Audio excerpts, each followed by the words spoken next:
Only 2, possibly 4 hours late. How are you all doing? Greetings, one. Feckin' hell, fearless. Jesus! I didn't choose the Sludge Life. The Sludge Life chose me. Yeah. Also, first, thank you for the bits. Let me get the wall updated. Jesus. This month is quickly turning into a Fearless Sun runaway victory. Whew.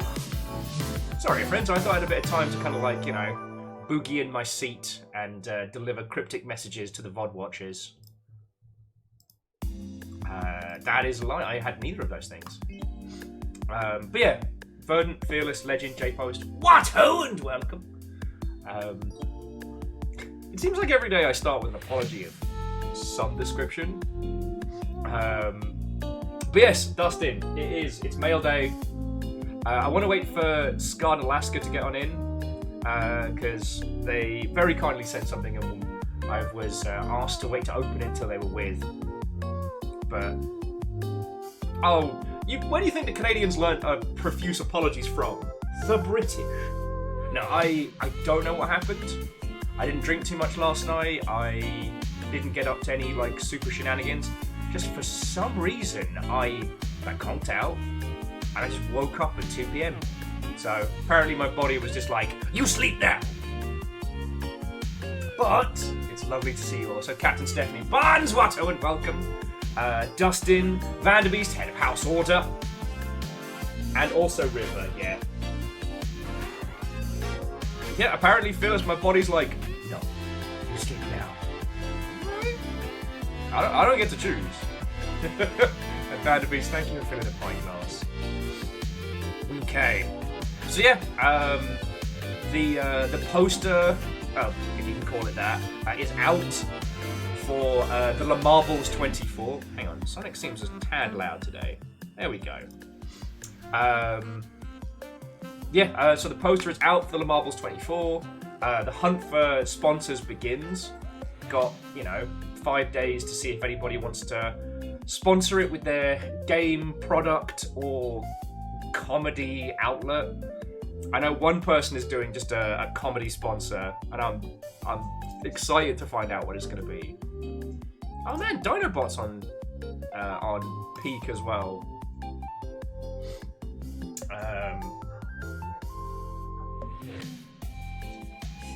So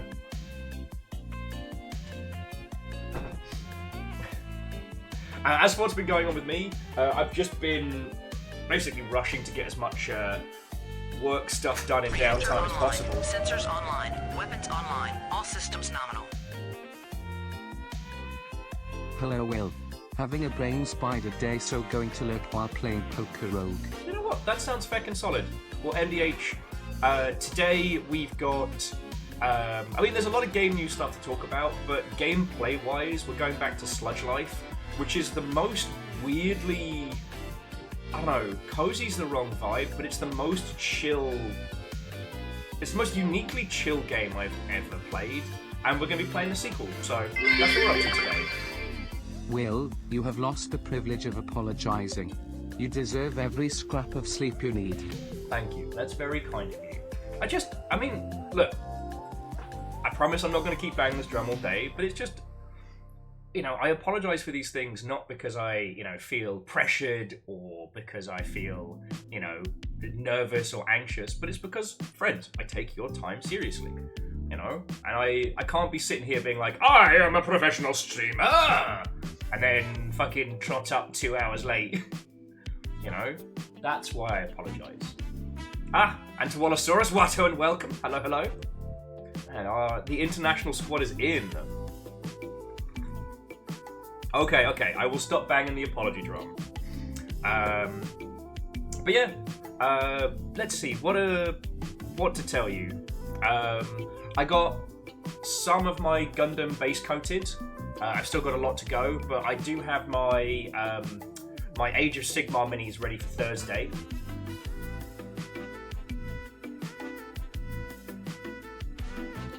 Oh, lovely. Oh, are you, Fearless, are you doing the indie dev meet tonight?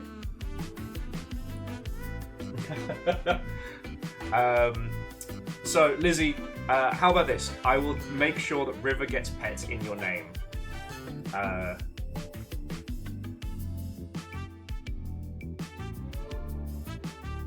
Okay, thank you. Oh no, Wallosaurus, like, thank you for stopping on in. Because if I remember rightly, back during the Total Warhammer era, you did a bunch of minis as well, right? Like, it's been so long since the CA era that a lot of, like, memories and things have started to blur a little, you know, on account of the gin and sleep deprivation. Well, exactly, I can't say I'm sleep deprived today because my body just shut me down. You've played a few minis in days, okay.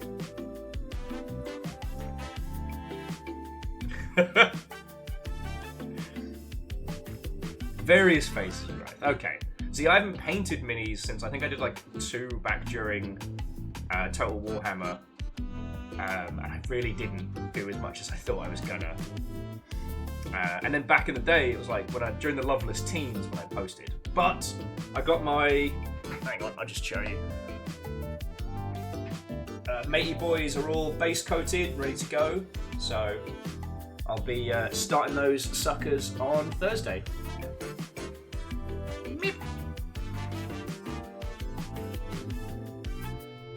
Oh, and Dustin, that's great to hear, friend. That's great to hear.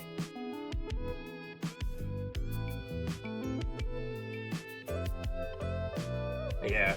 Wallosaurus, no, I feckin' feel you. And I've not been as vicious on social media to CA as I want to be, but like, you and so many homies got dropped by them. Every time they're like, hey, CA, we're celebrating this thing. And I'm like, oh, celebrating so hard. I'm sure that will be cold comfort to the people you got rid of. Who's going to make the games? Sega? Who's going to make them? Anyway. Scarred in Alaska, Watto and welcome. Sorry if you got spammed by like 8 people. I just wanted to make sure. Because today is mail day. I went by the PO box. There was a whole heap of... I've got like 4 things to go through. So yeah. Oh yeah, and Wallosaurus, I didn't know you got a new gig. Congratulations, friend. And Puns and Grand Take, Watto and welcome. I'm real glad to hear, friend. I mean, you're scarily talented, so... You know.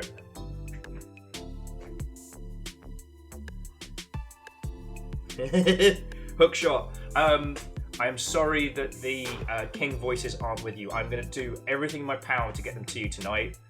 Voice was still shot yesterday, and all I can do is apologise, friend.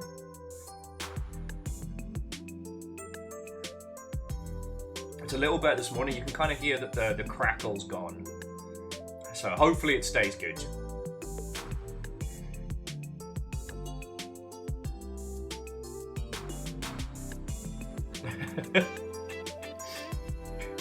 Oh, Hookshot, thank you.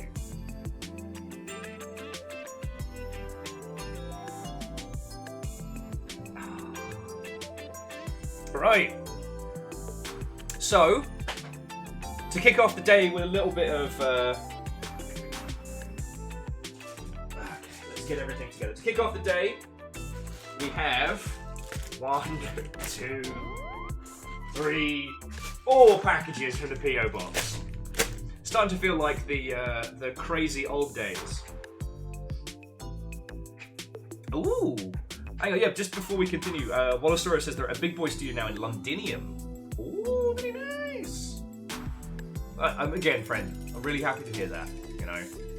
I think, considering the state of the games industry right now, it's more important than ever we celebrate our friends' successes, you know. Because it's a reminder that, you know, on the big studio front, it will get better. Like, it will continue to kick ass. And yeah, hey, no, you don't have to say anything you don't want to. Down under Dwarf, Watto and welcome. Well, I'm real happy. So, on that note, let's get through it. So I think this first one, this is the one from Scarred in Alaska. And it is soft. So let's see what we've got. Again, friends, you can send pretty much anything to the PO box because it's not a PO box; it's technically a mailing address. So you can send things from online stores and Amazon and what have you. Should you feel the need? Like, honestly, there is a gajillion ways to keep my dumb ass alive. And you do not feel the need that you have to send stuff. Okay, this is from T Republic. Okay. It's red. It's my favourite colour. Let's see what we've got.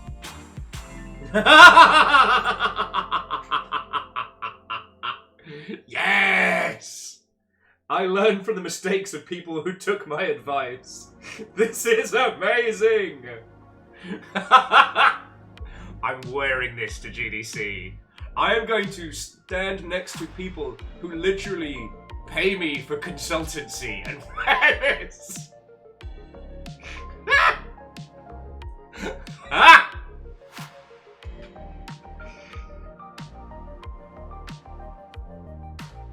Fucking yes.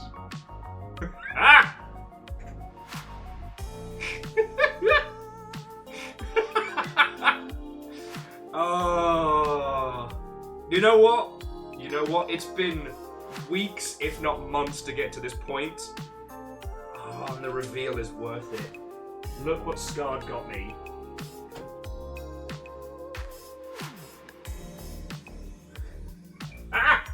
I'm gonna wear this at GDC. Thank you so much. Fucking brilliant. Oh, that's exceptional. Because I was saying, like, it's taken a long time to get to this point in my career, but I am at the point where I can just be a degenerate, like, gremlin at GDC and succeed. You know, I'm confident in my skills and my knowledge that I will wear a t-shirt mocking my skills and knowledge. Right? Less thinking, more drinking. Also another banger, but... Okay, and there's still 3 more to go! Hey, Hookshot, it's a deal, friend. It's a deal. Okay. So next up, this is another soft one, so I wonder if we're on like a t-shirt kicker today. Okay. Okay, so what have we got? Oh!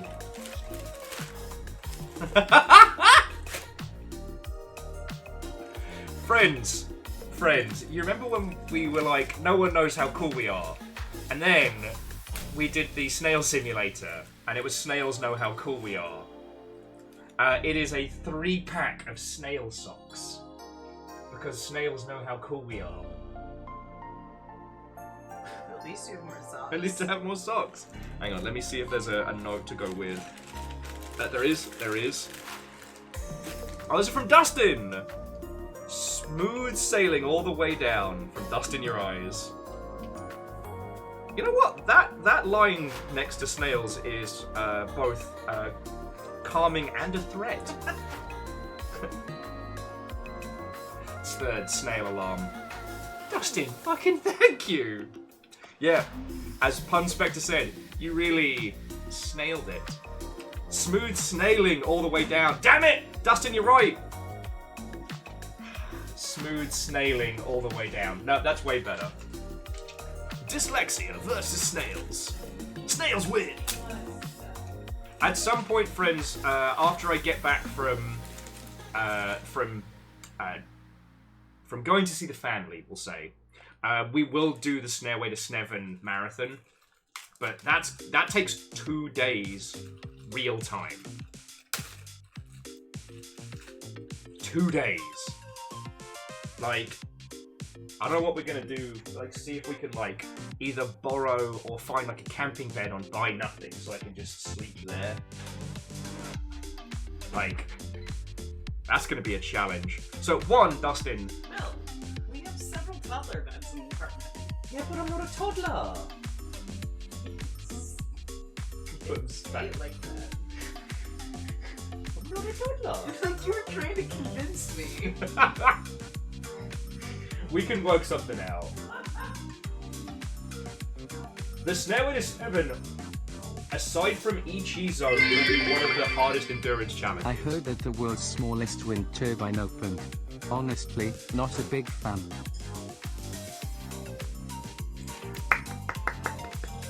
Ehrman, that's fucking brilliant. I fucking love that. As an aside to an aside, there's an Australian show. I think it's called like Yeah Man or something. And they do competitive dad jokes. And one of these days, again, I'm thinking during the summer, one of these days we will do it. And the challenge is, I think it's like first to 10. You take turns telling dad jokes to each other, and whoever laughs loses a point, does a shot. And Hookshot, I want to do that. And I want to do it against like some of the other like sober members and stuff like that. Thing is, I'm being basically trained by you lot. Because It's not you lot. It's like there's a fine amount of people who have placed the dad inning on this entire household. oh yes, indeed. You know, we studied under Molly, Best Dad. You know, we've. There's been a lot of people that contributed to our knowledge. Fiona gives an off-screen wave. I never know where I show up. But yeah, that I think would be the only time I would break my nose. Well, because it's not competitive drinking, it's a drinking game. Because of course, as you get drunker, everything gets funny.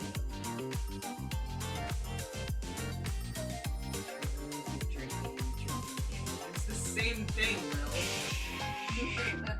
It's the same thing. Let me use my internal logic to justify my bad ideas.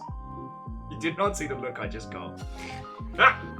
I got socks! They're covered in snails! Okay. So, no, seriously, Dustin. 1, that is useful. 2, that is hilarious, and thank you.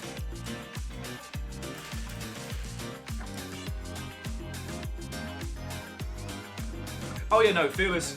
We're keeping a hawk eye on like the Buy Nothing group, so we can get like either a more comfy folding chair. We've got camping chairs that we can use, so we might use those in the future. But yeah, no. Depending on resources and whatnot, the 4-person 1-room Sea of Thieves, we will try and make that happen. On the oh, Shackle! Shackle Jaconis. Oh, sorry. MDH. Earlier, I didn't say a proper thank you for 53 months, obviously. Fucking thank you. And I hope this whimsy-flavoured nonsense is giving those brain spiders a good kick in the dick. Shackle Jaconis, Watto and welcome, friend. 67 months at a tier 3. Fuck. Thank you. We're just opening things from the PO box, which has so far included 3 pair of snail socks, because no one knows how cool we are except for snails, because the long ship is in Snail Simulator.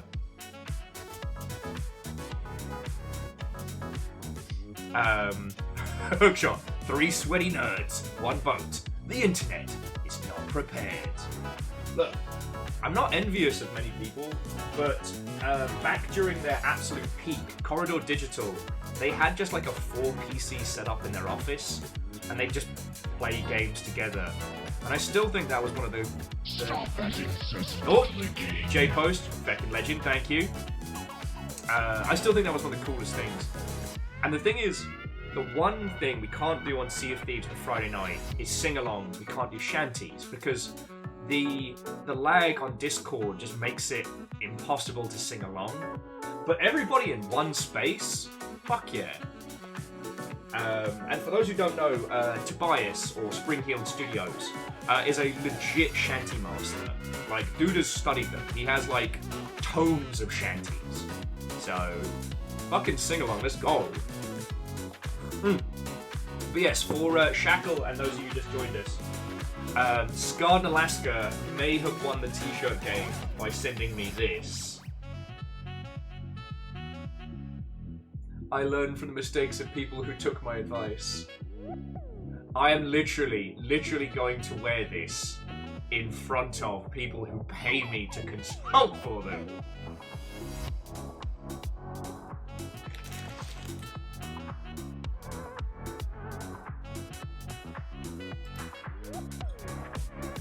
Oh, well, so Phyllis, we've got, Fiona found a couple of the camping chairs from when Fiona used to camp frequently. So, yeah, now what we need to do is find 2 more Steam Decks that can run Sea of Thieves, and jobs are good. Because we know our internet can handle it. Anyway, we've got 2 more packages to get through. You're not spoiling me at the moment, you know that, right?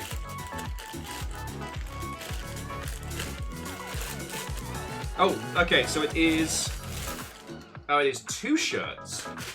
Alright, there's definitely a theme today.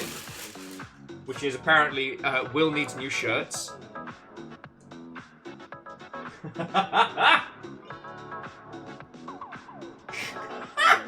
Warning! May spontaneously start talking about snails. Where's the fucking snail dev? Did I intercept their package? No one knows how cool we are. Except the snails! He's just so happy to be here. These are going to be my outfits for the Stairway to Sneven. I will say, I haven't forgotten about the Ichi zone, but like, that's kind of become, if you don't count Raft, that's kind of become my white whale of sorts. Oh, and Durry, Watto and welcome. Coming in. Jamami, did I say hi? To Hans Wolf, I hope I did. Well, to those of you who came on in, Watto and welcome. Hello, friends. What have we got next?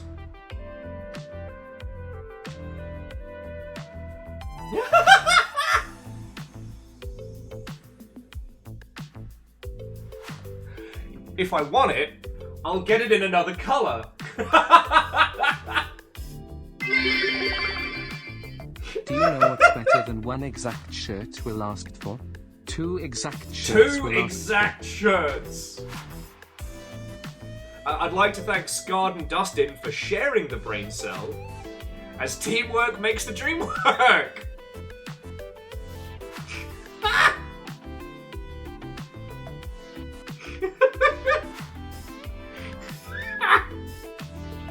No one knows how cool we are. So at least I've got my fucking, my fit for GDC next year. Shared brain cell energy, let's go! Fucking go. Oh, thank you. Thank you. And last, but by no means least, whatever this is.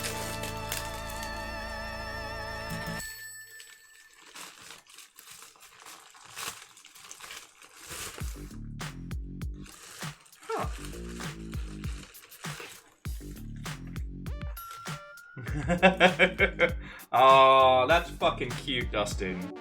I assume this is Dustin. This is just a collection. I now somehow want you to be wearing both shirts. If someone you're consulting for say the shirt is inappropriate, you apologize, agree, and take it off just to reveal the other shirt. That would be so good. That would be so good. Like, hey, look, I understand it's a bit, but your shirt's making me a little bit uncomfortable. Hey, no worries, take it off. It's the same shirt in a different colour. Like, Will, why are you sweating profusely for day 1 of GDC? I am wearing 2 shirts for a bit, and I will not compromise.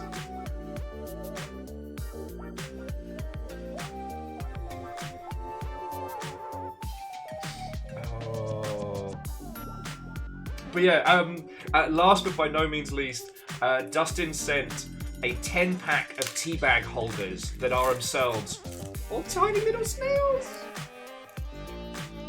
God, we'll have to set a date for the Stairway to Sneven. Because...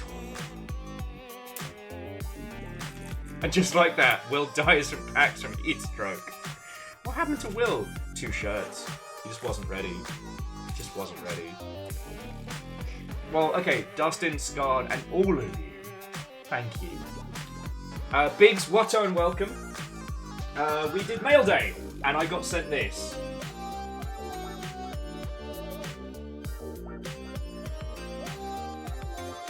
And I also got sent this by 2 different people.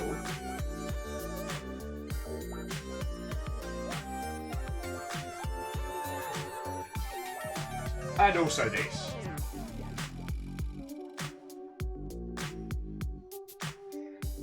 So I declare this to be a very successful mail day. Thank you.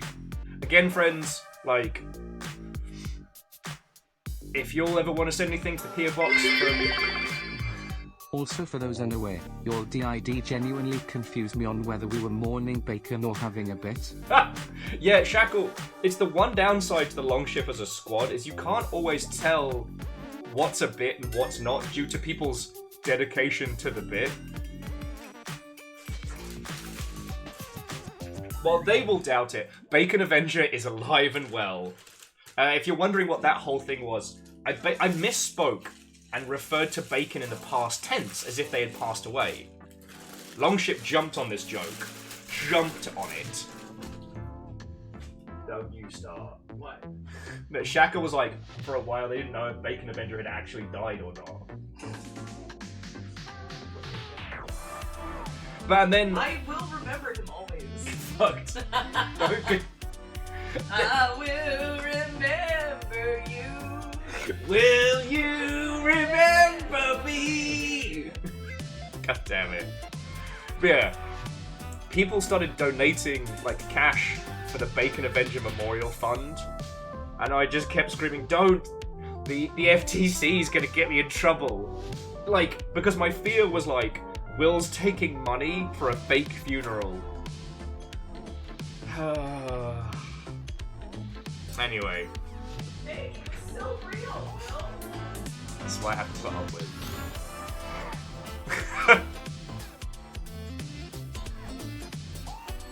Anyway, I hope it's.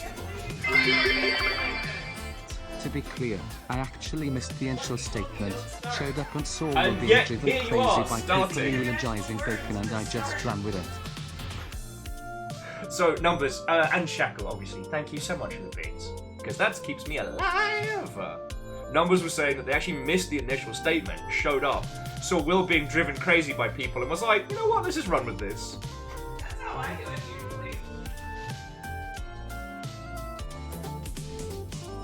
Oh, that's really cool. Dustin has apparently a playlist that's just cool snail merch for Will. I have... When I get drunk and sad, I make lists of gifts I would buy for people if I had money. I go kind of like window shopping for friends.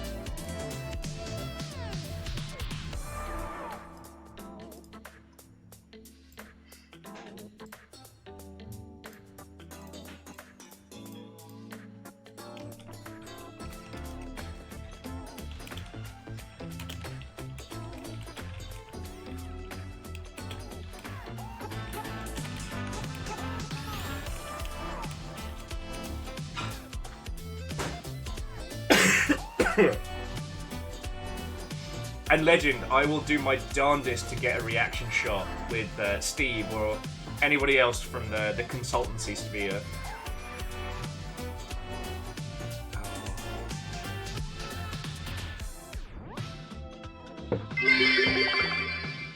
Did you hear about the racing snail who got rid of his shell? No. He thought it would make him faster, but it just made him sluggish. Haha! I'm proud of that one. Viking terrors.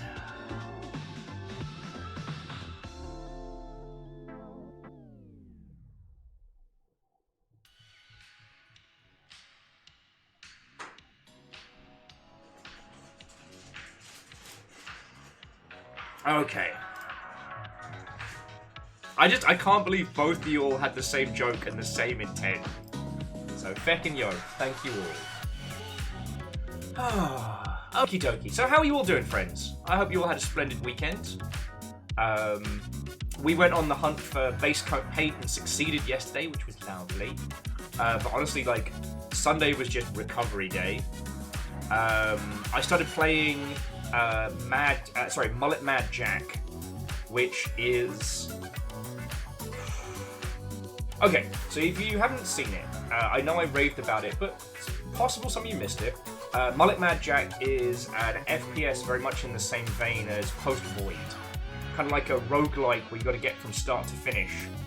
You have 10 seconds on the clock, but every time you kill an evil robot billionaire, or robillionaire as they're referred to, you get a little bit of dopamine, which increases your timer. All the while, you're basically live streaming your kill spree? Anyway, it's very, very good. The accessibility modes are excellent. So if you found Post Void to be a bit intimidating and things like that, it's highly, highly worth it. But what I will say is, for any of you that also stream, be prepared for like a gut punch of realism. Mullet Mad Jack is probably one of the better commentaries on the current click ecosystem, if you know what I mean. And Scott, heckin' thank you. Like, seriously. Well, because the thing was, I wanted to get it. There's a shop that does, like, wizard t-shirts and things like that. I always forget what it is. Hang on. Let me find it.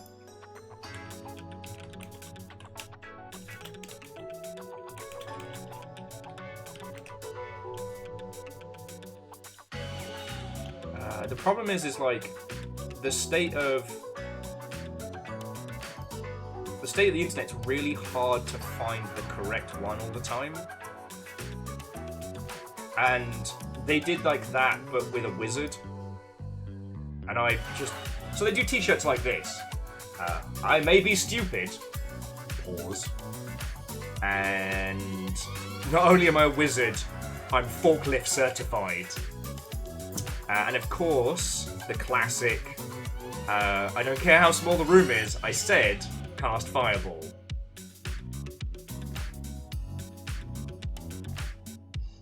Dari visited Seattle the weekend for an anime convention. Met Anime Man, had a lovely time. Yo! I didn't know there was a con going on this weekend. In fairness, I actually I haven't really paid attention to much outside of, healing in my tiny sphere. Oh, and the brilliant, yes, I will elaborate extensively, in fact. This is a threat. Ask me about indie games, fucko. I will elaborate. Do you all want to talk about games news? Because it's a bit heavy today. Not bad, but like, if you'll just want to talk about fun shit, we can. If you want to talk about the game news state right now and just kind of like vent a little, that's fine too. Figured I'd ask.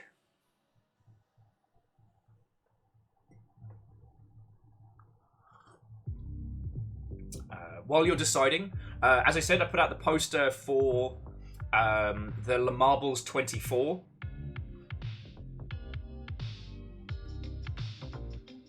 Oh, Dari says that the convention in Seattle was a little one called Anime Impulse. Lovely.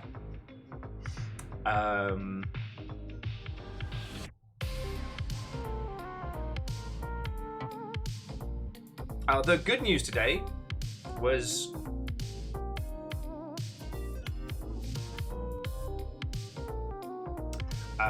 the Paper Mario and the Thousand Year Door remake will be re-adding the trans character who was kind of cut from the initial English language GameCube version, which is kind of cool. And Caffeine, I'm so sorry, friend, but the great thing about the working day is that it ends. Kingdom Hearts, I believe now has a Steam page.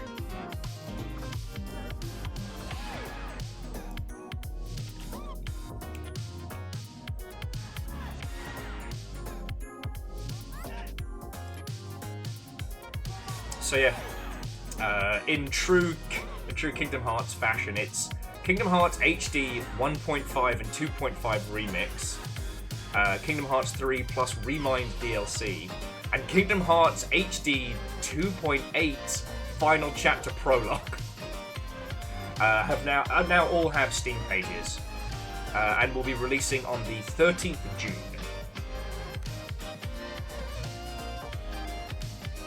And Fearless, feel free to vent about Blueprint, because half of us will be like, "Nani?" and the other half will be like, "Urgh!" MD8 says, how many more editions does Kingdom Hearts need to rival Skyrim? Well, remember, there's only Skyrim and Skyrim HD, right? Like, there's only 2 versions. They're just released for everything. Kingdom Hearts. Ugh. My friend said that,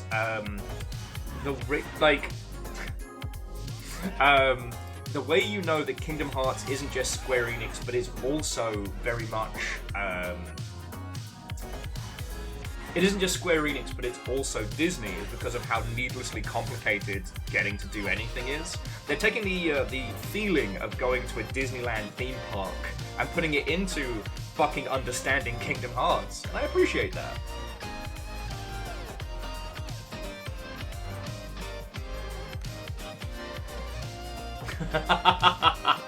Sorry, Dustin was saying, wait a second, hasn't this stream been an absolute shirt show?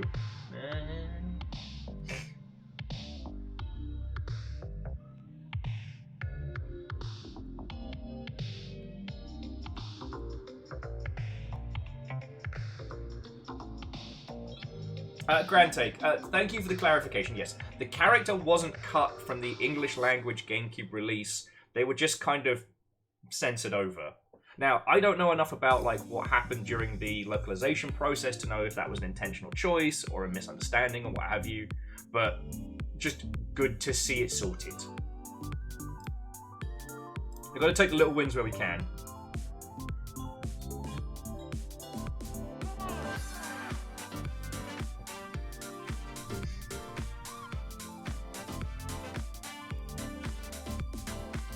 Hoffa says, I wonder which Kingdom Hearts game the Star Wars Hotel is in that analogy. That would be Kingdom Hearts 4, if we ever see it. I too am watching the 4-hour breakdown of the Star Wars Hotel. And like... Because like a lot of people, I heard about the idea of a Star Wars LARP hotel and was like, fuck yeah! I never looked into the price tag because like, I don't have like holiday money. But... the thousands upon thousands of dollars for a 2-night LARP adventure. Just... The thing that I keep thinking about is that... Sorry, if you haven't seen... what's her face? Is it Sarah? Sorry, I'm just trying to make sure I'm getting the...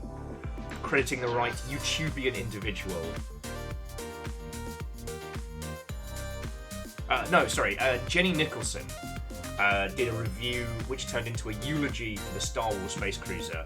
It's 4 hours, and honestly, it's worth having a look at. Like, from a game design standpoint, it's really interesting some of the things they did for like live storytelling. That there's a theory that the live actors have an earpiece, and the earpiece gives them details on the people they're talking to, because everyone on the cruiser is wearing an IFRD chip, which I think is kind of fucking rad. But that's another story. I just keep thinking about how that particular individual spent like $6,000 plus for a 2-night hotel that was just kind of a mid-LARP. And like, if you spent $6,000 going to like Wasteland Weekend or Necropolis or fucking, I don't know,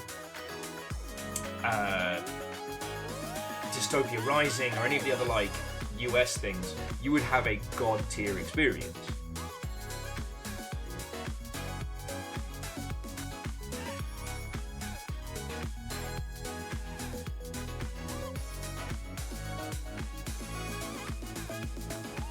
Hey, no, Dustin, go get some food.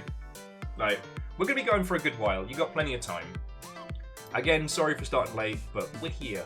Hellblade 2 Senua's Saga seems to be garnering some very, very lovely positive reviews, which is good. And Fearless, while I have used UE4 to like for screenshots and dev environment stuff, I've never had to build anything in it. So, I mean, Wallosaurus has got some lines, but I have no help. What can I say? Numbers. I'm a rebel.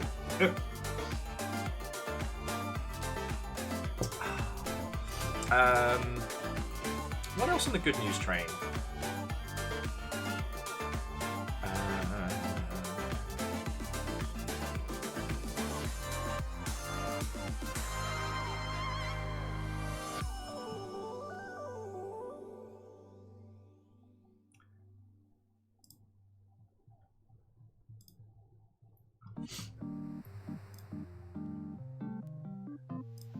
I finished almost all of the endings for King of the Bridge. I will tell you nothing about them, only that that game is fucking brilliant.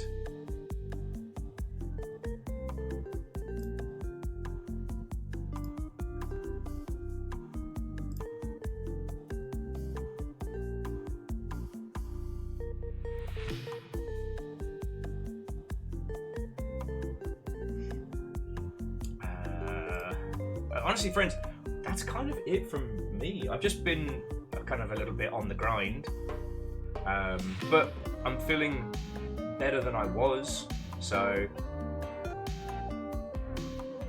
I don't know. So, feelers, I know what blueprints are, I can't offer any useful advice. Baron von Sheepington III, Watto and welcome. Oh, Baron, I guess we can say, because, like, you know, we have set a date. I guess that on the good news-a-thon. So, friends, miscreants, LARPers, dice rollers, and villains, we have a date for the return. In fairness, Baron, I started super late today, so we've only really been here and opening the mailbox. On the 22nd of June, Memnull Season 2 will continue. If you haven't seen any of Memnull, Baron has assured me that the return will be as much a introduction as a refresher for everybody. But again, I know only a smidgen more than your good selves. But yeah, 22nd of next month, Saturday, we begin again. And I'm looking forward to it. We'll be starting later in the day, just because Baron has D&D earlier, and I am trying not to kill myself these days. But if you've been wanting to know the continuation of the Emberlyn Burns story... Sorry, Vanderbeest was like, you got a date? Sure. Rub it in, why don't you? Well, come with me. Come with me on this adventure, Vanderbeest. If you are wondering what in the fuck I am talking about, in years prior, Baron von Sheepington III has run a tabletop game for us called Memory Equals Null. It was born of the fact that I love playing tabletop RPGs, but one of the things I hate about them on Twitch is how there's a huge gap between the audience and the players, right? And one of the things that I love about streaming is talking to you lot. I like the collaborativeness of it, right? And I remember drunkenly telling this to Baron multiple times at sober, and every time Baron's like, "Oh, I've already solved that. And eventually, we sat down, and Baron pitched me Memory Equals Null. Oh, Wallosaurus, sleep well. Congrats again, homie. To be continued. Damn it! I think Tobias was the one that put homie in my vocabulary. It's better than mate, but still. Anyway. So. The premise of Memory Equals Null is simple. Me and all of you lot get given a character sheet that is completely blank. And through exploring the story, through play, we work out who we were, where we're going, and what happens. Season 1, which is available in both podcast and YouTubian playlist format, was the story of Thick McRunfast, a block-headed, mischievous mech pilot. Season 2 has been the adventures of one Emberlyn Burns, a fire-favouring warlock and herald of the Queen of Embers. Memory Equals Null Season 2 has been a lot of fun. It was a very, very grand story adventure. Unfortunately, real life kept kicking my ass, and Memnull Season 2 kind of fell into an unofficial hiatus. Not due to Baron or anybody else. Like, that's just on me. And so, yeah, we're gonna be kicking that off again. We're also scheming up some other ideas for some tabletop stuff that you all will be actually able to play. But we don't have a date on those just yet. Obviously, getting Memnol back is the big one. I've missed the Balu Bowl especially, and things that have a similar vibe is something that I've asked very, very nicely of Baron. So hopefully that's a thing that can happen. Well, so Chonrus, ironically, it wasn't the pandemic that really kicked that one in the non-denominationals, because for lockdown there was Memnol, but we also had Oak Hollow going throughout that. And again, for those of you who are newer here, Oak Hollow was our like West Marches campaign, and it was really fucking good. It was just as real life started to, you know, chip away at what little, you know, free time and sanity I had, like, you know, the exhaustion's just been kicking my ass for the last couple of years. Oh, way cool. Baron says that they will still be using viewer-submitted locations and NPCs if you want to throw some in. Scheduling is the real final boss. Yeah, I got the difficulty turned up on scheduling without my request or say-so. So, still gonna be mad about that for a while.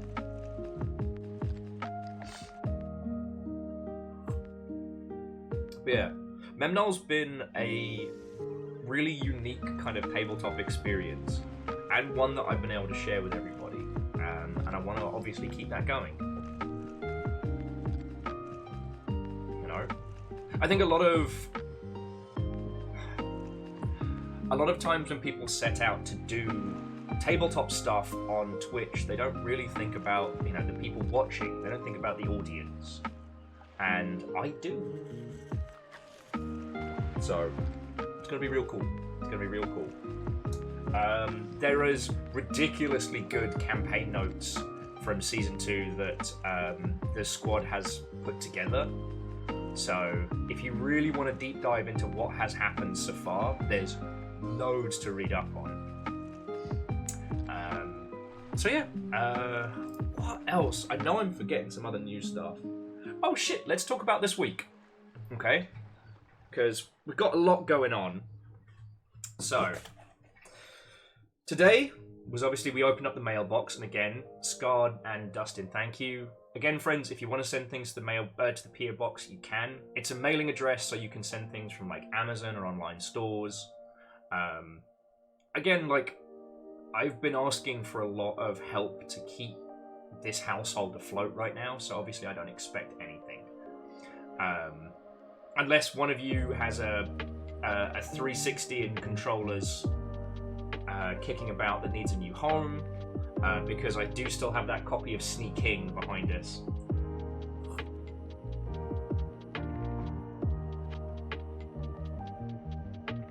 Yeah, well, so Orzine, I'm entirely fine with like donations that like proc actions and things like that, or bits and what have you. Like, that's fucking cool. It's just that there's no back and forth, right? And this is just a personal thing. This is not like a diss, you know. Teams like Critical Role and why that's the only one I can think of right now. But those big, like, showy, like, tabletop podcasts or podcast lights, fuck yeah, brilliant. Dimension 20, for example, fucking love them.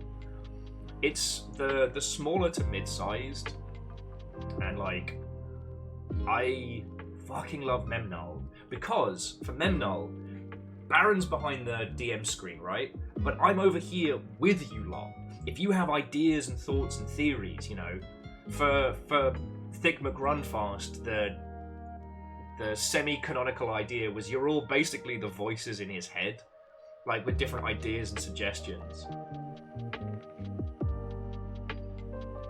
And I love that. And yeah, like I said, don't get me wrong, I love playing tabletop stuff. I'm not trying to be everyone who's not Memnon is a piece of shit. It's just, that's my personal philosophy, right? And again, one of the other things I pitched to Baron, which I really hope we get to do, is me and Baron on one side of the screen and you lot all on the other. because somebody binged a lot of episodes of Nightmare when he was sad boy mode. But that's as much as I'll say. I mean, Fearless, you've put in so much cash to keeping us alive, and you know we've still got to survive till 25. So I wouldn't impose upon you. It's more like if somebody has a 360 Reactor that's just online. needs Sensors responding, online. you know? Weapons online. All systems nominal. Hey! What ho? Went to interview for a short temp gig today, ended up being asked to start right away. Fingers crossed, it might end up in something permanent, the hell job search might actually be hitting a conclusion. Fuck yes. Moose, fuck yes. Like, it's a marathon, not a sprint. But good on you, friend. Good on you. And obviously, like, you've kept us sub going the whole last time. Like, that's a lot of cash, friend, and I really appreciate it. I hope I've been able to provide $5 a month worth of banter and nonsense.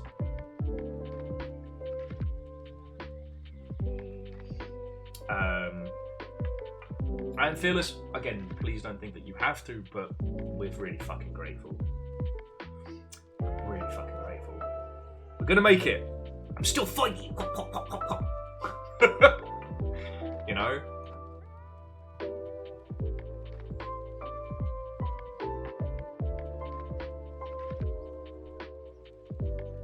Fan says, wait, there's a 25? I've been crunching because 24 was the last number. What did I miss? I feel I have been stupid.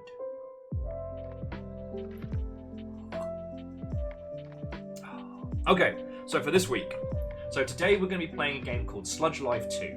Now, some of you might have seen the stream of Sludge Life that we did, which was this, like, grungy, urban, like, degen simulator. This weird kind of, like, nihilistic chill vibe in a tiny little city that ended up being this like really clever kind of like open worldy puzzly game. Oh, Verdant says making a bad joke about survive till 25. Sorry, that went. Well, Head Legend, I love to you, friend. All right, I hope whatever it is, it's getting sorted. But yeah, Sludge Life 2 I think is a really good game for today because it's not overtly sugary in terms of its chill vibe, but I appreciate it for this kind of making the best of a bad situation feel that it has. You know, it's like Jet Set Radio for people that can't be asked to rollerblade. And I like that. So tomorrow we're playing Elden Ring, but tomorrow is Scramble Day. So basically, for as much as people want to keep hitting it,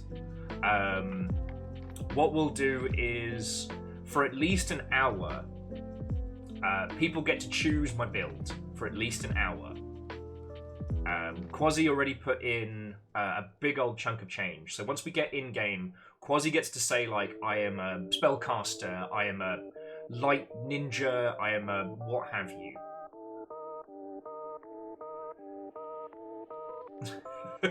Sorry, I'm just cast into chat. Ordered bag of dicks once and DoorDash won't stop sending me notifications. Are you telling me that you're getting unsolicited dick offers? Dick's offers. Fuck. Dumb joke, I'm sorry.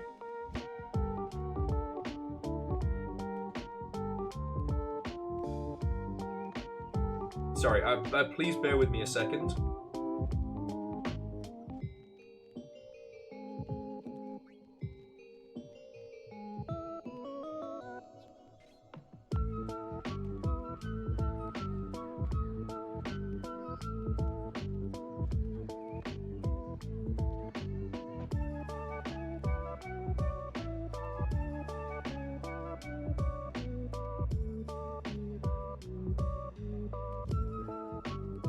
Sorry, bear with me just a second.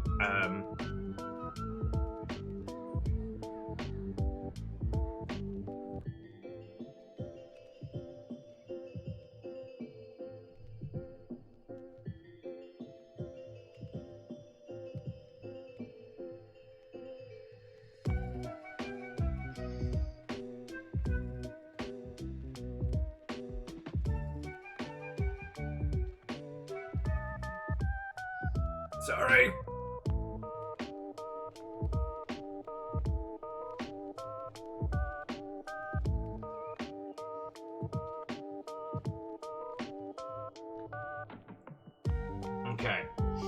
Okay, sorry, where were we?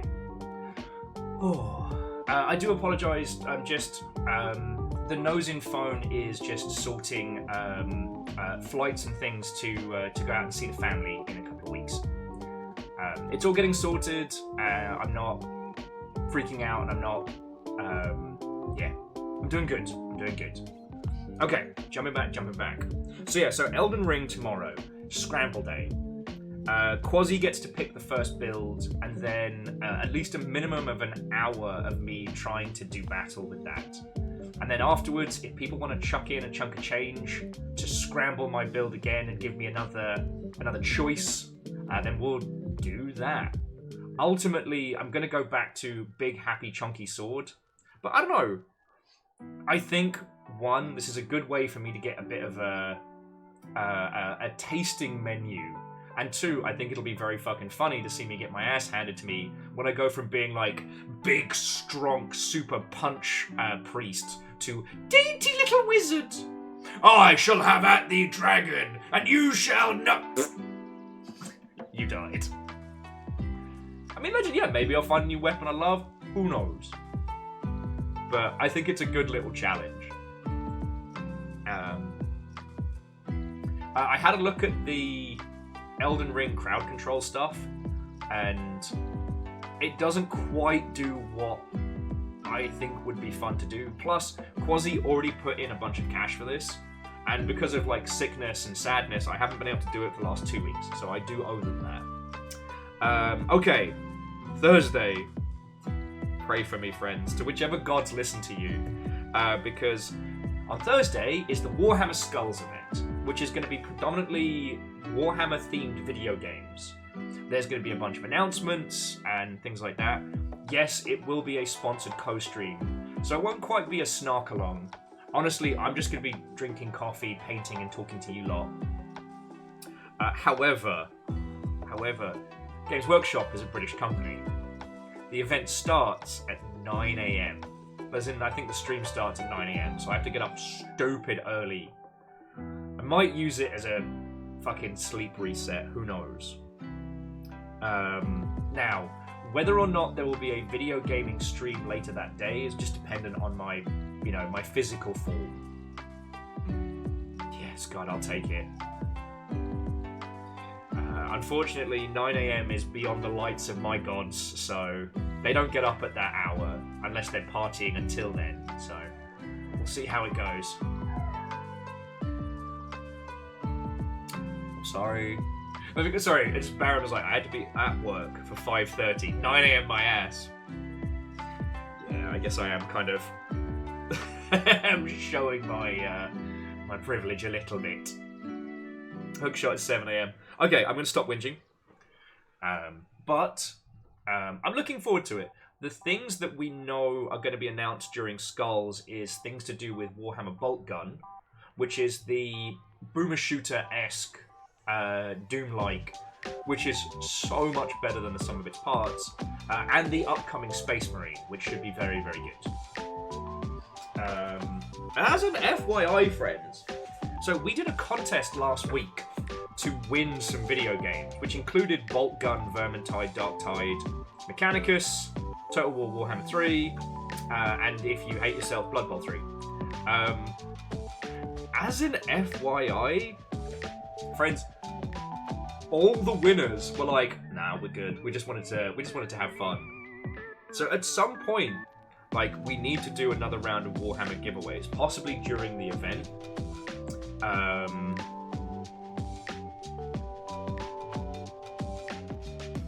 But yeah. Also, if anybody plays any of the Warhammer Mabages, combat cards, Warpforge, or Tacticus, let me know, because I have been given special codes for those. Well, definitely let me know about Warpforge and combat cards. I might take the Tacticus code for myself, if I'm being perfectly honest. Now that Nia is gone and Arknights is a huge mental investment, I don't have any, like, brain dead games.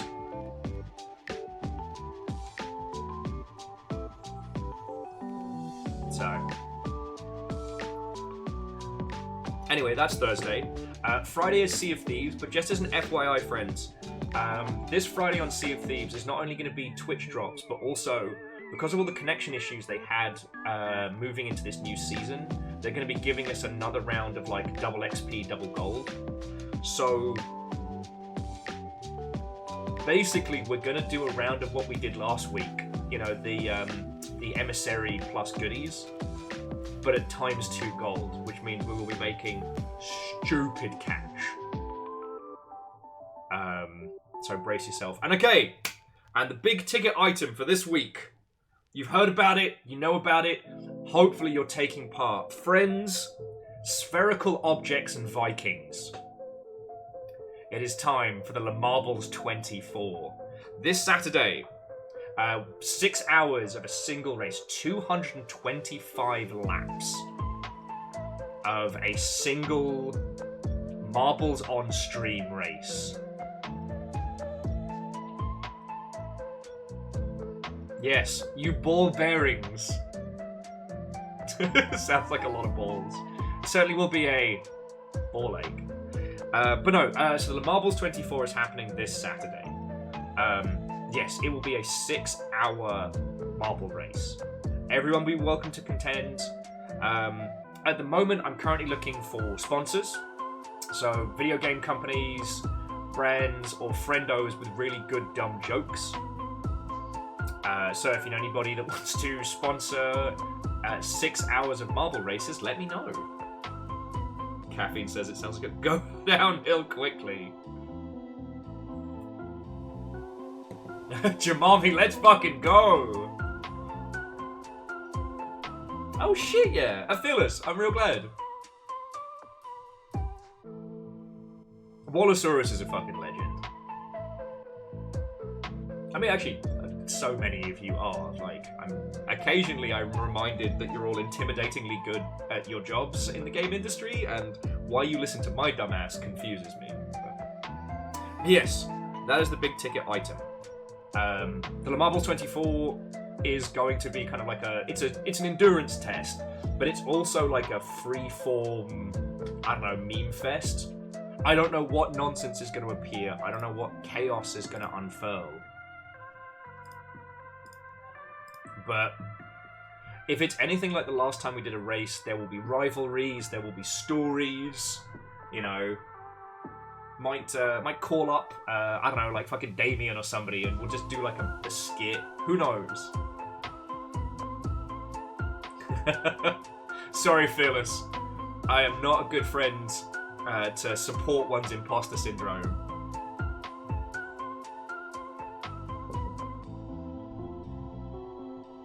Mainly because ever since old Muskrat existed, I've never suffered from imposter syndrome again. That's the great gift of the Cybertruck. The banishment of imposter syndrome. But that's another story. Now, one thing I will say. Now, it is currently a maybe. I need to confirm with Here Is the People Dan Jones. But we're hoping to return to Abiotic Factor on Sunday for kind of like an off-schedule, you know, me, DJ, and Sadlin combo. I just need confirmation from DJ. Sadly, Floydo's not going to be able to make it because Floydo's like grinding on like 8 videos all at once or something.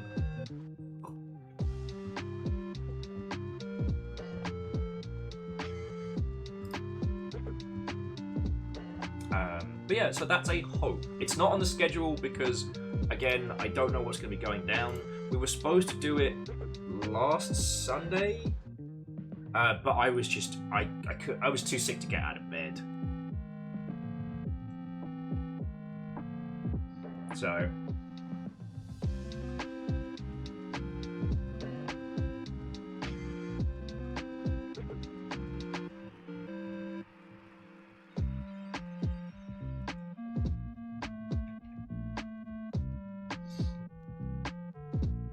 last time on Dumbass Boat Z.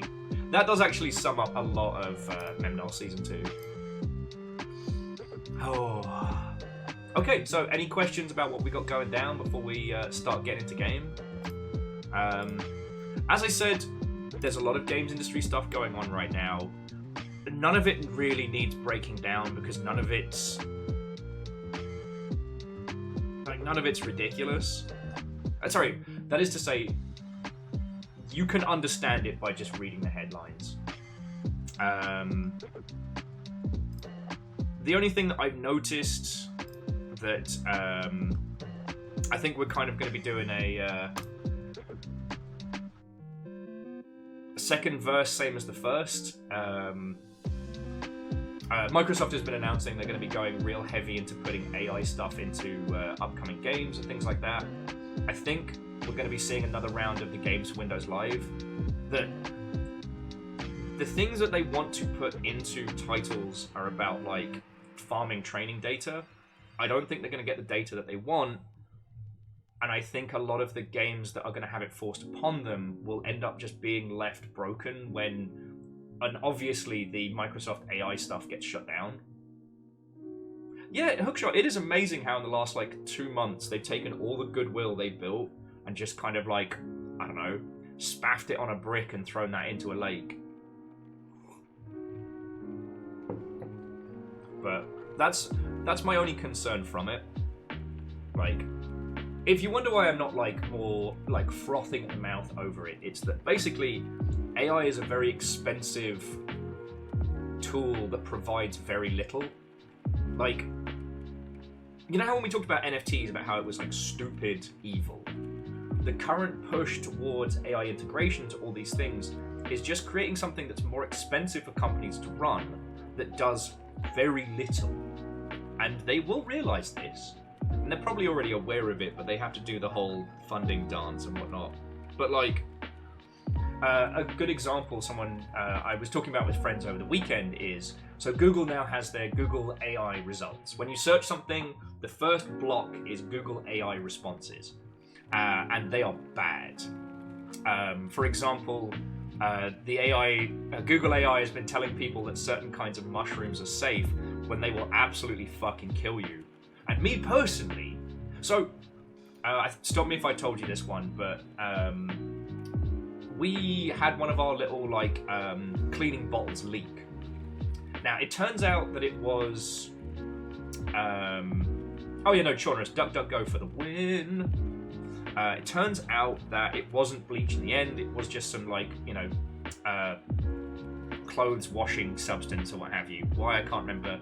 Detergent, I don't know. But I was very tired. It was the end of the day, and whenever you're doing anything involving chemicals, household or otherwise, was it measure twice, cut once? And if I'm not sure of my mental state, I'm not sure that I'm batting for 100, I'm going to quadruple check, right?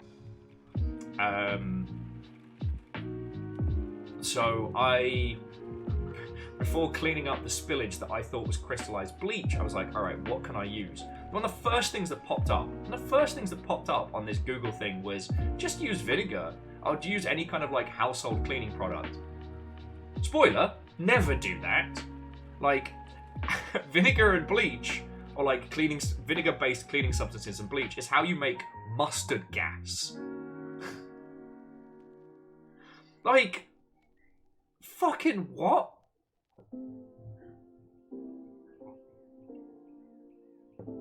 And there was a discussion on my friend's thread about how, who could be held liable if AI tells you to do something that gets somebody killed?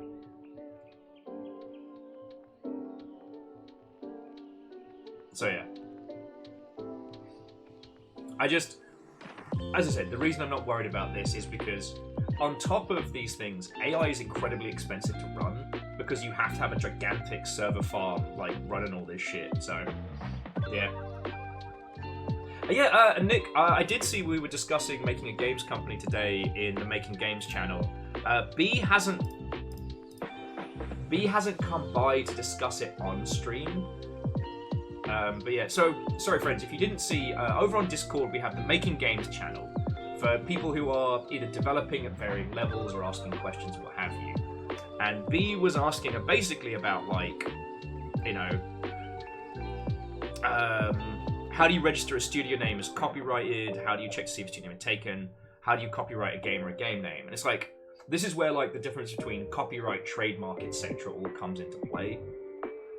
And also interesting when they were asking, like, how do I contact an IP lawyer? I'm like, these are huge undertakings. But Nick, as I said, B hasn't been in, which is why I haven't really gotten into it as a topic. But, you know, the only thing I'll do is echo what Hookshot said last on the thread, which is treat it as a business now, not later. Once you are in the process of needing to think about, like, trademarks, copyrights, etc., you need to make a company, you need to find a lawyer. It doesn't have to be one you have on retainer, but one that you can contact to check things on. If you're in the US, make an LLC, do all the boring shit that nobody wants to do. You know, the stuff a studio head should be doing. And go from there.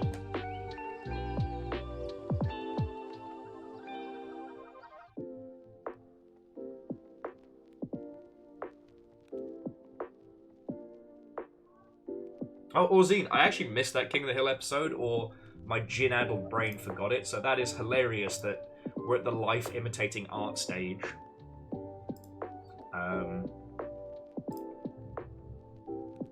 But yeah, the difference between, like, trademarks, copyrights, etc., it doesn't matter when we're talking about games and games companies, but if you're looking to set it up, the difference can be life and death. So it's very important, you know. Hell, this is the kind of shit where people sometimes go with a publisher because that way they don't have to deal with it themselves. Oh.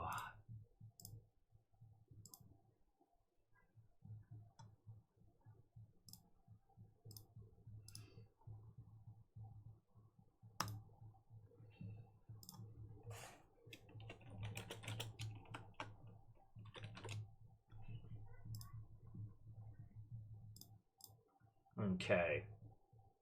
And yeah, no, Nick, you are correct. Publishers will almost always require you to have an LLC. And if they don't, you should probably start to worry, because it means that they're just going to bring you... They're just basically going to buy you and your ideas and bring you all on board. And that is usually meaning that you will have less bargaining power and discussion. Okay. So, friends, I'm going to get Sludge Life 2 started now, but we can keep talking about this, you know? I think this is one of those, like, important topics. Because often... So, okay, so you know what Fearless and Peeps were saying about imposter syndrome? That is kind of real. And during the process of making a game, at some point, if your goal is to release it and to make money, you have to acknowledge the fact that, hey, this is a real video game, you know?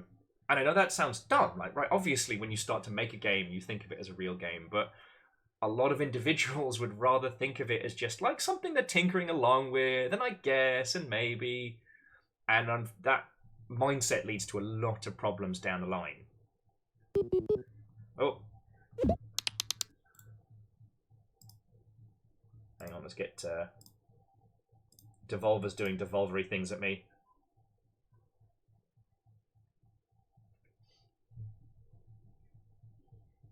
Hoffers was said last time they saw Google AI was only identifying mushrooms correctly 20 to 30% of the time. Whoa! So Hoffman, here's something I learned from friendos round this way, is that the same mushroom in different regions can have different properties. So what happens a lot in and again, this is anecdotal, so please don't take this as gospel. But from what was explained to me, there are individuals who move to specifically like the Pacific Northwest from varying places in Asia, where the same kind of mushroom exists there as here, but out here they'll fuck you up, and as opposed to where people come from. So like a lot of individuals get hospitalized from mushroom poisoning because yes, it's the same kind, yes, it looks the same, but the properties are drastically different. And how is Google supposed to tell the difference between the same mushroom in different regions? You know what I mean?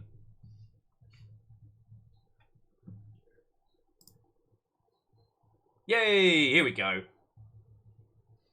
Viking AI cannot be held liable for mushroom-based mishaps.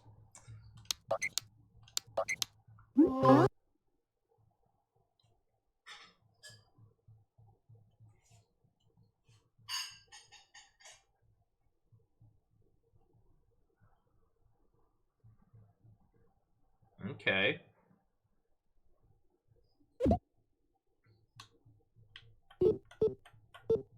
It's good to be back. Sludge Life. Sludge Life twice. Yeah. Alrighty.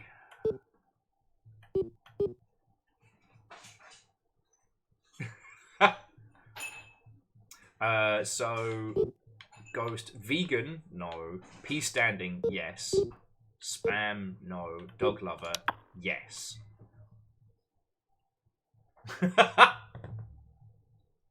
Hookshot says I'm just an AI, a language learning model, learning from mistakes of the advice he gives us.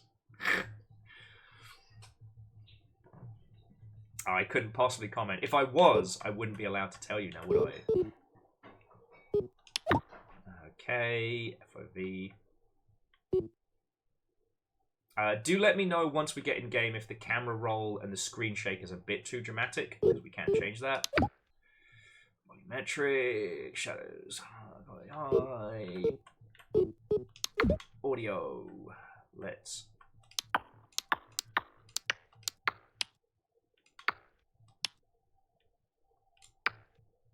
That should be a little better. I'll bring that music down a little bit as well. Okay. Input gamepad. Webcam enabled. Experimental feature. Use at your own risk.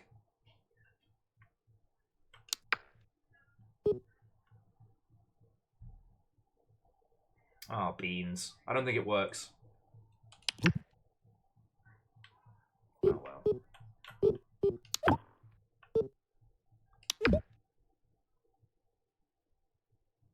Oh shit, we can turn full damage off. Ooh. Okay. Ooh. I do want to echo what Moose was saying. Like, if nothing else, try and consult with the specialist lawyer if you can, when it comes time to do trademarks and whatnot, because a little bit of advice will save you so much heartache down the road.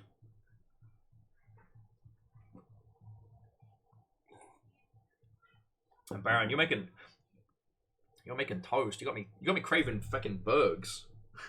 You know? Okay.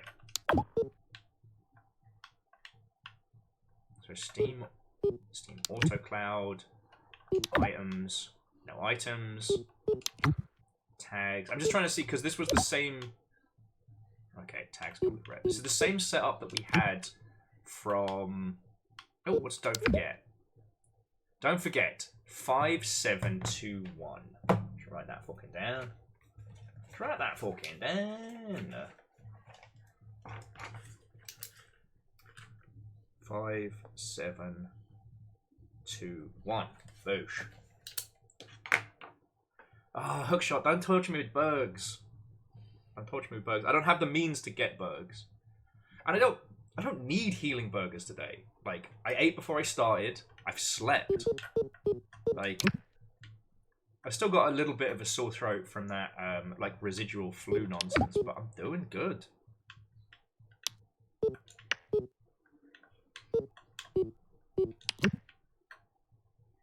Aww.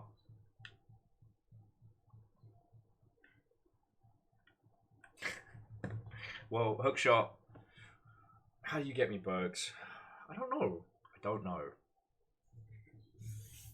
But if you want to sponsor the Le Marbles 24,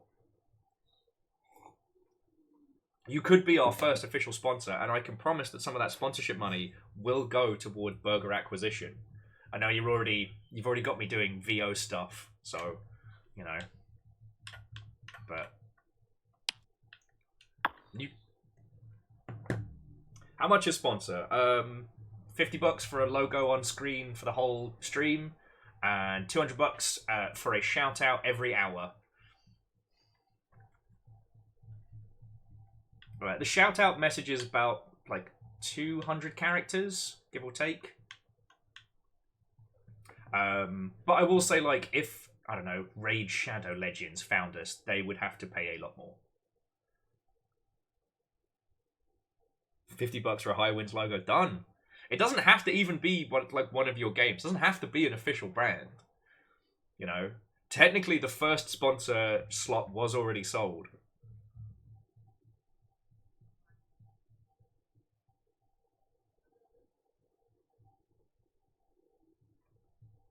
Raid Burger Legends.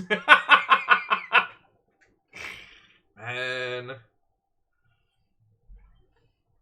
Kind of wish Dix would sponsor the stream. I'd love an excuse to make that joke daily. More than daily. But okay, before we descend into Sludge Life 2 madness and more Dick's jokes, Moose was saying they've been told by an OP lawyer that just because you're starting to do business doesn't necessarily mean it's time to spend money. Well, you're not wrong, but it's based upon the size of your project, right? So, if, like, me, Moose, and, I don't know, Judica, we're going to make an indie game, we don't need to do the trademark copyright dance to start with. We can work on it, we can put it together. If we were setting up a studio with 50 to 100 people, we'd want to make sure those trademarks were all locked in, because there are international trademarks and things like that do get trademark trolled on. It's not really discussed, but like there are certain places like China and other large areas where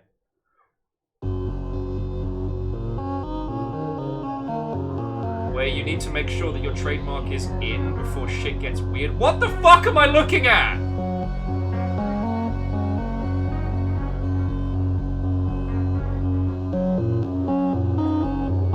Do you see this?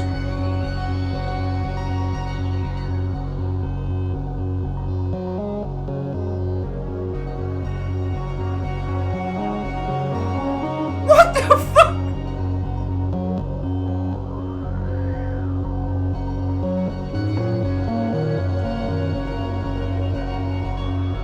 This game is about to throw. I don't know what I did!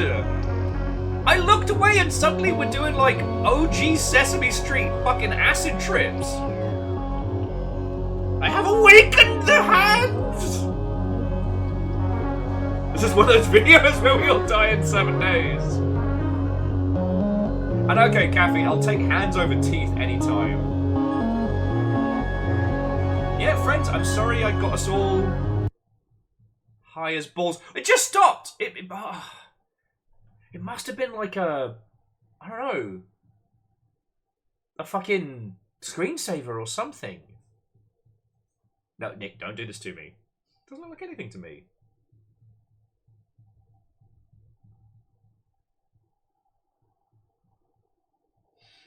Yeah, that was some peak myhouse.wow. Okay, last thing on the copyright trademark, because the weirdness has grabbed this. So yeah, so there are places like China where if you wait, people will file a trademark of your stuff before you get the chance to do it. Russia is was another one, but currently due to like sanctions with, you know, Russia doing fucking evil shit, you wouldn't be able to if you wanted to. So that's just a lawless land of sorts. Verdenflow says, I don't want to be stuck with Pissing Green Studios being the only studio name left. Well, it's things like what you call yourself publicly and what your like LLC name is allowed to be different, but that's another story. Again, it all depends on the size and scope and scale of what you're putting together, you know.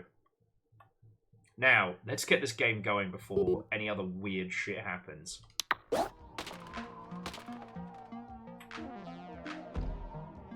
Oh. Don't use your laptop in the bath. That's a bad idea.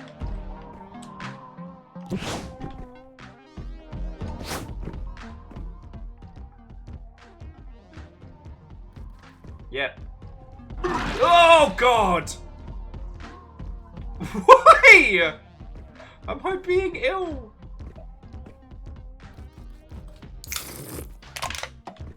Oh yeah, let's just drink that toilet soda. Let's go. Hate that for us.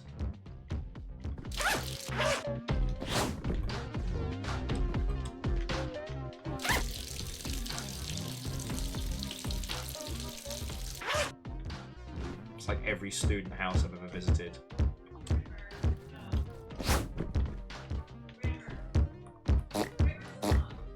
Do I have a dedicated fart button? Okay.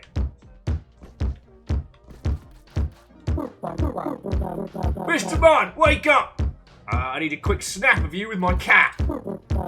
I know Big Mud's in there. I can feel it in my fan glands. Is that us? Are we Big Mud?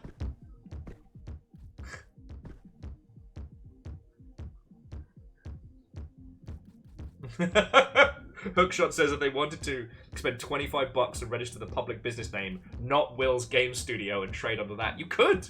You fucking could! Nick says, oh hey, it's what it looks like on my end during Sea of Thieves. Sea of Thieves choosing the family-friendly method.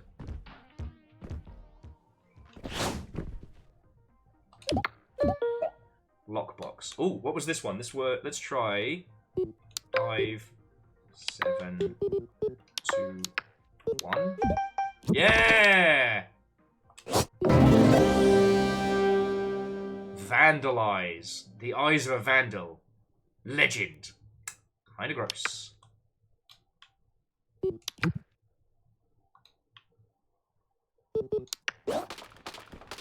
So hold this.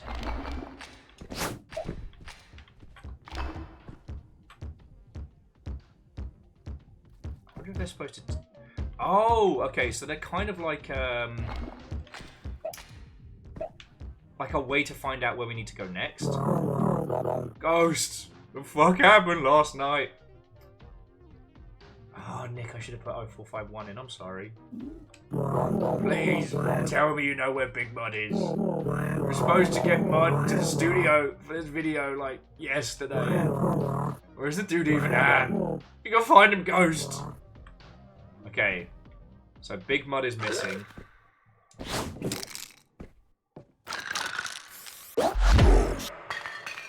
Yeah! +1 to cool shit. Oh, so there's a bunch of jet ships here and Vertigo.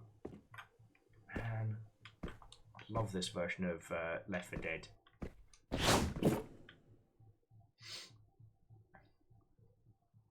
Okay, Kakazi, is the game volume still a little loud? No worry.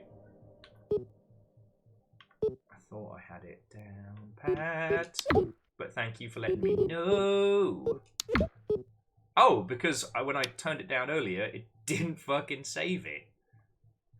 Okay, so SFX there. Music there. Okay. Dog lover. Yes. Save. So vegan, I think, is whenever you get an in-game hamburger or something, it would change it to something else. Which I really like. Zakam says there is a Kit Kat cereal. Psh. Oh, Kit Kat's Nestle. Fuck those guys. Because I was going to say, everything's a cereal if you're strong enough. If you're not everything's a cereal if you're not a coward. Kit Kats, cereal. Cookies, crumble that shit up. The gravel that comes in, like, aquariums that looks super tasty, do it. Nick found something truly cursed. Sour Patch Kids Oreos. Why must you bring this darkness to me, Nick? Oh. But yeah, Zakam, how are you doing? Watto and welcome. Hello, hello. We've just started Sludge Life 2. Apparently, there's a big rapper and his little friend staying in the room next door. I could tell because of the non-set noise complaints. Plus, the entire floor smells like new sneakers and machismo.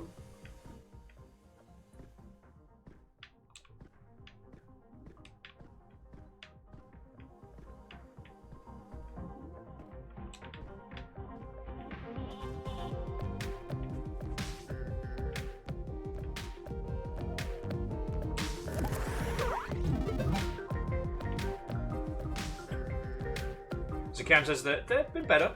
Work has been a beast of hours, but still kicking. Yeah! A little too tired for screaming.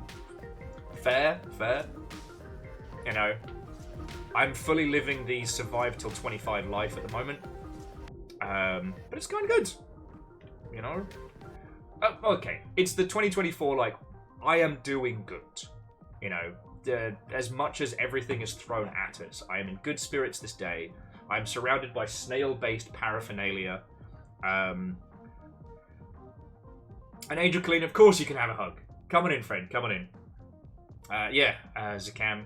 I am getting to do a promotional thing for the Warhammer event this week, which means I got dragged back into mini painting. I got out and they pulled me back in.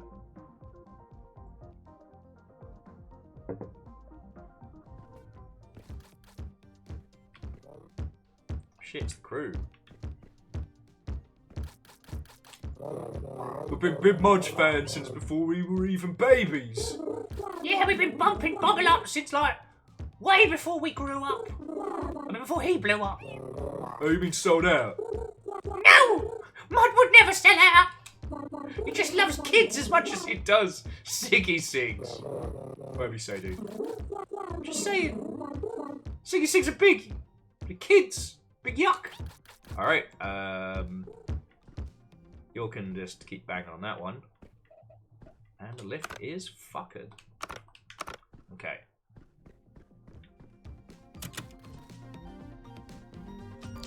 Okay, alright friend, give me some style. Oh! Hold and shoot and zoom. LB. So bring up camera, shoot and zoom, right. Love it. Love it. Give me the style. Give me that good style. Yep. Show them where you're going. To the stars.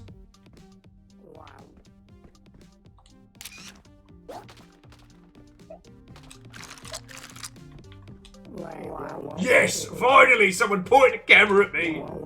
Don't worry about your snap skills. I'll be doing all the work. Just keep snapping. Love that for you, buddy.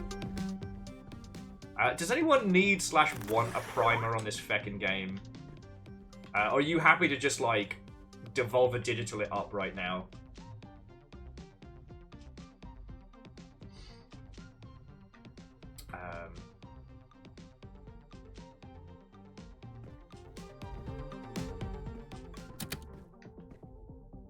Nope.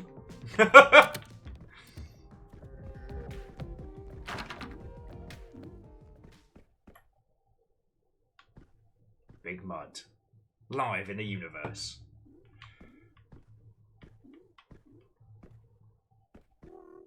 Wasn't sure if it was the best to stalk Mr. Mud outside his room or on the way to the Blunderverse.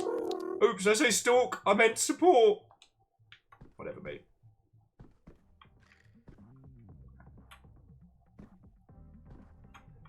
Well, okay, so to give you, like, I guess a little vibe primer.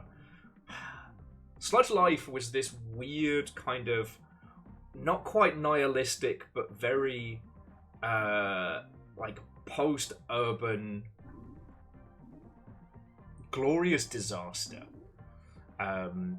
It's less politically charged than something like Umurangi Generation, but really kind of hits upon that, like, a bizarre sense of, like, inner city grind.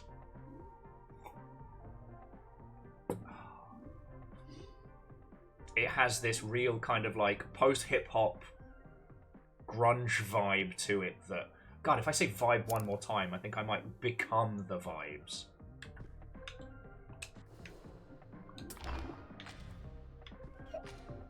Okay, eyeball says go that way. It very much feels like this cynical look at, you know, the quest for fame and success in the inner city spaces. And its style is unlike anything else. Like I said, it feels like Jet Set Radio if everybody in it gave up. And yet at the same time, it's got this kind of like this super dark humor that I'm all about. That guy's getting snogged by a pigeon. Alright, we're just not gonna answer to that one. So, it's revolting and absolutely unnatural for me to be at work while that guy there gets to live his best life with the animals. I think that's how he's getting rabies, friend. I don't think he's living it. I don't think he's living it good. But alright.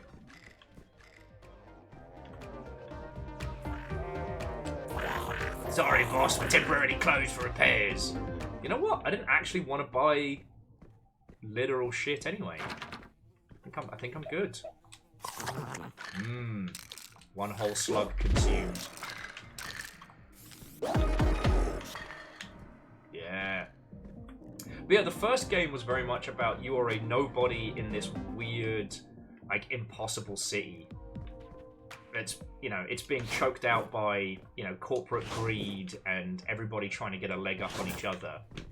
And here you are kind of trying to be the next new hotness by, you know, helping people, fucking with people, tagging everything that's not nailed down. And I don't know, it said a lot ultimately about like the vapid quest for fame and fortune. But I guess what I love about Sludge Life, and because I haven't played the second one, you're getting to see as much as I have, but the first one was that it doesn't demand that you engage with its themes. It's just dumb, funny, open exploration graffiti game, right? But if you want to engage with the themes, it goes hard. Okay, how's that for a primer? Any questions? Any thoughts, any feels? Back of the net.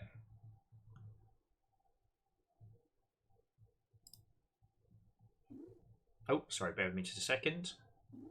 Sorry for the spinning.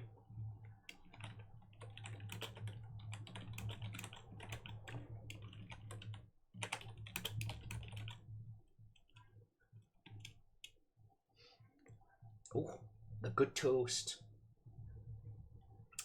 What I will say food-wise is Fiona made a metric ton of gumbo, so I have leftovers for lunch that will be top tier.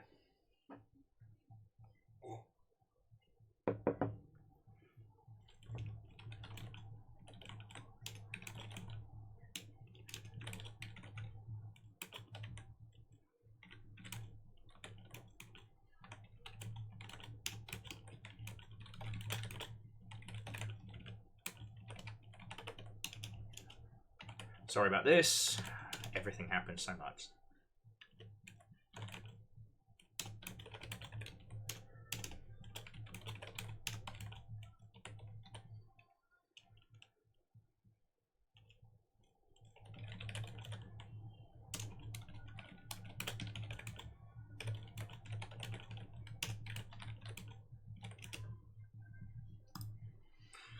Okie dokie.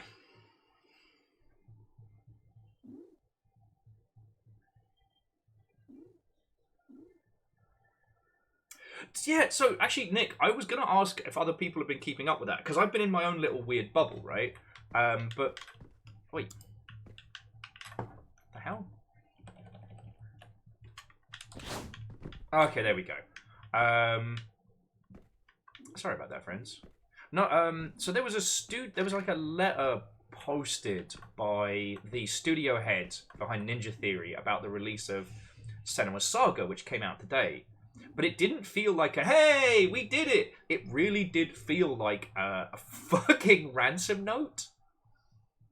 And I don't know what to take from it, you know what I mean? Oh yeah, this will be our quick travel system later on. Because from what I'm seeing, like, ah, fuck sticks. Fucking banana. I'm trying to pick it up.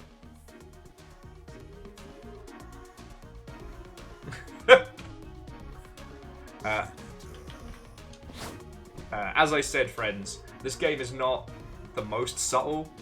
Big Mud advertises smoking for children. Cigs are for kids, now with vitamins. I love Kid Siggy.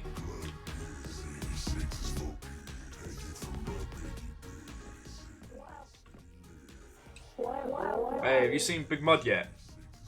We've been waiting here to get his autograph for like forever. Do you think he's dead or like in jail? No, I mean like maybe. Nick was saying, looks like the game can be beat in about 6 hours. So I'm guessing Game Pass is going to close on the studio. Like, I don't doubt it. I just... Alright, where do we need to go? Okay, we need to go this way. Up to the Blunderverse studio. Ooh. Alright, sup, Goblin? Ghost, what's the drill, mate? We were bent out of our brains last night. Last I saw mine, he was stumbling out into the sludge.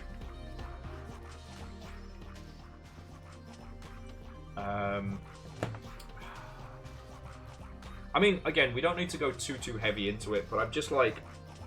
It is amazing how quickly... it is amazing how quickly Microsoft has pissed away so much goodwill.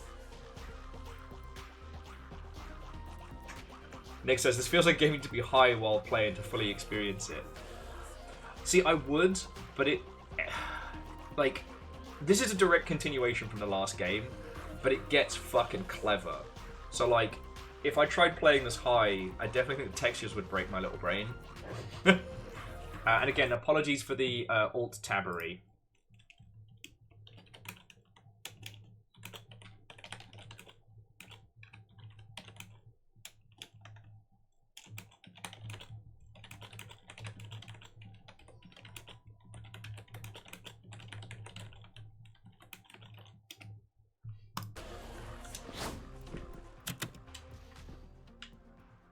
Okay. How is you? Aren't you Big Mud's manager? I realise that the brain power may not be your strong suit, so this is Big Mud's a big shot. And he isn't here, so go find him. Because little homies don't let big homies ruin serious career opportunities. That's true. Little homies don't let... Okay, and this guy just not give a heck. Ooh, free coffee. Wet.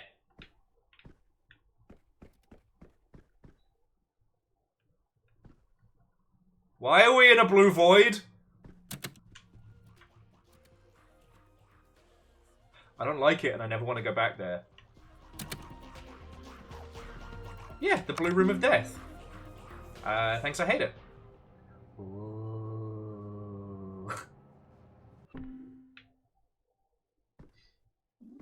So Moose says they have two theories, sort of as a combination of that. Based on at least the reviews on Eurogamer, it seems that there are some shifts in the original's tone, focus to reflect character growth. The entire conversation around mental health representation in games is different from when from the original release. They can see how being nervous about decisions around either of those factors would be to land for the audience. That makes sense. And, you know, with Tango Works getting shut down despite being a success, yeah, I too would be real fucking nervous. I would be super fucking nervous. I think that's valid. Alright, let's just see if there's anything up here.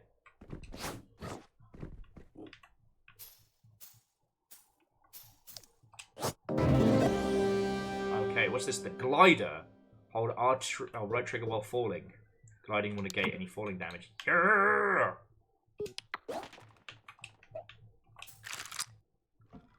Okay. The answer is yes, I'm going to fix the elevator. However, the real question is when. Well, you do you, homie. Do you? Whee! Now I can fly. So I'm going to take the stairs up rather than the elevator. Because then we might miss out on cute little shit like this. On the way to Siggy Beach.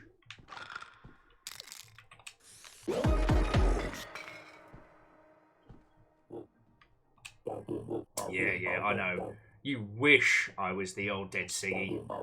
Well, I wish napkins were edible, but you don't hear me complaining. I mean, they are if you're not a coward.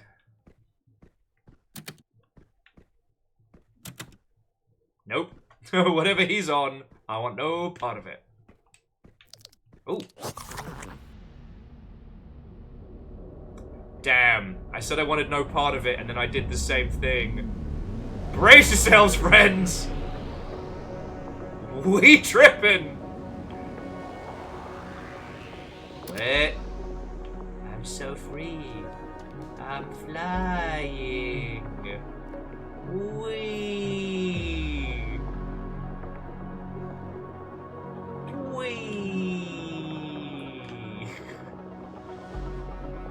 The fuck is going on?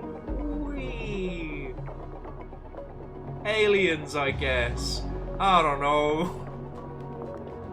Jet fighters? Sure. Great.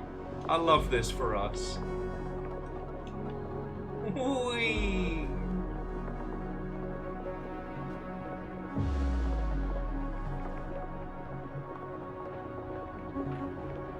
Siggy Beach.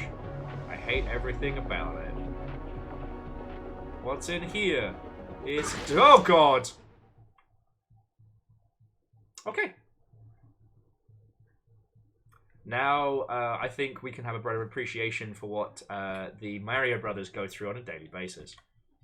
But yeah, so Moose, I see what you're saying. I would definitely be nervous about how a very, very complicated game like Senua's Saga is going to be received. Personally, I was a little worried that Ninja Theory were going to go too heavily into the combat elements based on the demos we saw. But it looks like it is very much about still, you know, Senua's personal experience and personal growth. They haven't tried to turn it into like OG God of War. Because for those who don't know, like, this all was born out of an attempt to create a God of War competitor for the PS3. Senua was loosely based on what was it?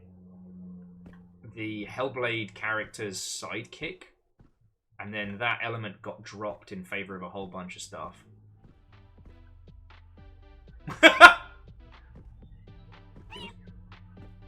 Meow?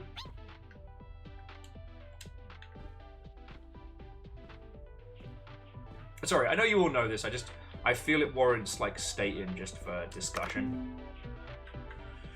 And, like,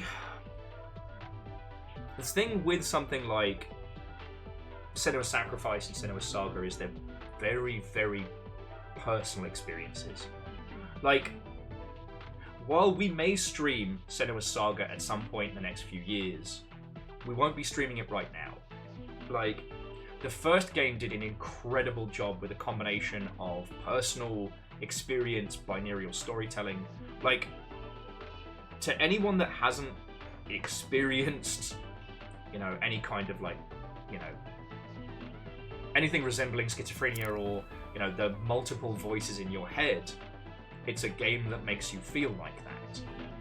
You know, the idea that some voices talk about you, some talk to you, some are heckling you, others are, you know, encouraging you. But some are completely ignoring your existence at all.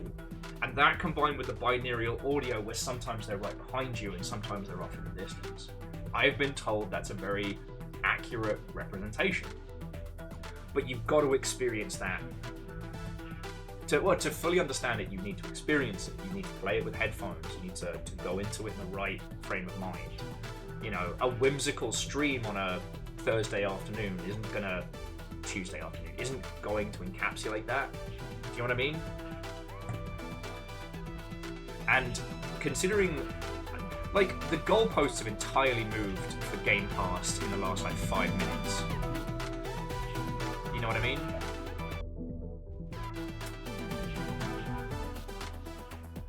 Well, okay, so when we talked about Game Pass last year and earlier this year, the goal was platform domination, right? Oh, is that Big Mud? I hate the beach. Just get industrial straight litter box vibes up here. And I even like cats. Okay, that's not Big Mud. My boyfriend was totally going to stay in the room playing rinky-dink video games all day. He's not even good at it. Well, to be fair, he's not very good at enjoying the beach either.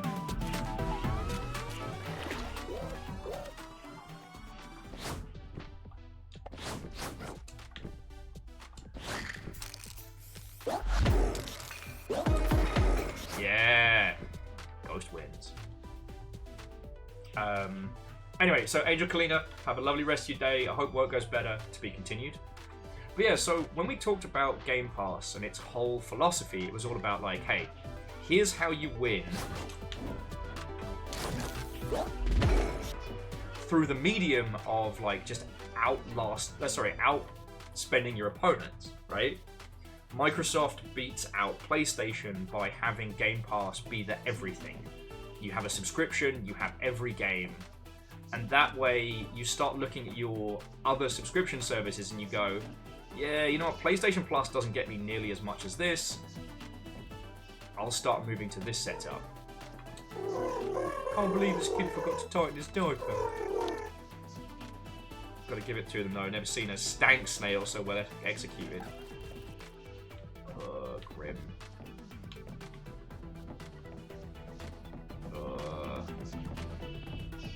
Just avoid the middle. Kid, no. It's really sliding good there for a minute. Then my butt burped. Then I was skidding. Now I'm stuck. It smells like burning gravy. Though burning gravy would be my rap name.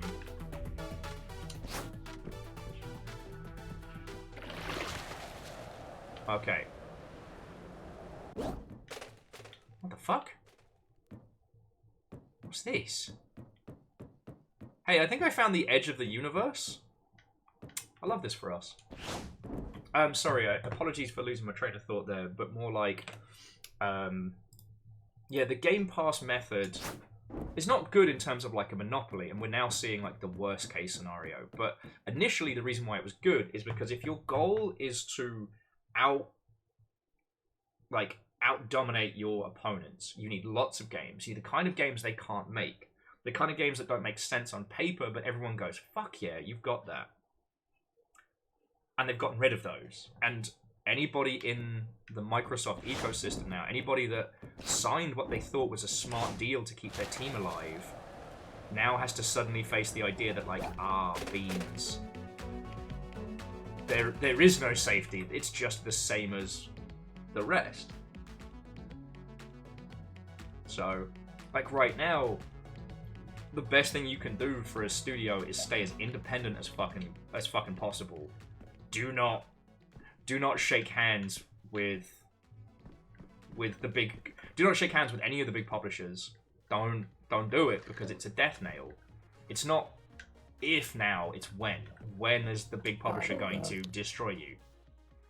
Let dumb dog scarf your hot snake. Same here. Bet I watched it eat a square mile of hot snakes at this point. Not sure I like the term hot snakes. Are you a duck? Are you a pigeon? Why is your camera person a pigeon? This is a beautiful moment right here. We're witnessing actual sports history. There has never been a stronger competitive smokers circuit than this day. Blech. Why does that turn my stomach?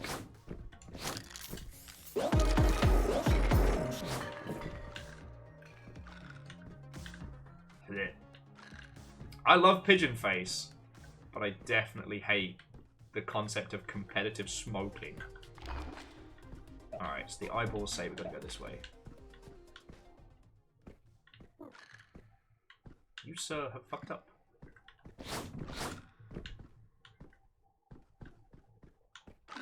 Doberman. Now showing. Doberman.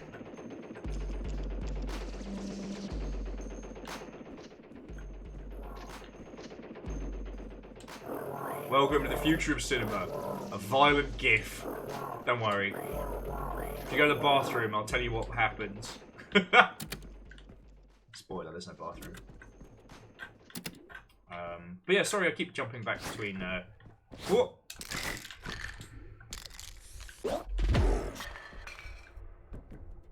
Between banter conversations, but... Oh.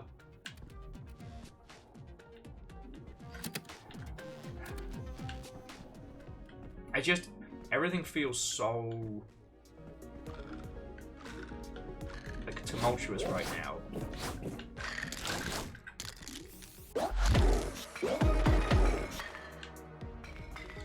Oh, a little ghost hanging out. And like, I keep coming back to this whole, like, you were supposed to be the chosen one vibe. You know? The whole point behind the Game Pass system was that, like, the big projects keep the little arty projects upright. You know, this idea that everybody... The idea that a rising tide lifts all boats is basically the good guy ideal of what should be... Yo, kid, little help. Look, I can't get caught with these JJs on my feet, because they are legit banned. No idea why they're banned. I only almost killed myself wearing them. Anyway, if you can get them off me, you can keep them. Just hurry before the management finds out. As much as I want to go all the way for this one, that wouldn't be fiscally responsible right now. So here's my declaration of sponsorship for La Marbles 2024. Well, Harmonious, salute to you. Yeah, just get me the logo between now and Saturday for the Le Marbles, and yeah, you should be the first sponsored logo on. Congratulations. I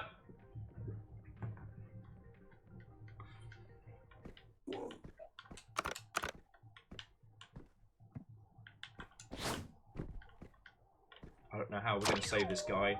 We're gonna do it. Anyway, sorry, I'm trying not to labour the point because we're all dealing with so much bollocks at the moment, you know. Oh, first things first. Taking your feeties. Hold that to sprint. Jump again while in the air. Banned. In a world where double jumping is illegal. What the fuck? We're at 4 SIGs.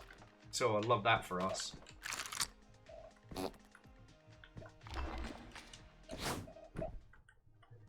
There we go.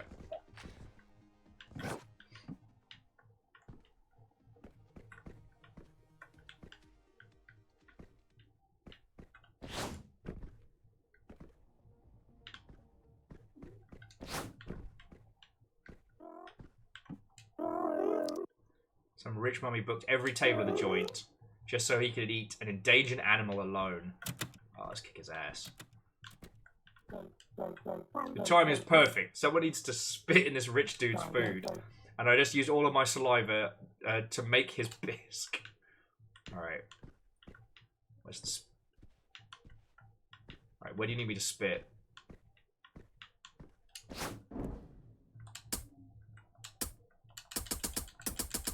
Yeah! Just for flavour!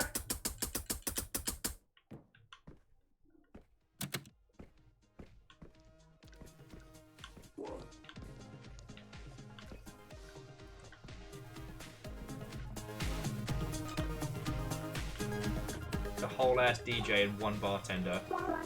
This DJ is so hot right now. Red Viking. Note to self, don't eat anything well cooked. Hey! Unless you're a sickening billionaire eating rare animals, you're fine. Don't worry about it.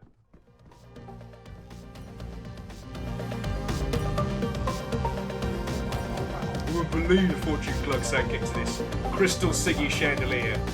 If you shatter it and gave a shard to everyone on this island, they'd all be rich. Or then maybe no one would be rich. Seems like a real win-win situation to me. And Grandma is all about win. Right, let's break this shit. Oh, also, this is, in case you couldn't tell, also hyper anti-capitalist.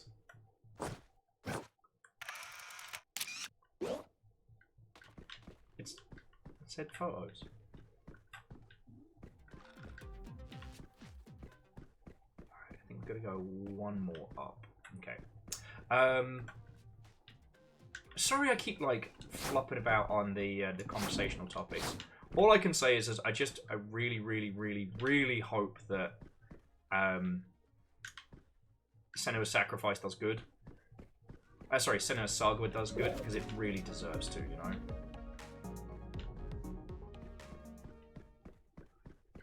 Okay, try going one more up and then see if we can sneak down. No, because that's the hotel we just left. Potamus Geo. Yeah.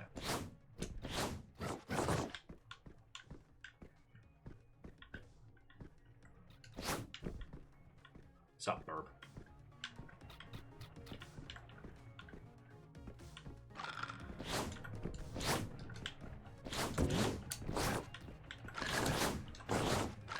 Oh, beans. Sorry, I missed the spot.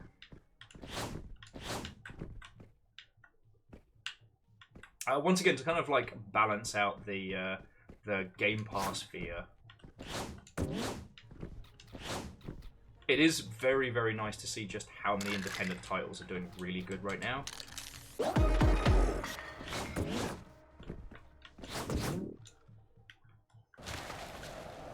Not dead. Not dead. Oh. And I understand that's a drum I've been banging a lot, but I think it's one that needs it, you know? I get this feeling that there's a lot of hopelessness that keeps, like, settling in, especially to peeps who are in and around, like, big main games. But as it currently stands, it's... You good, buddy? Pardon me, champ. We're with you in a moment. But, like, as it currently stands, it isn't hopeless, alright? It is very, very strange being at a time when the big players, you know, the people that we thought... Human skin is so dry. Sorry, it's interesting being at a time when the major players, like the people we thought were the invincible, indomitable, like, eternal properties, are struggling and probably won't be going for too much longer, you know? But that doesn't mean that the industry is toast. When I saw,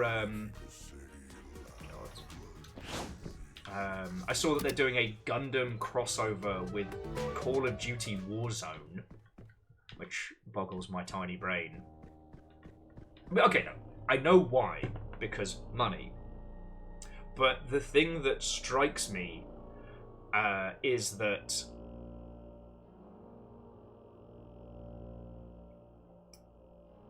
the whole message of Gundam is anti-war, whereas Call of Duty is like, war, it's fantastic. We boiled it down to its base components, made it awesome. Don't even worry about it. Ooh, free Uzi. Like, Call of Duty consistently is like, you know what's awesome? War. Shooting guys. Shooting guys is awesome with no downside at all. Gundam's like, hey, war's awful. Like, war is terrible with no upside. Apparently we need to head back up. Alright, well... Oh, no! Warning, you are leaving the City Suites. Your safety is not guaranteed beyond this point. Okay, yeah, so here we are outside. I guess in the previous game... Hang on, let me get a good view. So yeah, in the previous game, we started out here. And, like, the corporation center was here, but it wasn't as pronounced. And I guess now the Corp has just built themselves their own, like, insane, fugly super city inside of it. I'm sure that's not trying to say anything.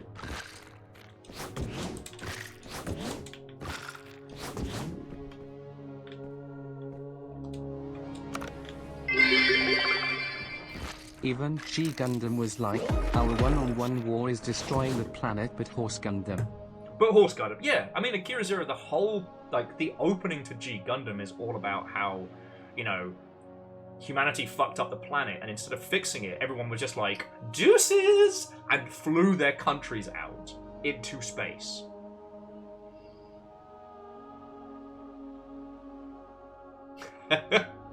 Way cool. Sorry, the way cool was, so Harmonious has sent me through the first sponsored logo for the Le Marbles 24. Vic Harmon runs games. Oh, sorry, and Akira Zero, like, thank you for the 500. Like, that's...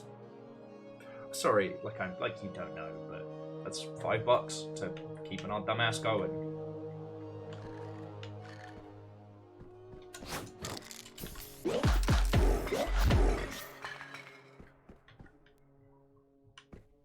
But yeah, video games aren't political. Video games aren't political. Oh, excuse me for the tab for just a second. I'm just keeping an eye on the stuff and things.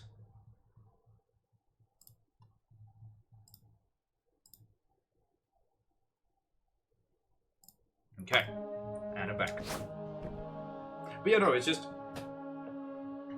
like Call of Duty's whole vibe. Its entire raison d'etre is like, war is awesome, and you should feel awesome when you do war. Gundam's whole thing is, boy, war sure is the worst fucking thing that you can ever do, isn't it?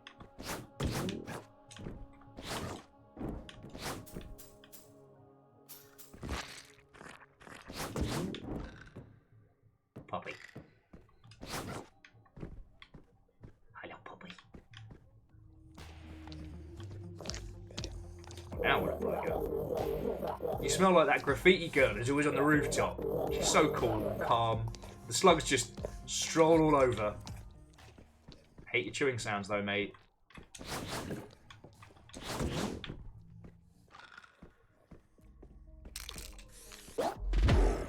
Ghost and slug. Ghost and slug. Tagger slug. Whoa! You're Ghost, right? I remember you from the other island, before it exploded. Everybody remembers the strike, but all I remember is the ghost tags everywhere. Oh, thank you. Could die young if we ever got to do a combo together. Do you first, though. I ain't gonna go nowhere. Alright, cool. We'll do some cool stuff together. Harmonia says, I'm hoping we actually get to play a series together at some point. Way cool. I don't know, Harmonious, like, sounds fucking rad. You know me that I suffer from the hours in a day problem more than anything else, but...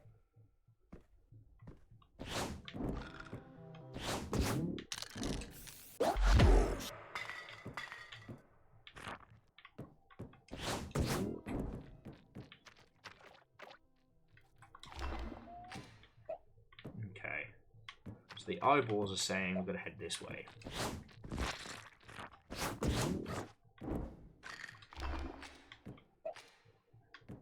I will say this way. Oh.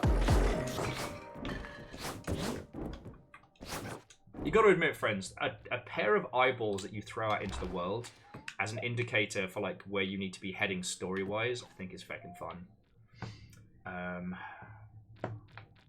Thankfully, I do not have enough hours in a day to get back into Call of Duty, even with the Gundam promo, so I'm safe. But it is very strange how Bandai Namco does their licensing stuff. Fun fact, the licensing expo is actually going on right now. And if you haven't heard of it, like, licensing expo is just all the brands and people shopping around for brand deals all head to this one big event.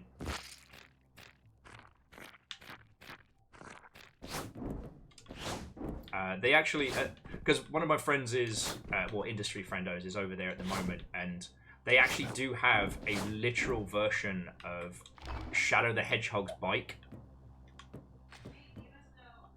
Like, and it's actually impressive. Been patching these pipes left and right. This has to be the work of those grandma terrorists. I couldn't possibly comment. Okay, where are we going, eyeballs? We're going this way.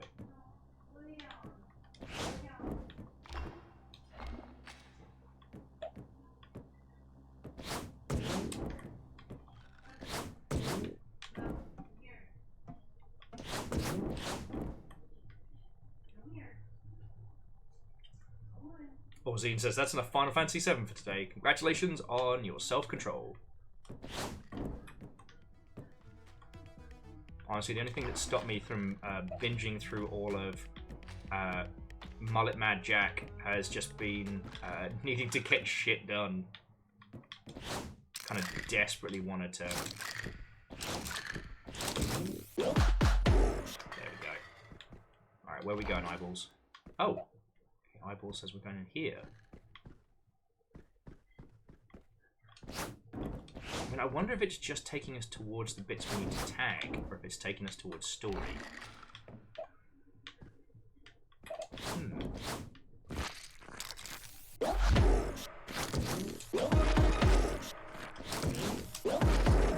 Yeah, big sphere.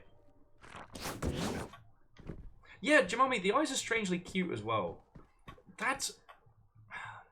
I don't really have a good way to sum up the art style for this game. But, like, it's not creepy cute. It's kind of like... I don't know... urban snark? Like... It reminds me a little bit of when... back in the 90s where everything was like... those faux Looney Tunes kind of shirts and stuff like that. Does that make a weird sense? Like something that is partially adorable, but ultimately... perhaps cynical's the right word? I don't know.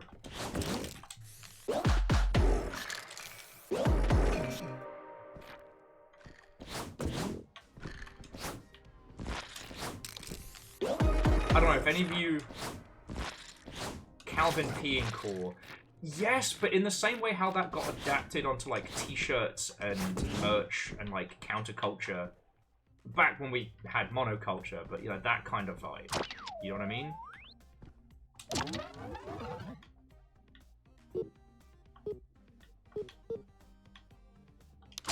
Does that make sense?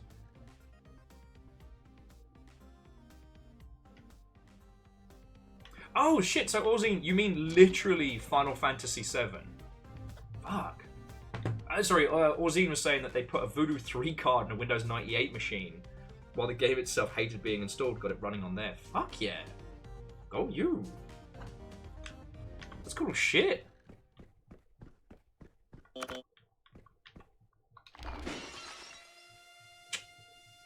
I'm doing crimes! Crime. Ooh. Newspeak. It's just pigeons. It's just pigeons. Oh, hey, stranger. See yourself behind a little camera there. We're looking for a freelance photographer. You interested? Just grab that little disc over there, and best part is, it's all unpaid work. This game has no chill.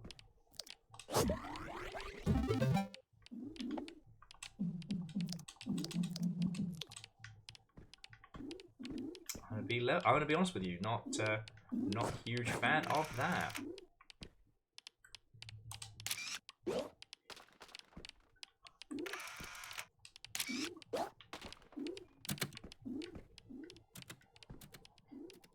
This game is peak.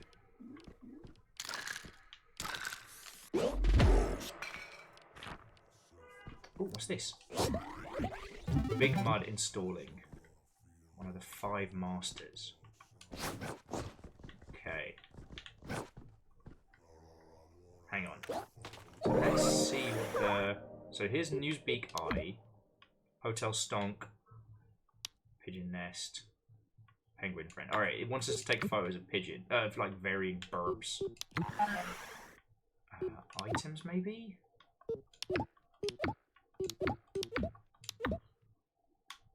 Eyes of a legend. Oh, here's Big Mud. Okay, number sequence. Oh, these are his tracks. Like the master songs, alright.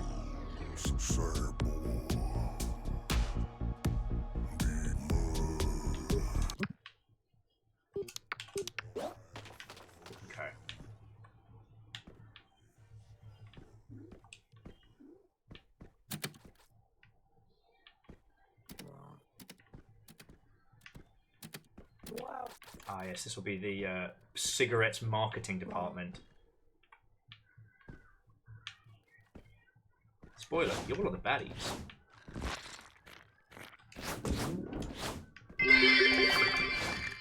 Just dropping by to say I'm proud of you. Keep going and stay strong, brother. You know what? Times certainly are tough, and nothing worth doing is ever easy. But I'm doing it. So thank you. Except for I can't get in through that door.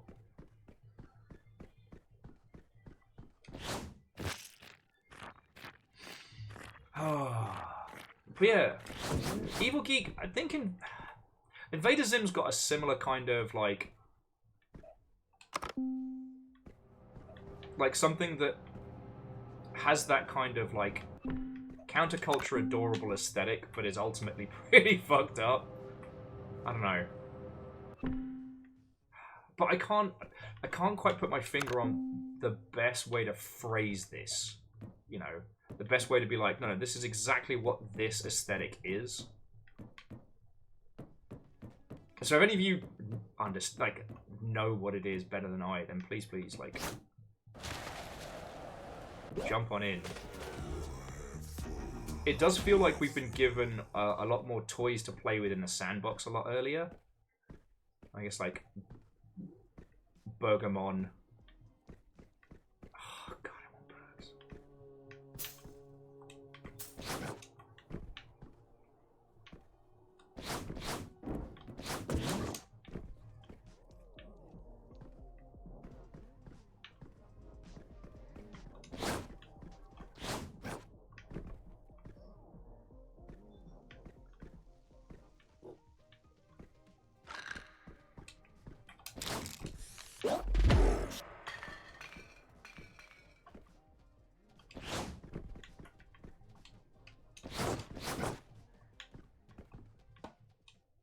Actually, Angelus, that's not a bad shout. Using the magical eyeballs to destroy the chandelier might really work. Oh, we found another tagger. Look at that. The butt war is back. You just roll down the sludge to stunt with all that rat money. Or should I say glug money. Pretty sad to see Big Mud doing Glug's dirty work. All his gifts. We don't know where Big Mud is. Oh, not allowed to tag on there.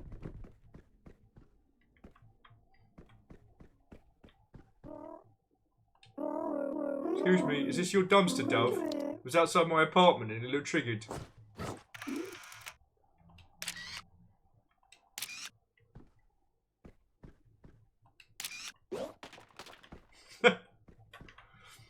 Sorry, there's so much to this that I'm not doing a real good job of like showing off or explaining. The fact that everything in this world is considered disposable. Like, every time you take a photo, you throw your camera away. Oh, you got fucked up, mate. And that seems like a very, very deliberate choice.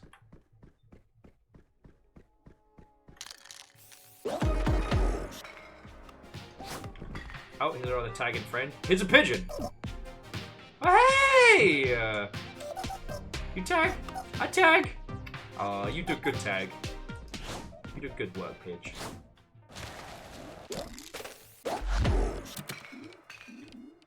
Oh yeah, this is the pigeon offices. Okay. So friends, I do need to beg your forgiveness. Via Kuaz. I desperately have to pee. I am like 2 coffees deep and trying to hold a conversation whilst also careening around the world of Sludge Life 2. I think it's almost the water noises. It's got to be. So friends, I'll be back with you all in a brief second. Please don't go anywhere. And then we can talk about whatever. Vernflow, I hope the hands will come back, but that's why I'm not putting it on the in-game menu, lest they return. Must be the sound of the water in the Must game. be. Oh You got shit! this. Sorry, Bacon. Obviously, thank you for the 200. Harmonious, with your sponsorship of the Le Marbles 24, the first official sponsorship, you also got the Yaldum. What will you do with your newfound power? And yeah, Jamami, find you someone that holds you like Peep holds that spray can. That gigantic spray can with the tiny little pigeon face. Fucking cute. Okay, but I desperately have to pee, so I'll be back in just a sec.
Hello, friends.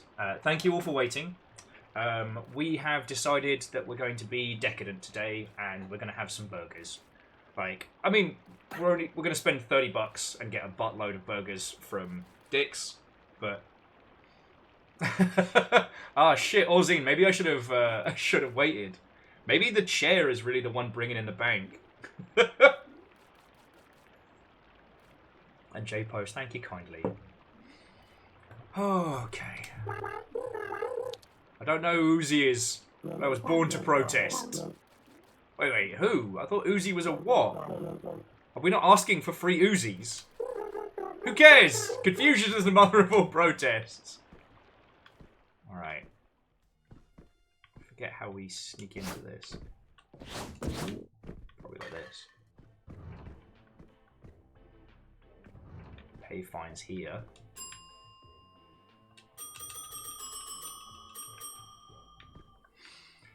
Oh, okie dokie. Ooh. No, we can't actually go in from here. Alright. So we gotta work out a cheeky way to sneak inside.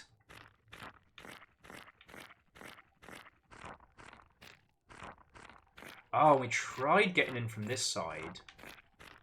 Oh, there's an open window. Alright. There we go.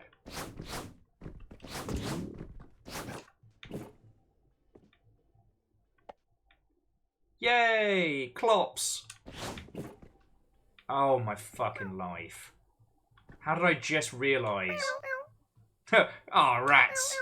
I was hoping not to get spotted working for Clops. For the Clops. Can you do me a favour and not tell the other cats? Clustrator. I must not be batting for 1,000 because, yeah, my brain just realised that they're the Clops. A-clad, if you will. Okay, Zakam. So this Saturday we are doing something gloriously stupid. We are doing the Le Marbles 24, a 6-hour single race of marbles on stream. One map, one race. And I am accepting sponsorships for it. I'm actually actively courting them. Mainly because I'm going to have to go to see family for a bit of time. And, you know, when one works for oneself, there's no such thing as paid overtime, paid time off. So, yeah, I'm offering logos on stream. And I'm offering little shout-outs on the hour. Excuse me. That way, if people have like a game they want to promote, or if they just want to do some like silly comedy shout-outs or what have you, then they can. So far, we have one sponsor for a logo, and a little bit of that sponsor money is going to go towards getting some hamburgers today, because I have been exposed to hamburgers, and none of us are immune to propaganda. Clop of the month.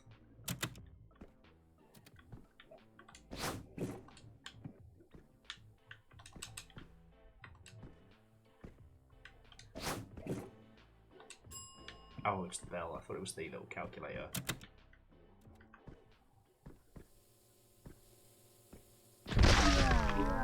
Ow.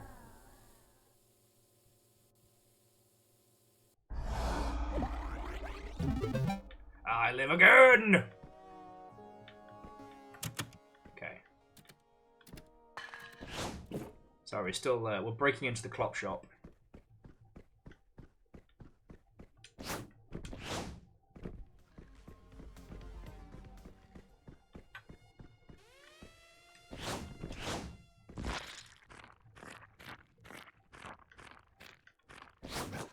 Uzi? More like Uzi then.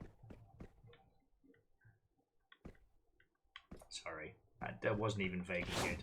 But yeah, so Zakam, it should be fucking funny. You know, I'm always a fan of like endurance streams or dumb ideas, and this is a combination of both. And if you want to throw your marble into the ring, obviously you're cordially invited.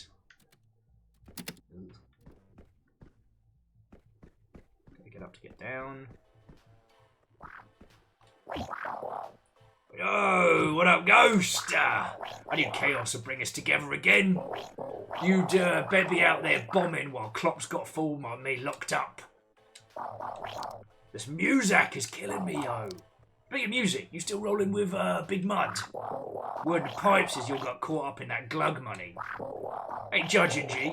Just, you know, you gotta get yours by all means necessary.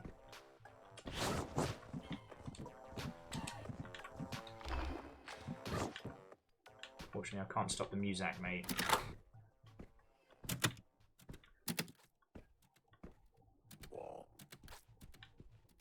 Dude's just watching the competitive smoking contest. Thanks, I hate it.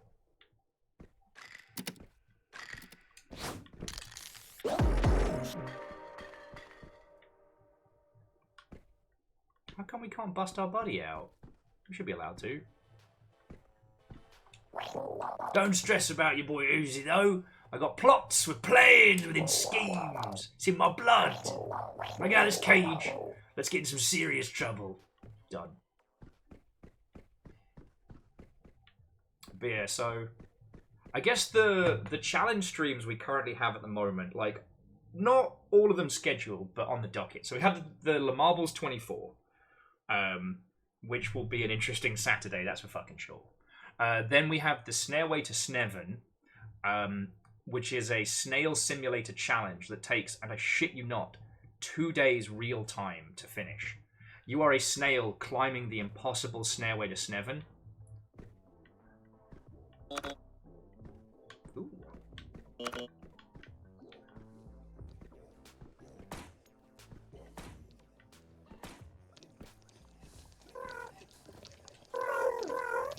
These donuts are for Klops only, so don't eat them.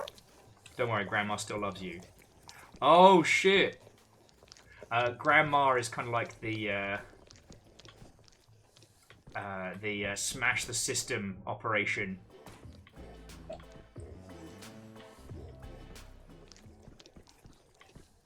And what will happen with this lot? So that means that either they're about to be pooping their heart out or worse. Just remember on the Snailway, don't get salty. Well, the thing is, Zakam, is like, if possible, if I can angle the snail just right, I should be able to sleep whilst the snail is climbing. But if I fuck up, what if the snail falls off? What if it goes wrong? This will be a literal test of endurance. The other one is, obviously, we have the Ichi zone, which is the most brutal of all the challenges. Oh. Alright, we'll go up. Wants us to go straight up.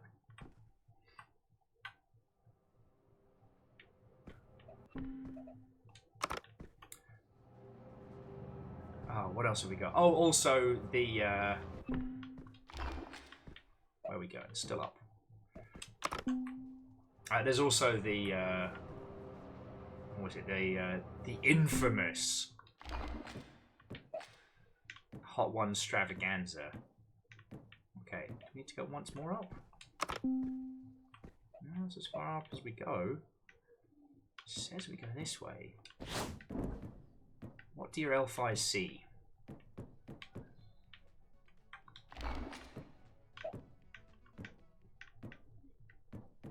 Inside here, maybe?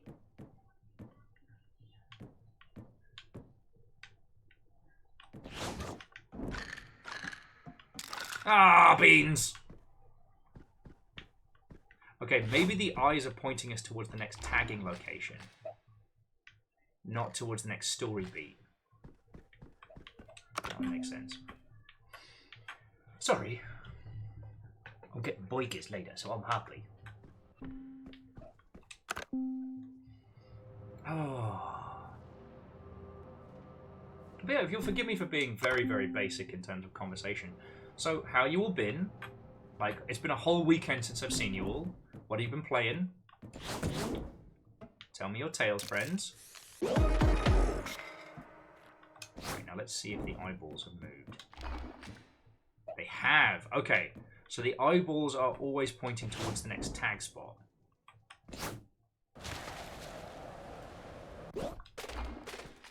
Because they are the eyes of a legend.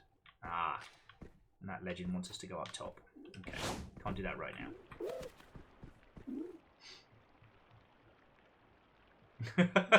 Kalu, what and welcome, friend. Hello, hello. How goes it? Welcome to Sludge Life. It sure is here. Zacam's making a bridge mod for their XCOM 2 mods. Also fixed the CPU affinity issue for an open source game launcher they're still testing. Check you out. That's heckin' cool.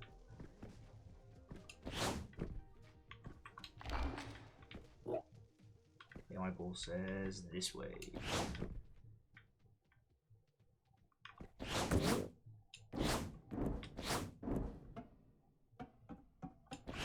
Whoop.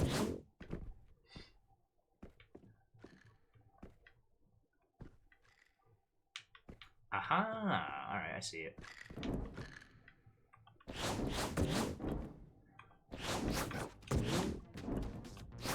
What I will say that's interesting is with Sludge Life is it does seem to be they've taken like literally the original game and used it as the building blocks for a whole ass new title, which, you know, once again works smarter not harder, right? But I find it interesting that there's a lot of these areas I'm navigating very quickly because I remember them. You know, that old thing of like some days I can't remember like what fucking day of the week it is, but I can remember how to maneuver my way around this labyrinthian urban parkour nonsense. Except when I fuck up like that. But we just don't need to talk about that. It's fine.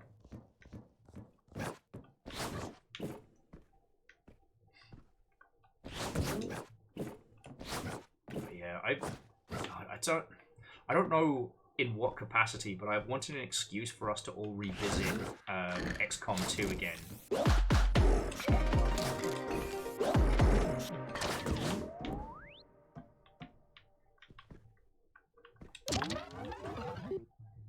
Right, stack a square, and we can get back to the fancy beaches in a second. Get back to Selloutorama.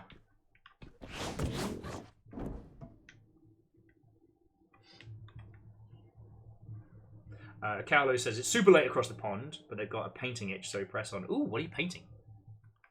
I've got my minis base coated for when we do the Warhammer Skulls thing on Thursday.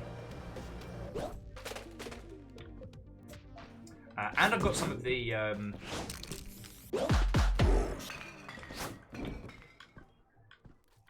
think this is where we started the game, wasn't it? Yeah, I think it was.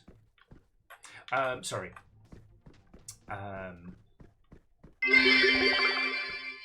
XCOM 2. Why do I see a facility filled with names similar and sent into no return missions? Smile. I mean, Bacon, I don't plan on sending anybody to their death, you know. As the de facto commander, it's not... The goal isn't to send people into bad times. It just... Sometimes it shapes out that way.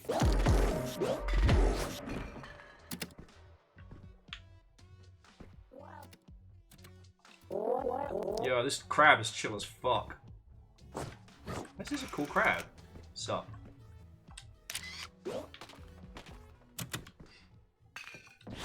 No, I guess the things are, one, I haven't worked out like a hook. Like, what would we do?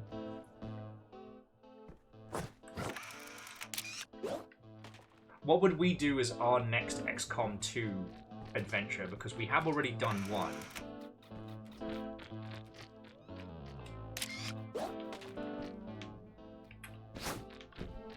Like, what would make it different if we did another run through? And two, like, how would we decide how would we decide who ends up in and who ends up out? Because last time it was, you know, it was our opening gambit when the Longship became a real operation. You know, everybody who subs gets a character. That's significantly harder to do now. And hey, it's a lovely problem to have, let me tell you.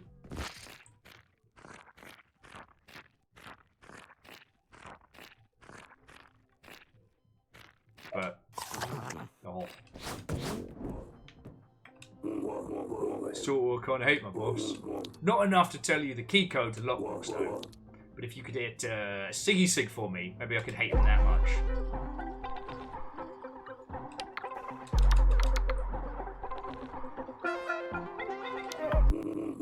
Fine then. Won't tell you it's 6699.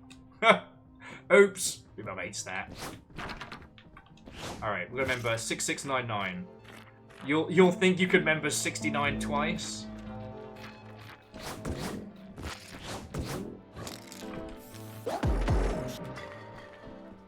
You'll think you can crack that one.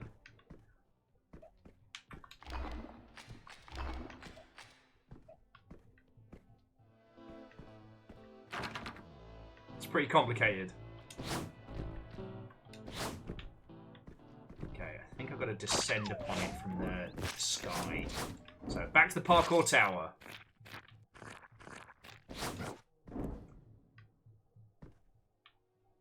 And Zakam, I think that's a good way, like, have people making character pool submissions. I'm actually surprised at this point that no one's made just something that takes your beats. No one's made like a mod or equivalent that just takes your sub list and adds it in. But the flip side with that one is that if you take everything from a data file rather than from like manual character creation, what ends up happening is that scientists can be named after, you know, people who subbed and things like that, and it kind of doesn't feel great if instead of when you expected a character you end up getting, you know, just Jeff Scientist. It doesn't quite have the same cool times. Wee! I broke into your house. You do not look stable. Broke into your house. Oh, if it's a much roadie or toady or whatever. Your power went a little hard last night.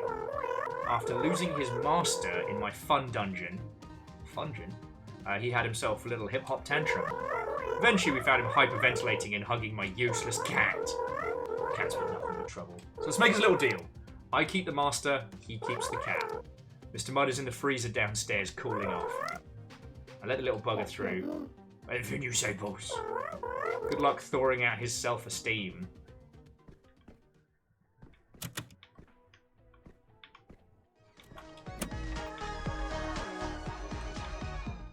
Okay, so we just kind of stumbled upon it. What's the password? Oh wait, you're Big Mud's manager. Ah, okay, and this one. Now, does anyone remember the password? It's very difficult. Oh, the code was 6669, not 6699. Oh shit. Keely. Keely is no scientist here. Oh. One of the reasons why I think I deserve to have a hamburger today and a dinosaur sticker is the Summer Games Fest put out their list of sponsors or games companies who are in attendance. And my brain was immediately like, ooh, let's go through this list and see how many people have done mass layoffs. Because here's the thing. Keely's not going to say boo to a fucking ghost.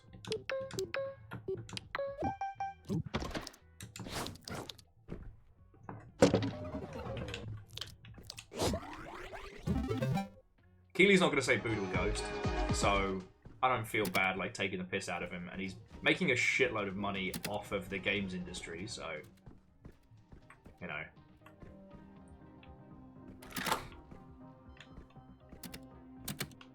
Alright, where's Big Mud?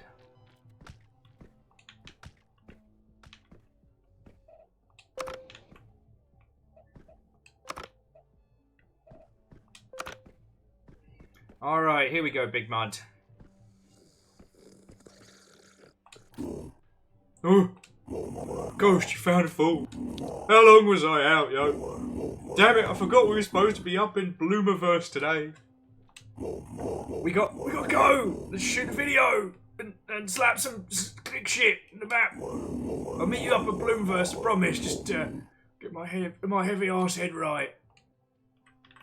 Alright, I'll see you up there, mate. Don't forget I fucking saved you. I feel a bit bad, because he was just kind of having cuddles with the cats. Like, living his little best life. Oh, the birds are out.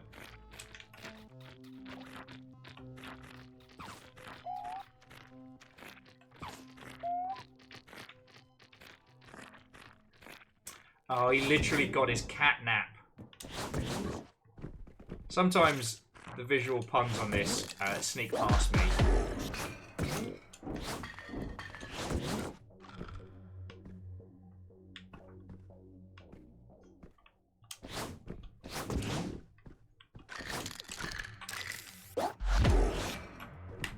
God, there's a pun in here like a... What was that fucking parkour graffiti game? Like somebody's oh, beans, I'm gonna be thinking about that now the rest of the bloody day.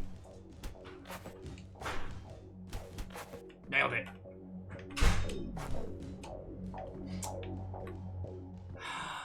Bloody hell, it was a PS2 era game. It was predominantly like exploration and parkour with a little bit of like graffiti tagging in the ilk, and I'm trying to fucking remember what it was called. Mark Echo's getting up. Thank you, Evil Geek. God, I guess my brain just hasn't, even with sleep, I haven't fully recovered. Thank you. Oh, fucking surprise fish.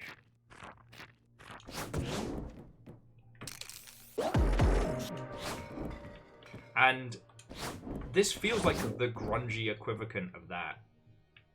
Though, I think you're all there where I did, like, I wouldn't call it research. We found out a bit more about this Mark Echo guy, and he's... I wouldn't say a novice, but he's definitely a bit of a self-aggrandizer, you know what I mean? Oh! Shit the bed. Okay, didn't mean to tip that, but I guess we're where we need to be, so there we go. Hey, Verdant, go get some food.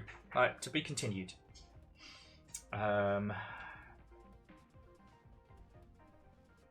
Well, so, and Zakam, sorry, jumping back, you're right, like, doing the character creation pool is better, especially when it comes to, like, you know, gender, nationality, etc. People can either make a character based on what they want, or, like, have themselves in the fight. But, I need you to know, the last time we did this, I had to make 200 characters, and that took 10 hours. Like 10, like 10. Actually, let's go see what the whirligig thing was before we go check in on our random DJ's nonsense. So, okay, firstly, who the heck are you? Sorry, air traffic control is down indefinitely. No one's flying in or out until it's fixed. We here at Siggy City Suites apologise sincerely for the inconvenience. Please visit Kid Siggy kiosks near the lobby for a complimentary Siggy Sig. Okay, so I guess this is just grounded for the moment. Dude outside says there's no flights off Siggy City today. Something about maintenance. Little do they know, I'm actually high maintenance for a living. Like, for reals, it's actually my day job. Man, you can get paid to be high maintenance? Okay, so no jet cars for us. What was that bloody... We found it earlier. There's a special elevator up to the music studio. Oh shit, let's go. There it goes! Been too long, yo! Heard you and Big Mud are back up in the building. Yes, we were. Mr. Tag? I hope so, because I'm hyped to start seeing ghosts everywhere again. Plus, the Siggy City dump is right for tagging. I got you.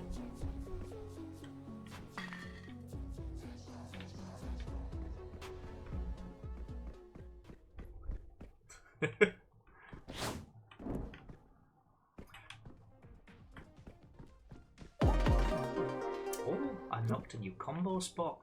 See what the eyeballs have to say. This way. Alright, we'll take the stairs up a couple times.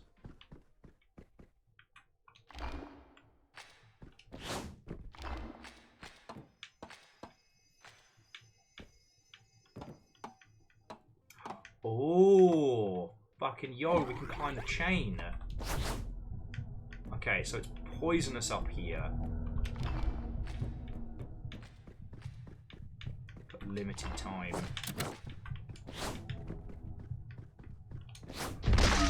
Beats. I thought we could cut the chain, smash the chandelier quick. Glad they finally banned those JJ brand jumping sneakers. All I've been doing the past 6 months is unbreaking legs. Yes. Not using them. That is what we have been doing.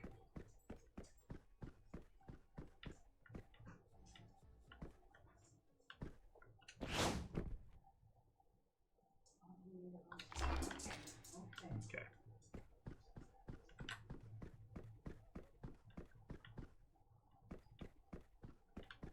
Sorry, I'm in love with the chaos of this game.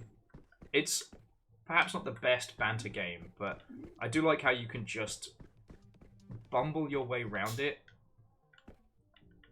and still find something interesting in this. Oh. Sorry, friends, like, because aside from Mullet Mad Jack, and that game breaking my little brain because of its commentary on streamers and audiences and whatnot, I haven't really done much that's been super, super interesting. I started watching a bit of a garbage show, but just because I wanted something to put on that I didn't care about, but was just interesting enough to keep my brain from wandering. So I've been watching Hellstrom. The two kids of a demon serial killer and a possessed woman, all grown up, fight demon crimes, I guess. I think that's the pitch.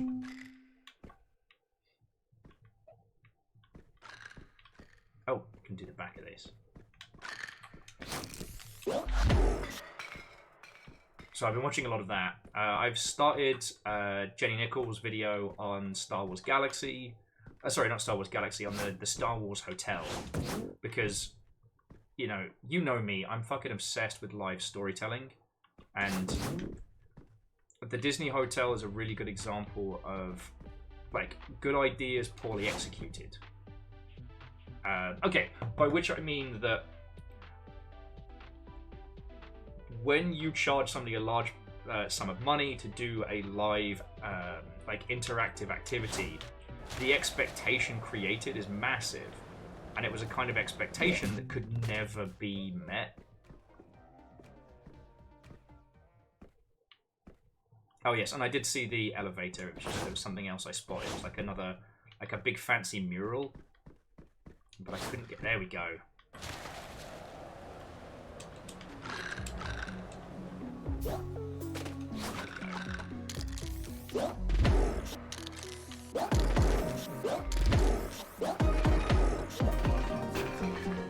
Okay. Yo, Ghost, you feeling this bougie ass Siggy City? Kind of vibing off this whole about to go down energy. Big same. Reminds me of Uzi, yo. Dude would have gone ham on this whole island. Wait, did you hear about him? Klopp's got him. Bombed their HQ wall to wall, broad daylight. Dude just stood there until the Klops came in. It's the most Uzi move ever. Good on him.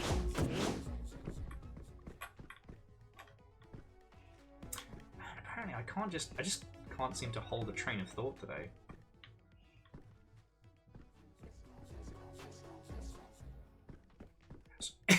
So yeah, you're just gonna get little snippets of a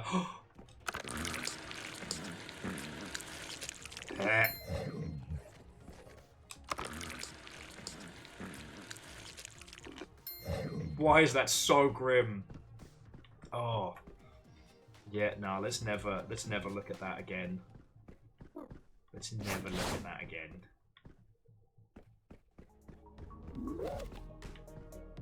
Okay, go further up for the entrance. But yeah, no, I've been super boring, friends. I managed to make myself like a little airbrushing a little spray painting station up on the roof, which is how I got the minis done. But what I didn't take into consideration, because it's been so long since I've done like outdoor crafts, was basically the light died and I couldn't see shit, so which is why I had to stop. But I did get a larger portion of the things I wanted to. I've still got a lot that need undercoating, but base coating, but we'll make it work.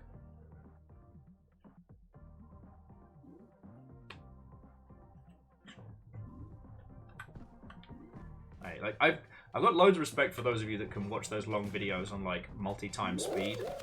Personally, that just ends up giving me anxiety. There's something about people talking like really intensely at you faster than natural that just makes me uncomfortable.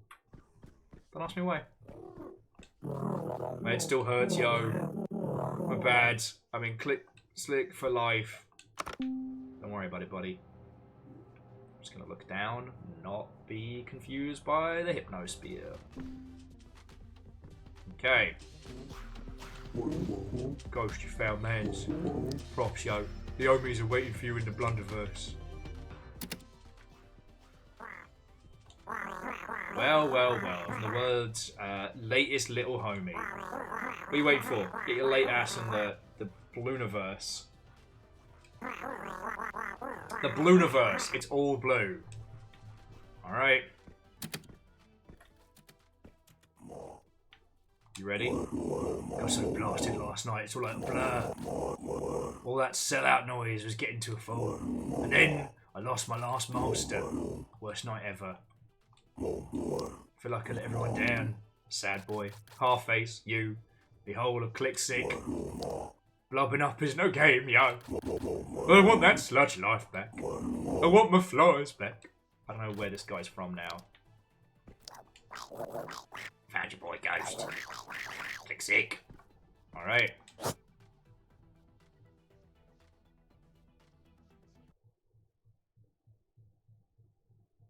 Oh, Evil Geek. Sorry, my apologies. So you watched it 1.5 times. Boo.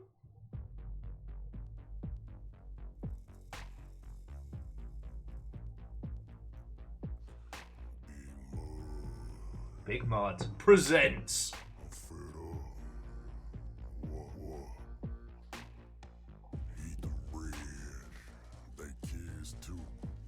But I haven't started the Armored Core full breakdown. That's my next big one when I'm done with Star Wars Galaxy. Oh, that's what I was talking about before I lost my train of fucking thought. So the reason why I'm so obsessed with this is like when you think about it, the Star Wars Hotel was the most expensive attempt at a LARP, right? They have all the technology, they have all the money, but because of the cost, the expectation per user is so insanely high. You know, for thousands of dollars a day, I don't think it's unfair for users to be like, hey, I should be I should be a big part of this story, not just a contributing factor. Ah yes, the cat with 2 buttholes. And even with the incredible set, and even with all parts of the hotel being themed, I don't think there was ever a way it could live up to the hype and the price tag. Do you know what I mean?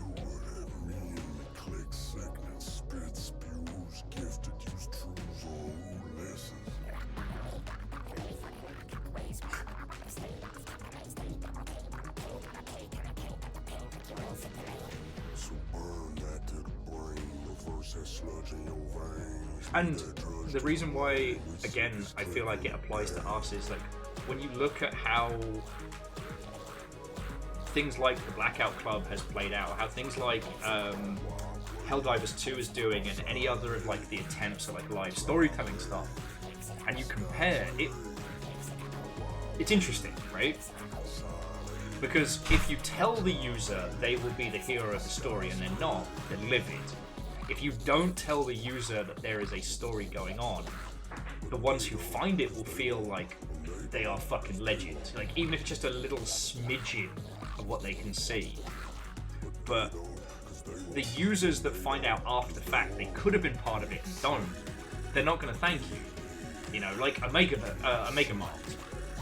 For those who don't know, the Meow Wolf Omega Mart isn't just like a silly thing in Vegas to go see and buy like elongated mayo. There's actually there's a story that you can churn into where you have to like interact with the host and stuff. Hey Fred, we're just looking up a cat's butthole, how are you? That was the whole thing you said on the internet. It was. It's not even a bit, it's literally a cat with two I buttholes. couldn't even react to the food. Two What? buttholes. So Fiona, very fucking thank you. I have a burger. I'm very happy, thank you. River, pull it down. And they got fries.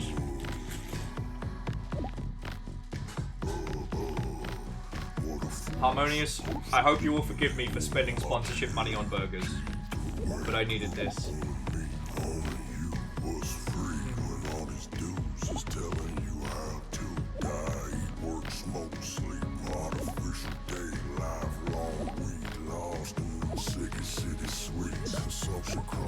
Fred, I wish I was cool enough that this was my autobiographical game.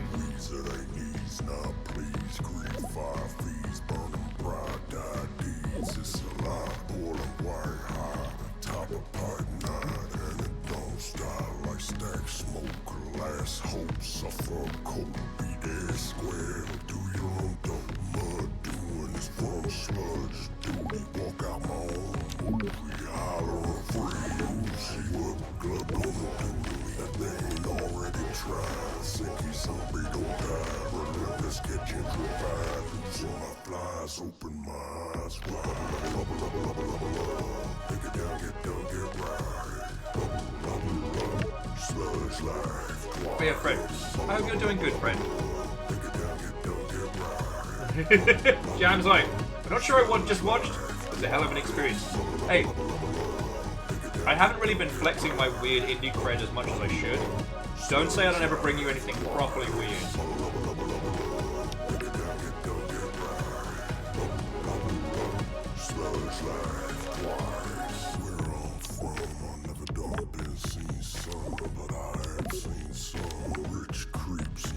Okay. But what I will say, sorry Big Mud, let's get back to it.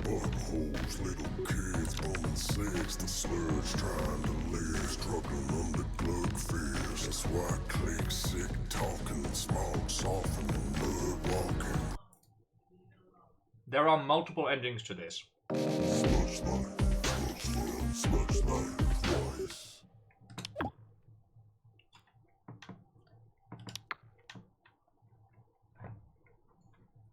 Hey, I thought we got the bird snapped.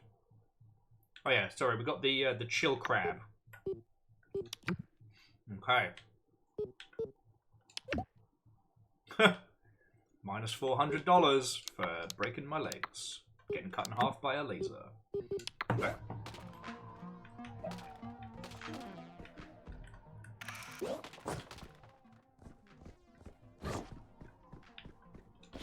Okay.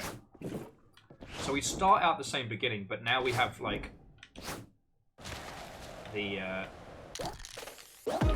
even more of the world to explore. Okay. So let me just stuff my face with some fries and some boigs. I didn't come to this channel for indie content, says Fred. Flip stable. Well, there's something about this game that I always think is worth sharing with people, both the first and this one, is that it's the most laid-back open world game, right? Like, you know how we kind of just stumbled upon finding where Big Mud was? Like, that's part of this. You bimble through, you experience it, but you're not up against a clock. You're not being wrangled by timers and, you know, quest markers. however much you get out of this is how much you want to put in. But it doesn't demand your time. I really respect that. You know, I'm still trying to get the vibe of this, but ultimately it's kind of... Despite it all, corporations gonna corporate. And the opinion of all the different other graffiti artists are being like 50% like, fuck you, you sold out. And 50% being like, hey, go get yours.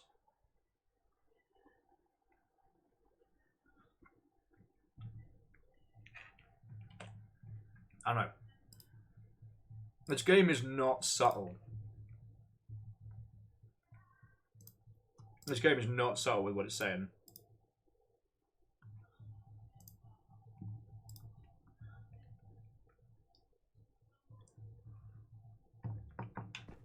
Nope.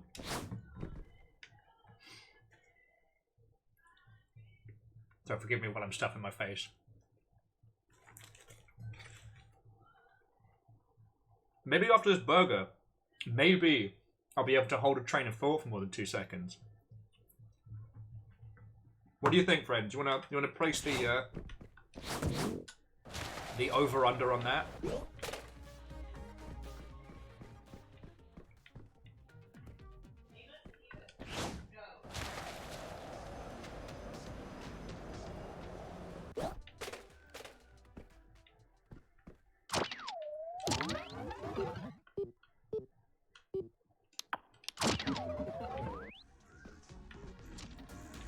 Fred, you're right. I'm probably going to need the... There's probably going to be a multiple burger scenario.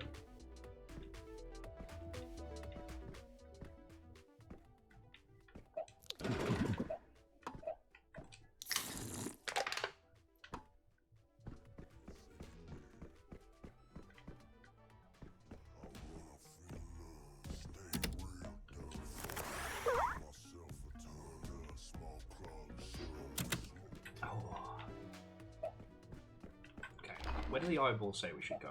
Eyeballs say we should go straight up. Alright.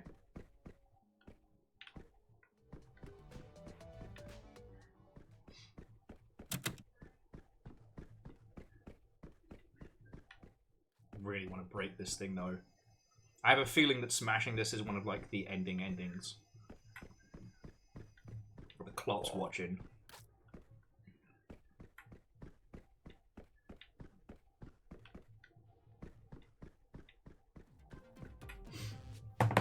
Burger time.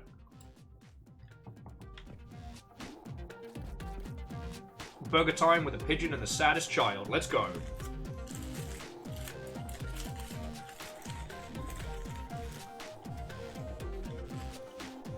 I'm sorry, friends. I've been dreaming about this for weeks.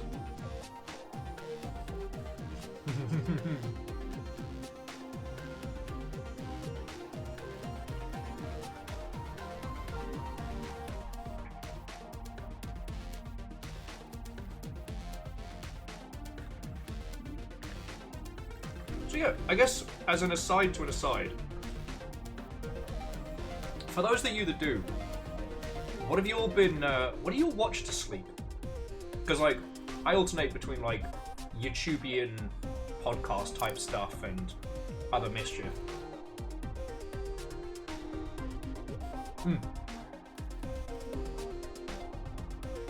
Baron, what have you cracked? Tell me your tale.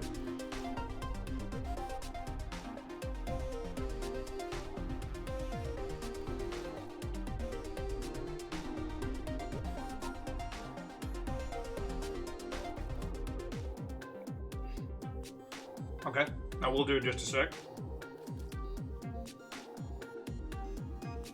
This burger is disappearing very quickly.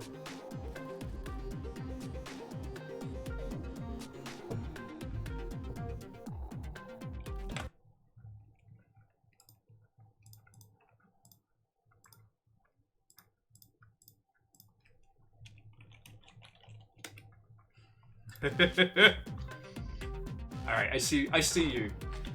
Problem is, we can't say anything yet. We can't get away. Not yet. People must wait.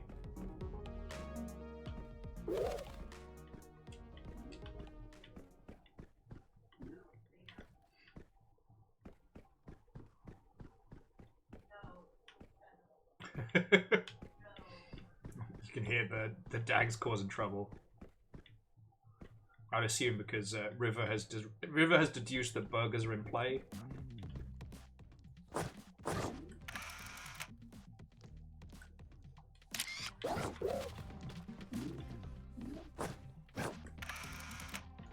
So,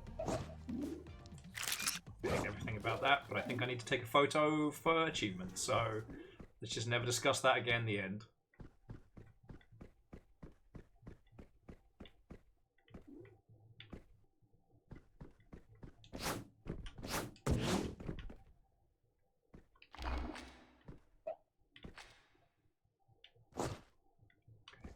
Say.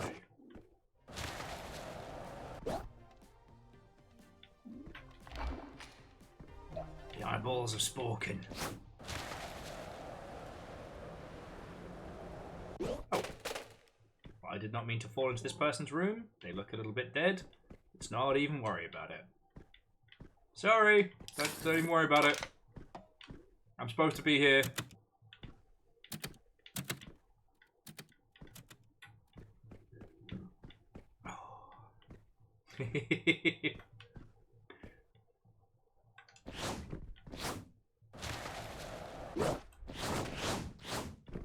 Okay. Parkour. Guess we haven't. Like, we went in. I guess we haven't been in here.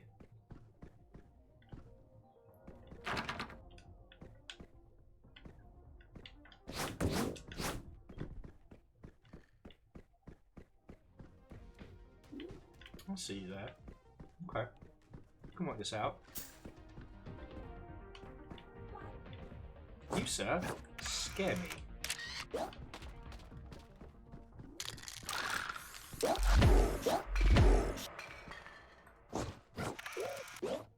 Beans.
Most underwhelming student I've ever had.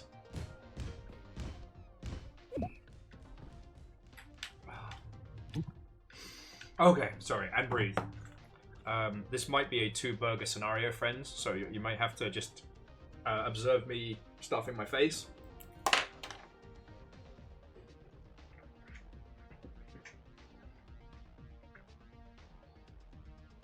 I don't know why I'm like this today. I had sleep. For some reason, I can't seem to carry a conversation for more than 2 seconds. I'm just... wow.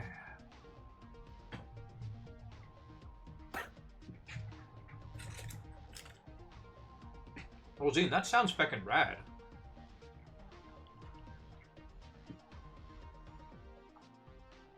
Like, I think I told you, I've been enamored with this little, like, mini yakitori grill and sake warmer. It's such fucking brilliant. Hang on, bear with me 2 seconds, friends. Alright, I'm doing it. Both birds.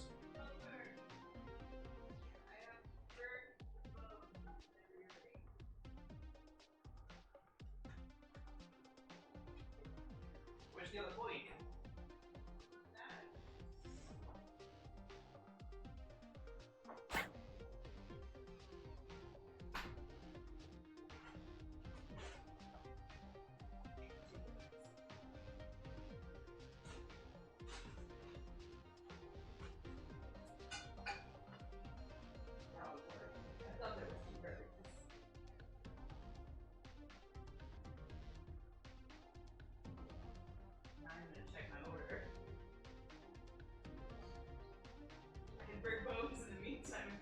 take the bone. We're just starting to feel real sad real fast.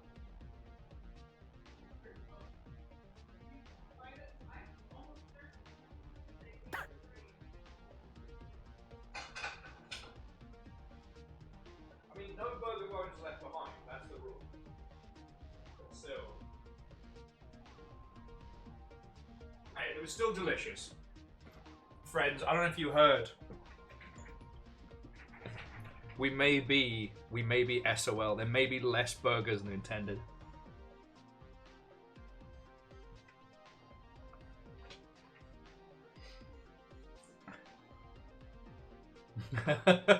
No, Fred, it's not a bad idea, just as long as you don't burn your fingers. Go the decadent American route.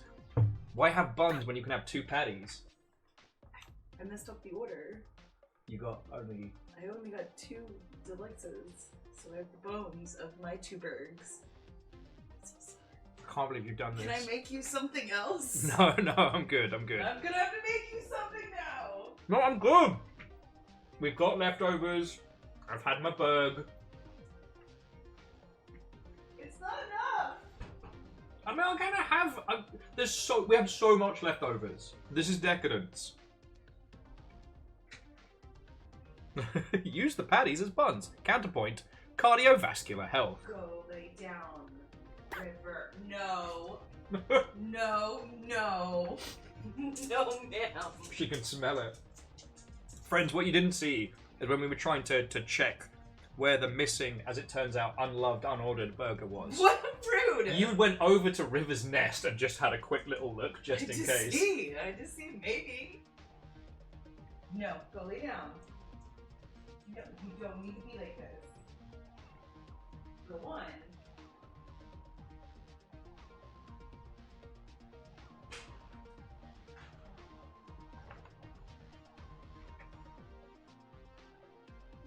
Yeah. Well, didn't you get me? The cheesy meat Oreo. That was my nickname in high school. Okay. So plot-wise, we need to do some of the collaborations that we've seen with other friendos. So we'll head out back to the stacks, because not many of the graffiti lot are here. Don't worry, Will. I got you a burrito. That is a guinea pig. That is a whole guinea pig to show. Oh, right, wrong button. Oh my word! Look, it's a little guinea pig in a pouch. I got you a little burrito. Little tiny borotto. You want a little snack? You want a little snack, buddy?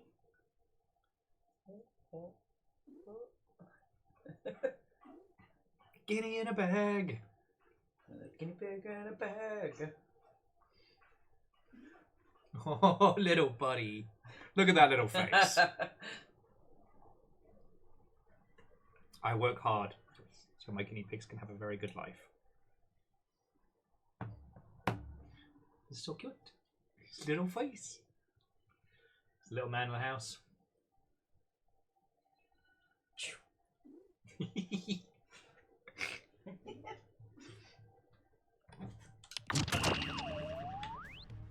Okay.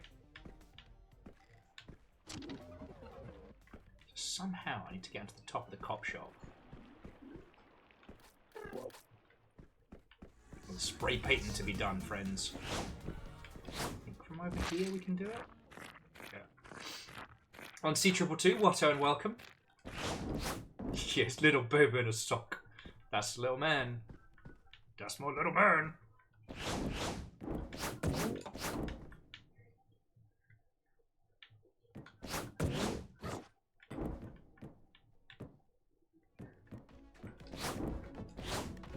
Actually, why am I doing this parkour? There's literally an elevator. Work smarter, not harder, right, friends?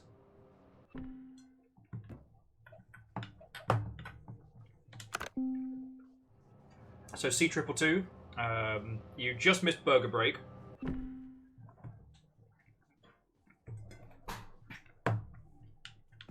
I'm just demolishing leftover burger bones. They know what they did. The bones of lesser hamburgers. Consumed, demolished, destroyed. No, it's okay.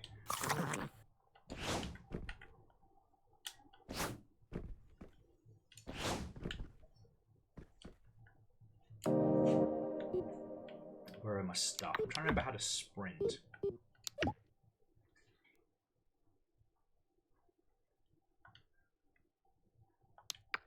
Okay, how does it hold?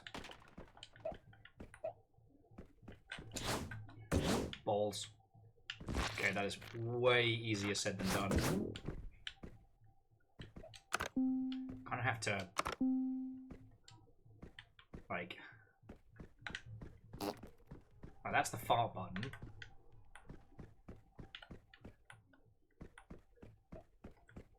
Yeah, I'm gonna have to, like, Jesus, I'm gonna have to Armored Core claw grip to make this jump. Oh, well, C222, that sounds feckin' lovely.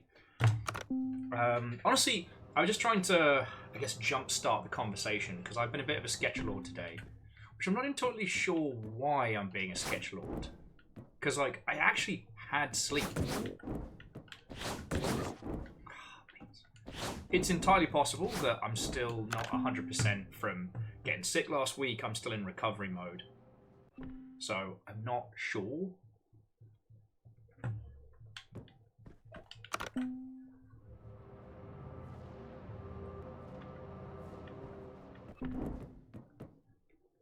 But I've kind of been scritching it about, like, oh, fuck sticks. 50% of the conversation.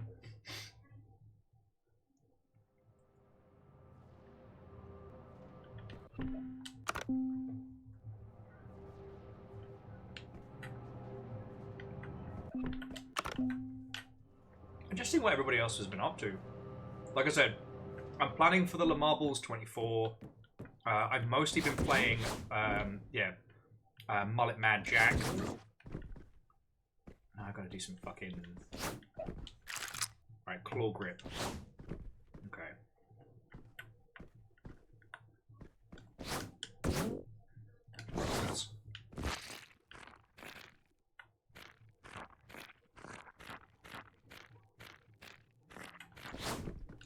How the fuck am I done there?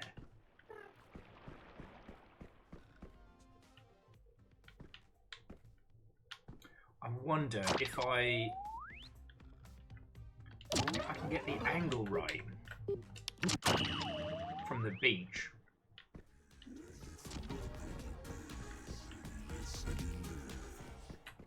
I wonder if I can fucking jump off from Siggy Beach and then just kind of like fly down.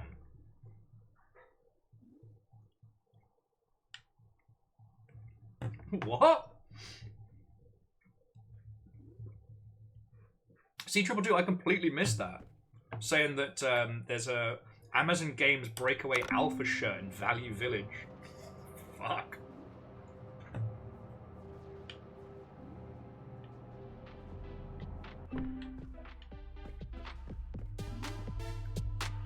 When you think about it, that shirt has outlasted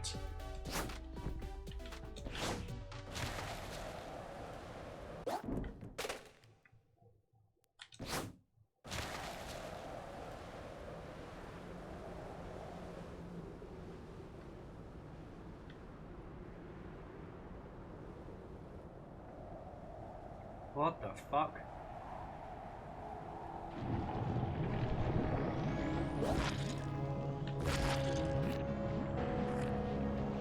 What the fuck?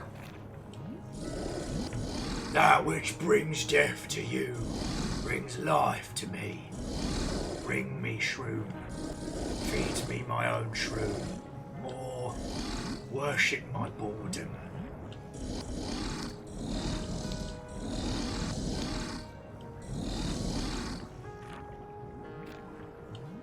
What the fuck did I find out here?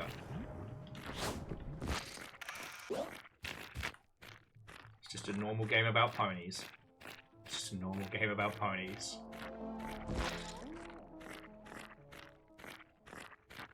So I guess we gotta find this fucker some shrooms somewhere? Oh. That's a cool looking octopus. Sup, cool octopus?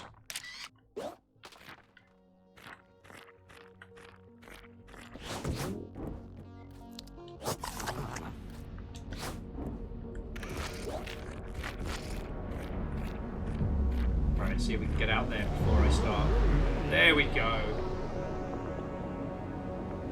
Holy fucking shit. I am high as balls. He said bring him a shroom. Didn't work. Yep, just a normal game about sludge. Oh, you're a familiar face. Have I smacked you before? So am I, old bad. I'm all about love now. Being one serious new dude. Right?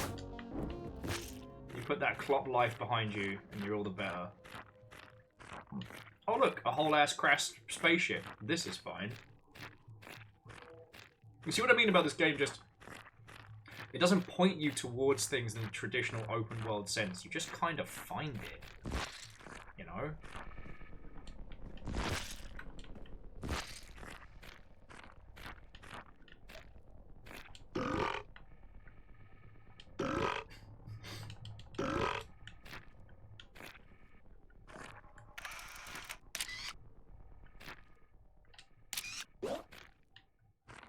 This seems fine. I see no problems with the situation we are currently in. It does look like Commander Keen's ship. If he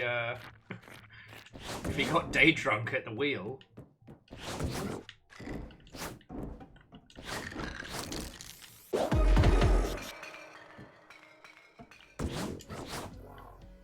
It's really interesting because the first game was so much about your reputation, about like making it.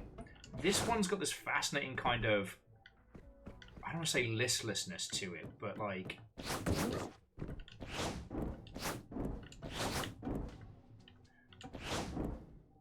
the game and the game world is weirdly indifferent to your existence.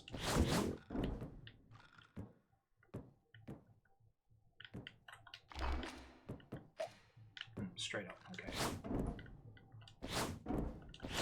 I don't know. I think for anybody who's lived in like a major city or something, you've definitely experienced this idea of like, despite being surrounded by people, you are alone, you know? Despite being a whole ass human being, you know, a lot of the big city environments kind of make you feel like you're essentially worthless.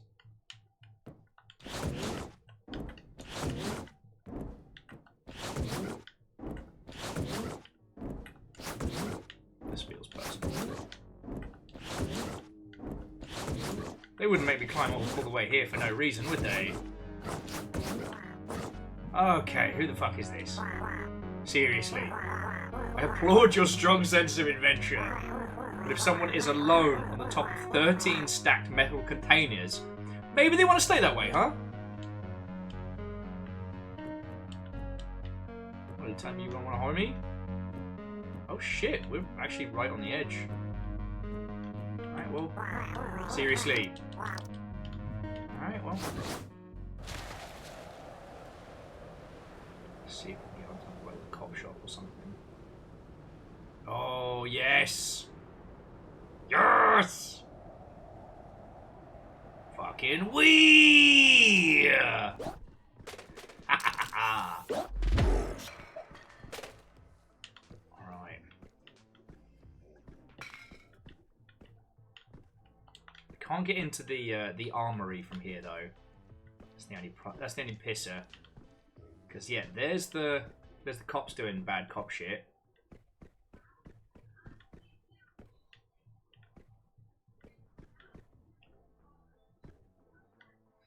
Alright, we'll work it out, work it out. More lead. Climbing up something for an hour for no reward? This isn't Snail Sim. Hey, they implemented, sorry, the Snail Sim dev implemented an achievement whilst we were climbing the spire. We affected that game.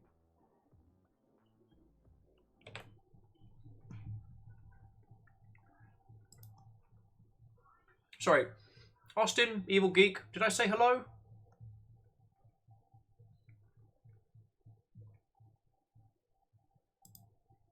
I hope I did.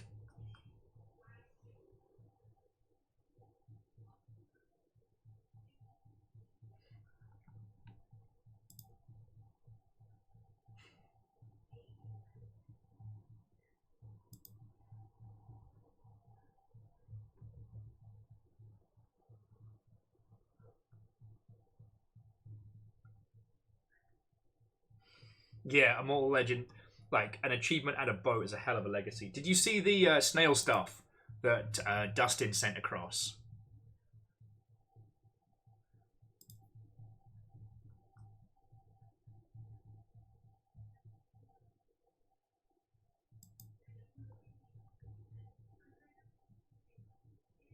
Okay, so I hit the PO box yesterday, and the things that showed up were 3 set of snail socks from Dustin, a series of snail tea bag holders. You clip them onto the side of your cup, so if you have a tea bag with string, it doesn't fall on in. And alongside the 2 variants, so Scarred Alaska first, then Dustin. 2 variants of a t-shirt says that I learned from the mistakes of those who take my advice. I also got sent this. And it says, warning, may spontaneously start talking about snails. I think that's fair.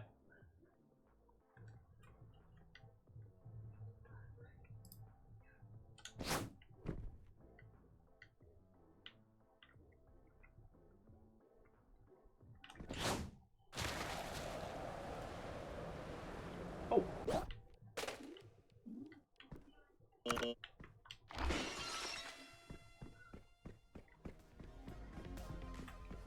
That time when you just accidentally fell into a room full of pigeons. I guess we gotta start exploring. Ooh.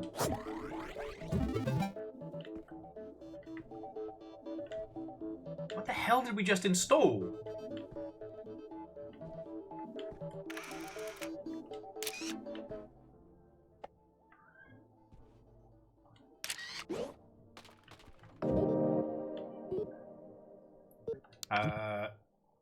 Gatto Mago crack. I see no way that playing this is going to be bad.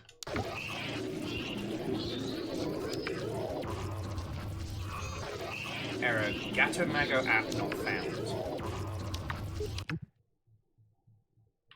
Okay, so we need to find the Gatto Mago app? I'm such a noob right now. I hired and trained these chumps to code so I can finally finish Crypt Keeper 2. But they spent all the time making a crack for Gatto Mago instead. I didn't even notice, because I was playing Gatto Mago.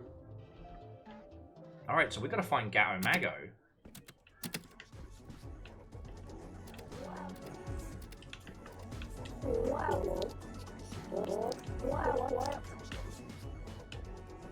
So, more than I found the roguelike in the first game. I haven't found it in this one. But now apparently we've got a crack for it, so job's a good one.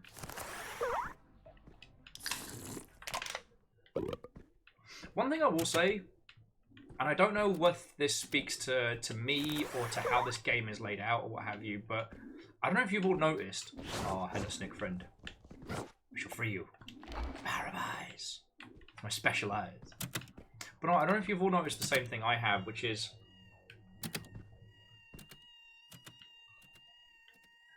Why is your cat on the fan? It's going to help him get down.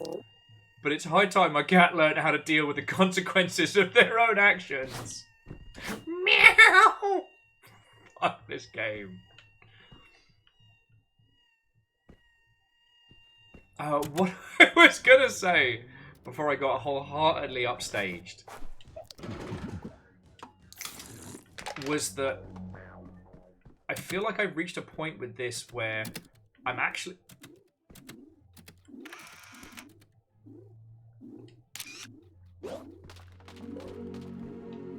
Welcome to the pigeon ring. Alas, one of my precious pigeons has quit and thrust the ring into imperfection. Thus, the pigeon ring is broken. Any chance you could free and cover my pigeon shift? It's just so difficult to run a spiritual small business these days. Sorry, I know where the pigeon is. Oh, what's the code? But no, the thing I've realised is that having played the previous one, I love you, I feel like I'm just engaging on a mechanical level. I don't think I'm taking the same time to like see and observe everything like we did in Sludge Life 1. Kitty. stare at me. Cool. Love that for us. So I break into everybody's house one by one. I know it's revolting, but I beg of you, please, pop this zit on my back for me. Alright, look away, friends. Look away. I'll do it for him. Just let me give you a sec to, like, avert your eyes. It's not done.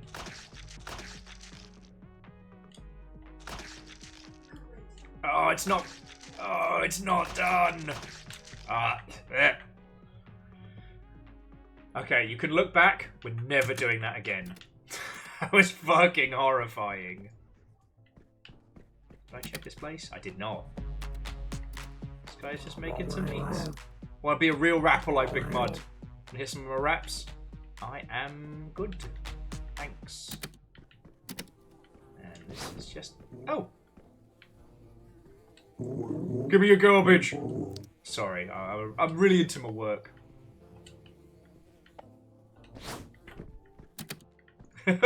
Will, avert your eyes. Hey, what's going on?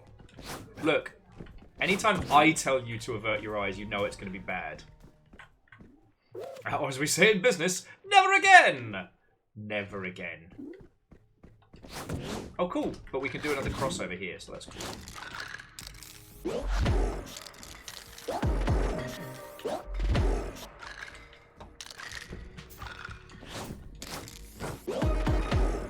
Woohoo!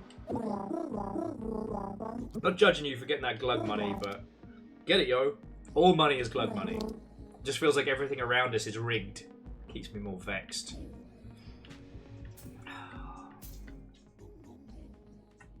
I guess that's where I keep going in my own head when we're playing this, right? Because I can't quite understand... Oh, hello, River. No, you can't have burger bones. No burger bones for big girls. Hello, River. Hello, River. No, you can't go under the desk either. Yes, you are the bestest river in the whole wide world. I can't decide if this is just...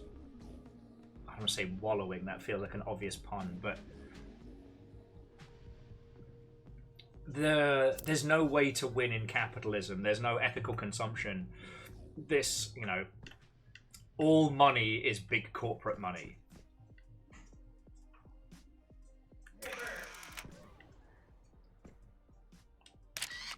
I'm not going to say that out loud in case people are like all tabbing away, but that's horrifying, and I'm glad I recorded that.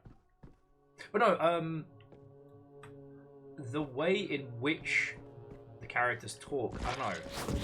A lot of the time, it feels like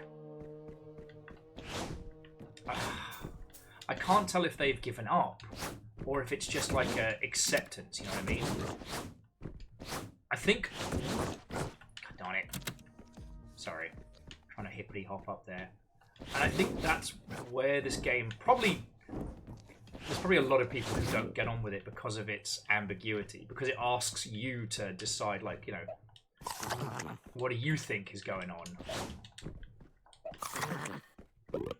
A lot of it does remind me of, you know, the whole stuff from The Good Place about how,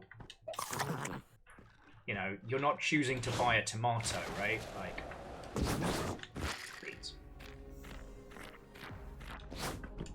the act of buying a tomato puts you in so many, you know, puts you in part of a system that you may or may not have ever actually wanted to be involved in, right?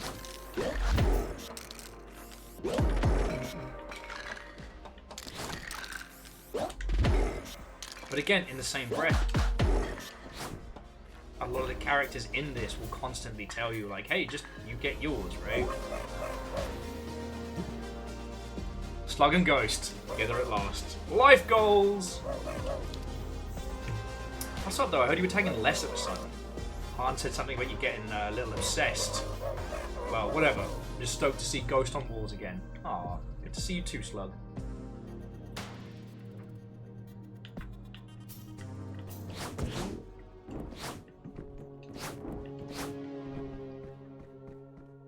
Like, not to go too hard on this, but it's like, are we supposed to read apathy from these characters or acceptance? Do you know what I'm saying?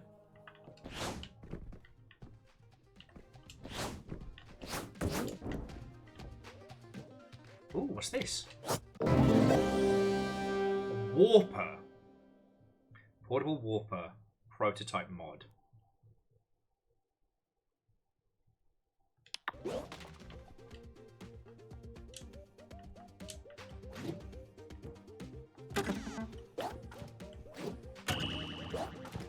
Oh, yeah, this lets us teleport back to places.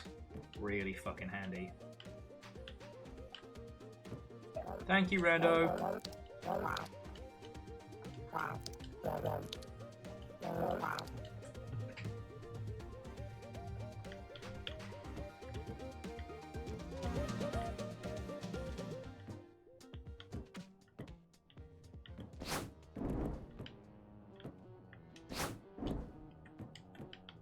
What are you, Pickleberry's recording?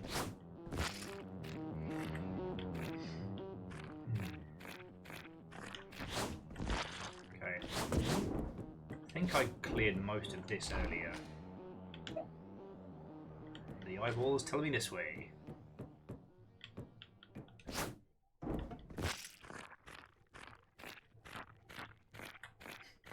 Sorry, Fred was like, all money is corporate money, and I want the money, therefore all your corps belong to me.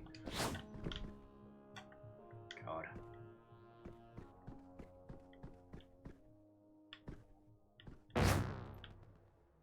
Fucking wee!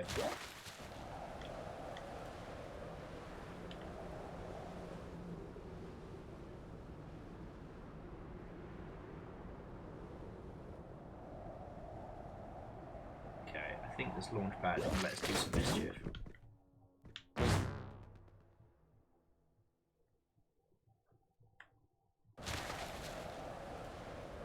Alright, this place we have not been to yet.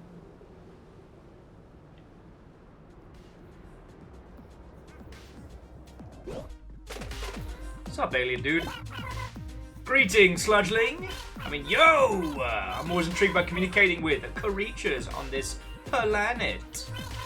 Because this planet rules, as you say. So you happen to be one of them vandal variety? It pleases me greatly to appropriate your culture in this unlawful manner. Oh, it's all British people! British people discover anything. It pleases me greatly to appropriate your culture. On my home world, irresponsible interactions with natural resources are strictly forbidden. We have this thing called an environment. It's incredibly fragile. I'm sure you agree, that's lame AF. I'm absolutely captivated by your planet's endless property pollution. Oh, hang on, so what we can do... So... Now, I can throw myself down here and be like, sup? Oh, I didn't see you there, welcome to Chemco. If you have an appointment, please take a seat. If you don't, please leave. I have neither.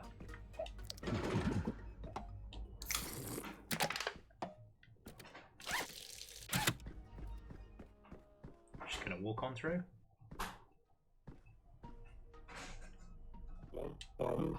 Been studying the sludge and its unusual necro mold and causing a siggy scene. Started as a little mold, but now it's wall-to-wall carnivorous. Oh, okay. Okay, so this is... I guess there's another ending if we can solve what's going on with the chandelier problem.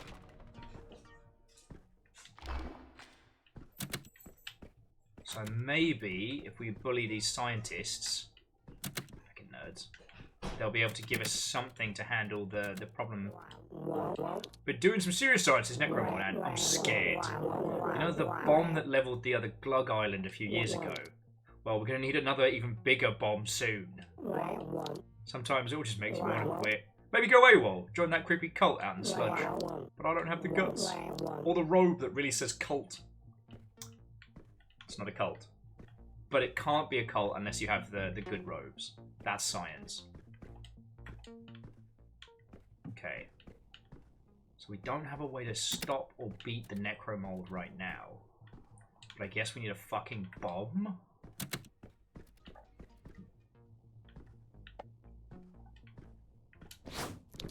Alright, offers protection against airborne contaminants. Ah, cool. Okay, so now if we head back to the central area, we can sort it. All right, let's have a look around and see if we can find the code.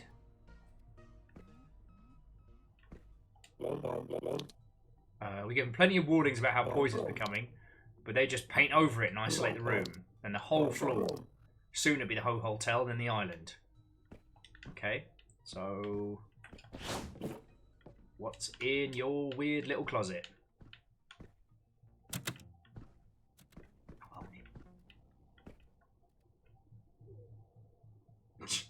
I do like how I make a joke about the British silence. I make one comment as to whether or not it may or may not be a cult. Know what you're about. So I'm doing some serious. Okay. I don't see anything else that would indicate how.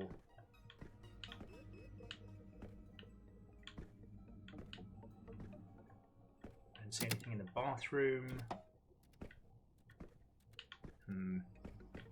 Oh, on the back of this? No. Okay, so whatever that little locked box is.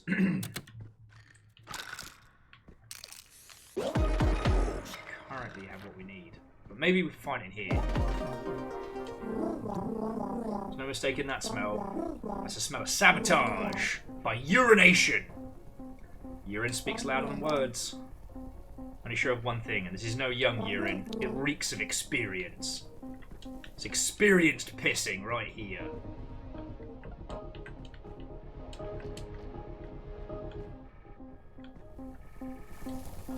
This right here is some pro-tier piss. Okay.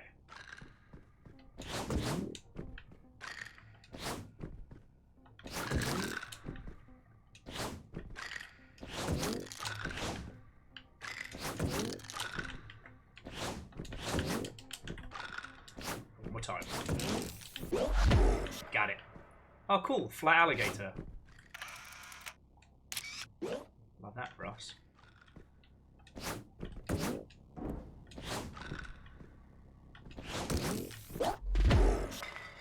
And now, if we bring this up, we can teleport back up here. I guess alien guy is gone, but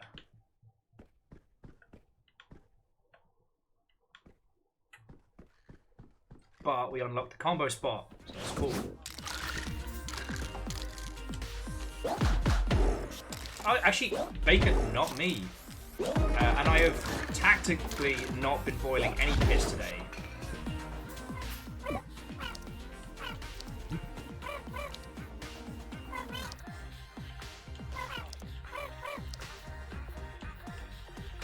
Okay.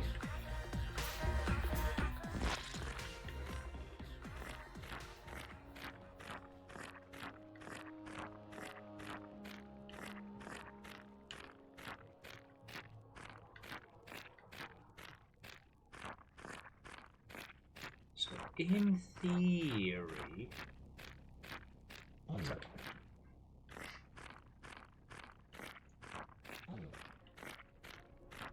Yeah, so in theory, we now have the ability to go up into the spore mold area that killed us earlier and maybe try and find out what the fuck is going on there. Oh, that's cool. Oh, that's really cool. Sorry, that's from the first game, from when everything exploded. But yeah, so Bacon, how's your afternoon going? We had burgers, and it was very nice. You hear that? I hear voices. Not like my demons' voices, but like people voices. Alright.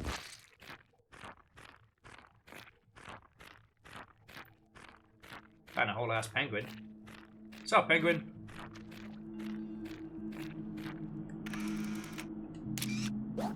It's a very Umurangi generation of you, buddy. I think we're coming up around on the slime cult again. Yeah.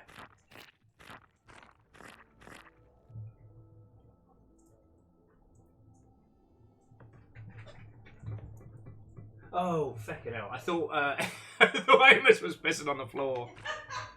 I was about to be like, that's... No, homie. Baby Amos, please. No more piss.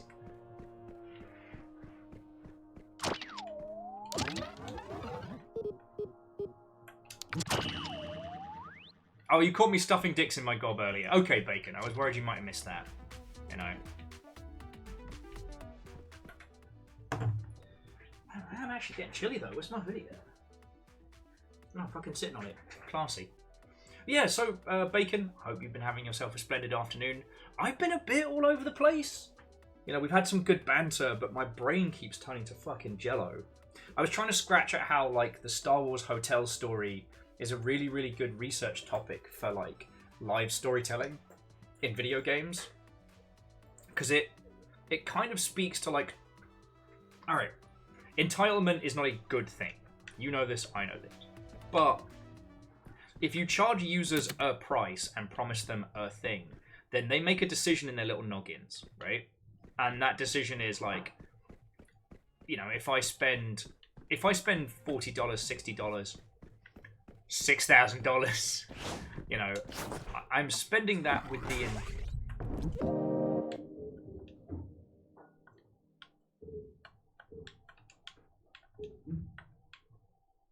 I'm spending that with the intention. Okay. So I've got the hat on now.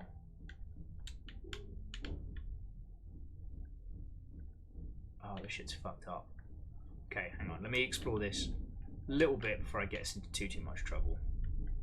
But yeah, so depending on what you charge for an experience, users will then make a, you know, we've talked about it a lot, like a value proposition in their mind, and they'll decide whether or not what you're offering is worth the time. And that's, hey, that's entirely fine. That's commerce, yo. When it comes to live storytelling and live action things, what you can actually offer users does vary a lot. Like you can go to 3 LARPs and have 3 drastically different experiences. Partially based on what you do, partially based on the story and how it's unfolding. With the Star Wars hotel, it's kind of like it's the same story each time, and I can't imagine anyone would have the finances to be able to go multiple times, but like how much or how little you're involved in the story overall can change wildly. Hang on, bear with me just a second.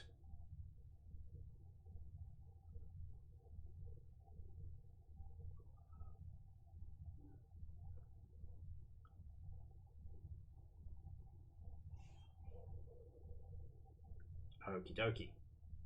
Sorry about that. The problem about trying to run multiple things all at once.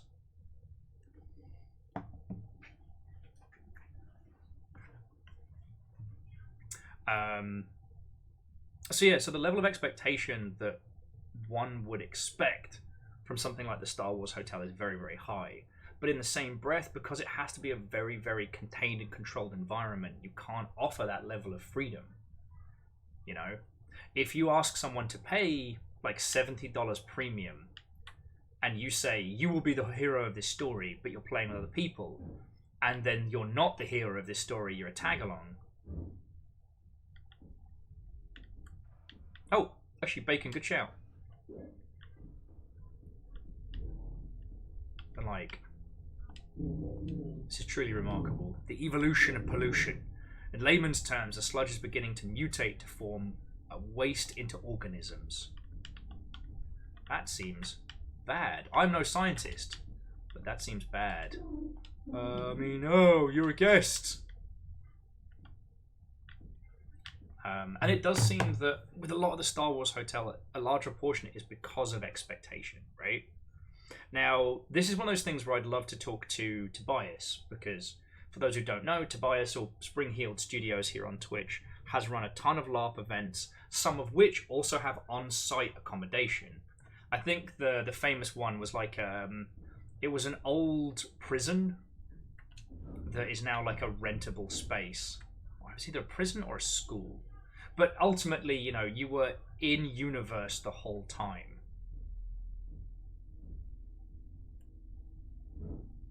Orzine, so people who paid thousands were NPC into a LARP. Well, it's more the case, Orzine, that, you know, you pay thousands for the promise of being, like, at the center of your own Star Wars story. But what you actually end up getting is something a lot more sanitized, a lot more, I want to say controlled. Man, I thought this was the way to go. Guess I'm...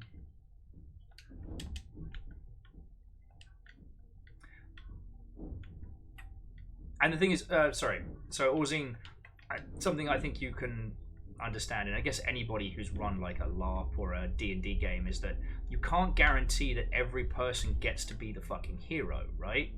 That's just not how these things work.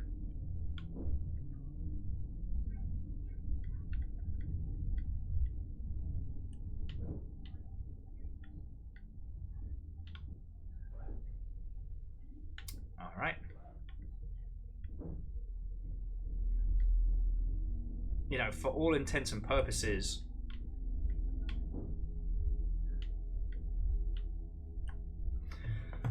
there can only be so many active individuals in a scene, and you have to know, and you, in a lot of LARPs, you have to have taken, like, oh no, this guy's super dead.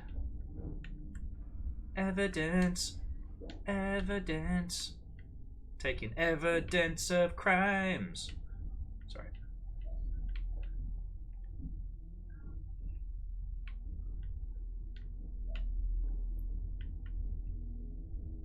Checking this way first. Alright, so that's the loop, so we want to drop down from here. So yeah, it's closer to that, you know what I mean? Oh, that's right.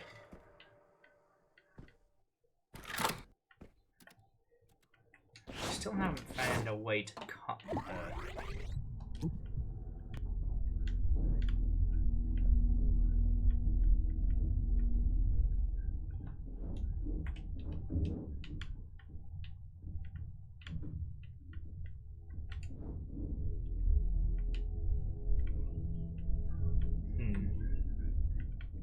So yeah, from what the guy was saying, we basically need like a fucking bomb or something.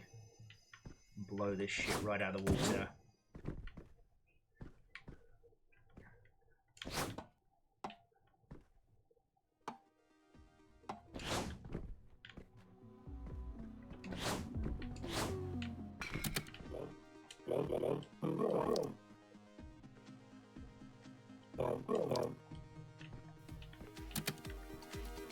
Oh, and this was the famous guy who's booked out the whole place just to eat one endangered species. Not to sell business food. Oh wait, no, we already did. Yay! Yes, Orzine, you get it. You know, anyone who's been in tabletop RPGs know that, like, everybody can have a say, but not everybody can be the person all the time. And that's fucking fair. Like, it's just the nature of storytelling, right? But when you put such a huge price tag on it, like, you know, I don't think it's... Alright. Oh, there. How the fuck are we going to get to that? Sorry, so coming back around again, this is where, like, entitlement through finances kind of happens. If you ask your users...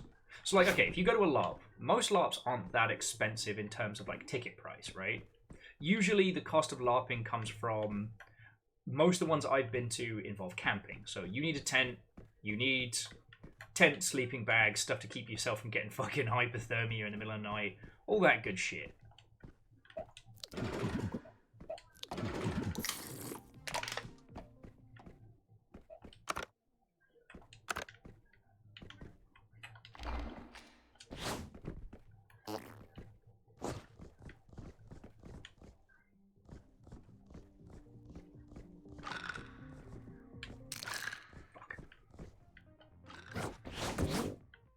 Oh well, it's worth a shot. you know, food, supplies, kit, that's where LARP and things like that usually start getting expensive. But for the most part, like actually attending, the ticket price doesn't cost a lot. Some LARPs will offer on-site accommodation. That's where it starts getting more expensive. But again, like, if the baseline ticket is, let's say, $50, I'm not using any specific LARP as an example, but if you want to have the on-site accommodation, it's $50 for the ticket and then $100 a night. I know that's silly cheap, but the LARP lasts for 4 or 5 days. Was it 4? Okay, so that's $450 for ticket in and accommodation, right? But if the ticket price only begins in the thousands and only starts from that level, then the level of expectation you've set is like second to none.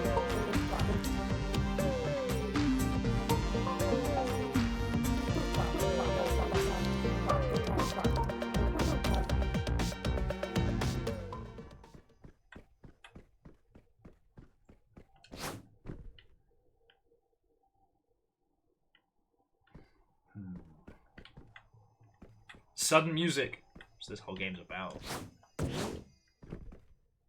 Alright, let's head out to the sludge flats.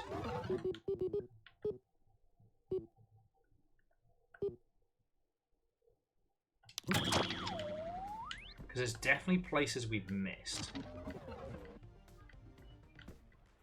Like, I still haven't found all of the teleport pads yet in this area.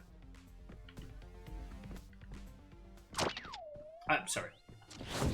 But yeah, I mean, Caffeine, and anybody who's really run like a campaign understands like managing user expectation. The thing is, when you take something like Dungeons and Dragons, right? Everybody has a preconceived notion of like swords and sorcery and wizard fuckery. But because it is not a franchise that is based on an very specific single story, the chance of user entitlement is limited somewhat. And by that I mean that, you know, there isn't one single all-powerful class that everybody wants to be. In Star Wars, everyone wants to be a fucking Jedi. I do. There's no critique. But also because of the movies... how do I... Can I take it without taking it, I wonder? I don't fancy another trip. Too many mushrooms today.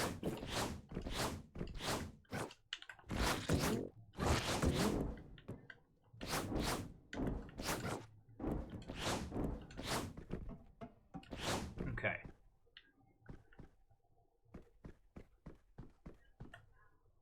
Alright, so we definitely went that way. So let's go the other way around the central pillar.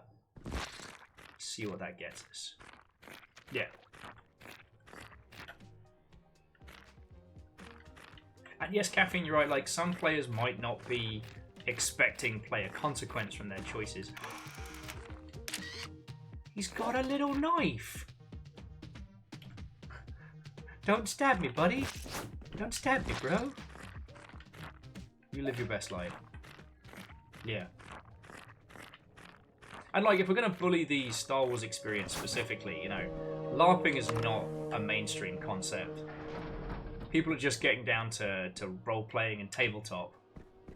Laughing? Fucking brace yourself. Okay, so we've still got one more.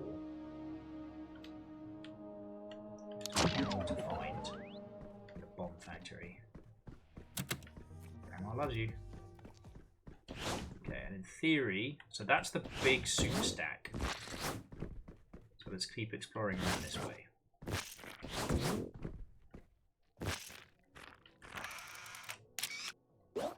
Fancy crab, and I guess that crab's trying to court the other crab? Don't worry about it. It is the aggro crab. Okay, 3 of the 4 masters, let's go. Ghost, are you? It's me, Sad Boy. I need like get met. You're an exception. Click sick for life. You find Big Mud? Yeah, I did actually. I'm doing rather well. Not gonna flex too hard on you all, but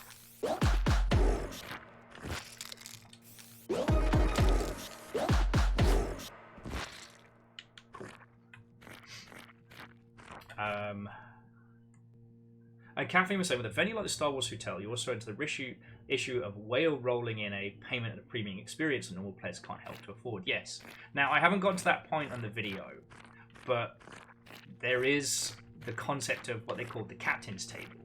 Now, ultimately, in a regular, like a dinner theatre experience or something like that, it wouldn't really matter too much a hill of beans. But if the goal is to be involved in the story, if you have a way to spend more money to be more involved, that does kind of... I mean, I don't want to call it pay to win, that's the wrong term, but you know what I mean. Okay, so the tanks. We've now found all of the spots.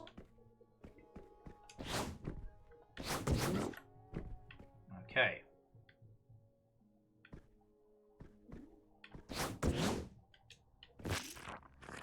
Yes, the moment we're still looking for something to clear out that super necro mold. But yeah, it was just one of the things that was mentioned offhand in the video was that being part of the captain's table meant you got more sit-down time with one of the characters, which equals more RP, which equals the possibility of being involved in the story more.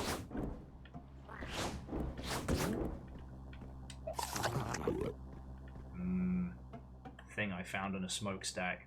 Just to snack on down on that. There's no way that was a bad idea. You heard the rumour about the necro mold and Festine. My friend who works for Chemco says it's all true. So I've decided to just give up. Guess I'd rather die from no motivation than mold. Feel free to lie down. You just give up together.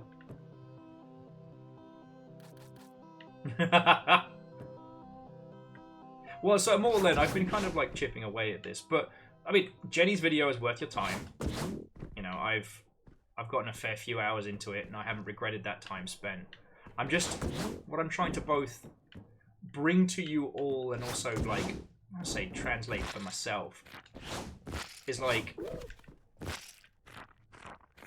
these are interesting lessons because one of the last big frontiers in video games.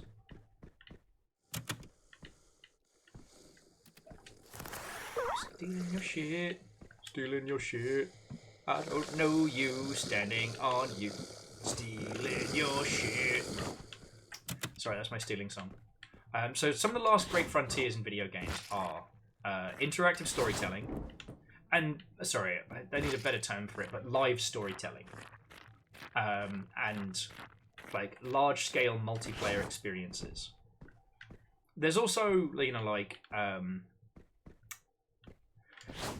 character simulation is definitely a big part of it as well. Oh, I could have just climbed the drain pipe. I'm an idiot. But we've gotten pretty good at that, and we're starting to reach a point where trying to just out and out simulate is not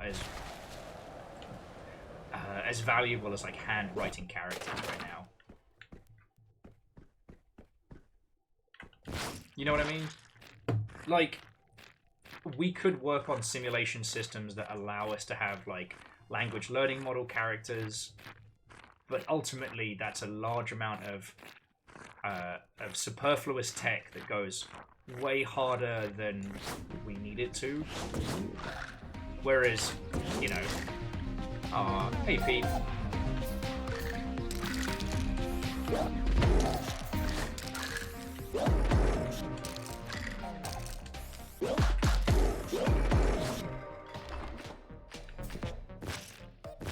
Okay, that's fucking cool. Whereas right now, like, traditional games writing does the job good and well. We tag together? Yay! Fuck yeah, Peep! Stop, Peeps.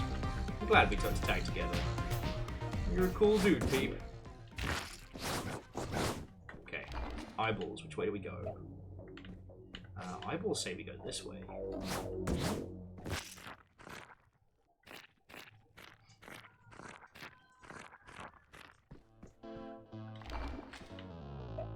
Hello, River.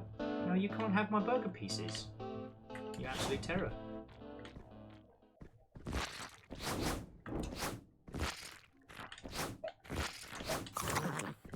Oh, River, you're fine. Hello. I know you smell bugs. You can't have them because you will poop bad for days. Okay. Oh shit, what's that?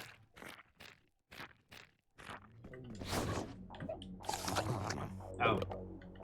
Just gross. Now, did we check all of these buildings already? Yeah, we did, because there's the cat. Okay, sorry, jumping back to the back. But no, so that's why I think these conversations really have value, is we haven't cracked live storytelling, and that's as much a creative problem as a technological one, right? How do we set expectation? How do we make users feel like they're included? You know, ultimately, and I'm not saying this to be a knob end, Helldivers 2's success is kind of going to put a bit of a dampener on what they were doing. By which I mean, the air quotes Joel system was able to do quite a lot of storytelling-like things without spending too much money. Because ultimately user expectation was nil, and then as the world became like live reactive, and then as the world became like live and reactive, people came to expect it. But due to the wild success of Helldivers 2, there's a hyper focus on air quotes Joel. You know what I mean? Everyone is heavily and carefully. Do you know that sludge crabs have an unusual mating ritual? The crab will walk in circles frantically around the female crab, and the female then completely ignores its desperate dance. Eventually, the male crab dies from exhaustion. The female uses his dying breath to fertilize her eggs, and then she eats him. It's actually quite beautiful. Fucking what? Alright. Okay. Okay, so somewhere in Chemco, there's something we've missed, but there is a way to stop the necromold.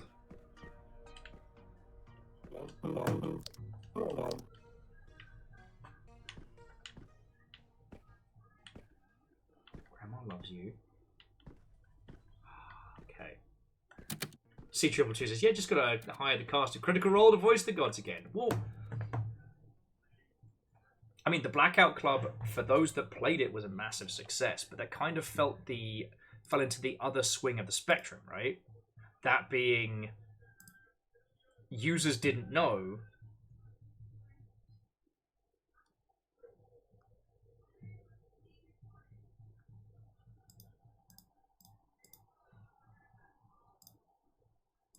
Users didn't know that the opportunities was there. They didn't know the cast of Crit Role was going to be there. And to get more bang for their buck, you know, whilst initially they were doing like personal experiences, you know, the team at Question had to ease off of doing like one-to-one stuff and predominantly focusing on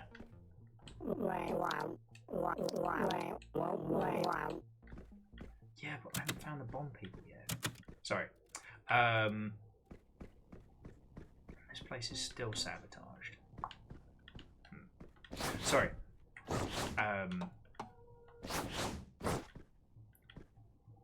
Apologies, I know I'm saying stuff we already know. I'm attempting to frame the conversation, and all I am is getting lost in Sludge Life. That's how the Sludge Life gets you, friend. That's how the Sludge Life gets you.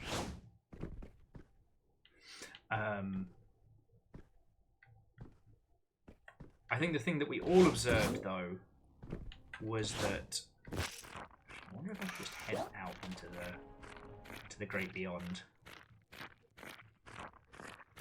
While initially with the Blackout Club they were answering prayers and responding to people's messages directly, to make sure that they were using the most bang for their buck, they stopped responding to individuals and only started interacting with groups, because they found early on that a lot of information got lost because some individuals just didn't wanna.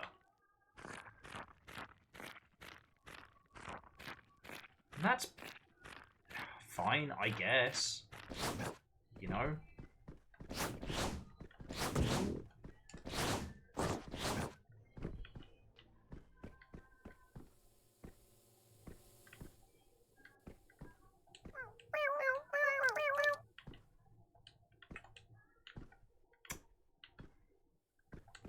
Okay. So I don't know what's in there, but I know those lasers will fucking kill me if I try and get in.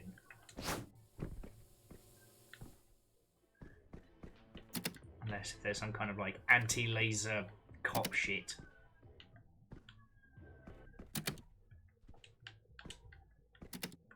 Pick up. Okay, we'll go check in on our friend downstairs again. Len says that they feel the only way to make an interactive narrative game on a large scale is that the player will have control for others. But I don't know if you want to implement that without people ruining it for everyone. Yeah. Well, so what? Obviously, there's no perfect system, right? But one of the things that we were looking at for a previous project was the idea that when people put in enough hours, they have the choice to become playable, and they have the choice to join as NPCs, right? They get extra toys to play with, but they become part of the story. And the idea being is that once people are invested to a certain extent with a game, the threat of losing all of that is too much. Now, that doesn't stop edge cases and bad actors entirely, but it would mean that the time from 0 to being a bad actor would be measured in months, if not years.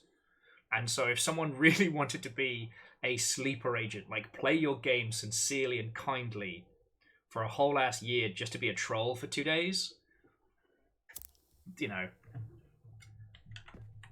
that's entirely possible. I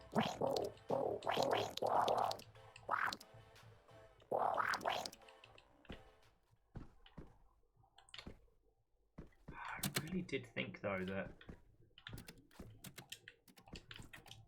the cop shop was going to have some essential tools in it.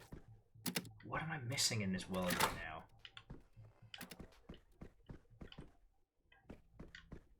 I guess some doors don't get re-unlocked. Okay. Sorry, jumping back. See how it...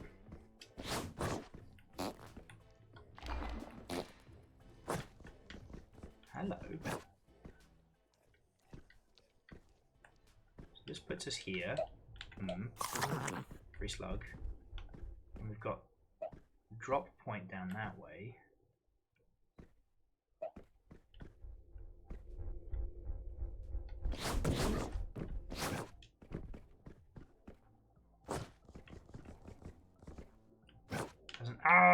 Piss.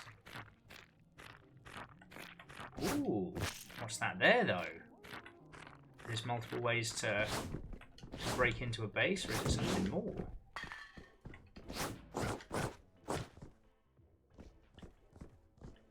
Oh, I like this.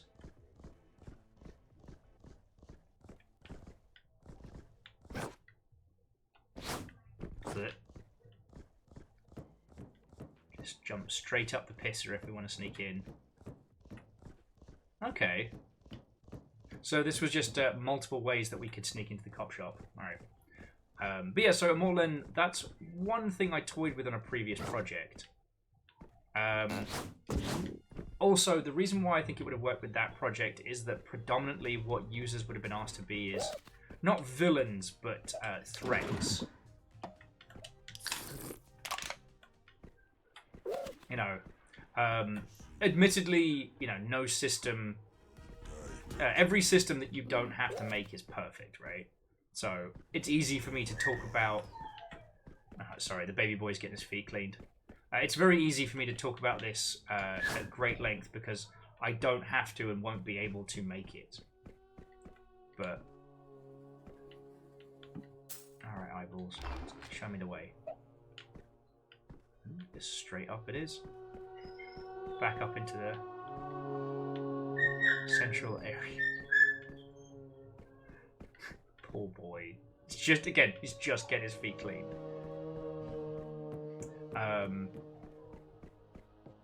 Yeah, so Immortal, this goes back to the project I probably told you about called Abyssals, where the idea that there was 3 states, that there was the player who was playing like a Soulsian type game, then there would be the NPCs, people who played enough where they want to volunteer to be a threat in the darkness, to be a storyteller. More evocative of, say, like the killer from Dead by Daylight, but with less of a focus on kills and more of a focus on mischief. You know what I'm saying?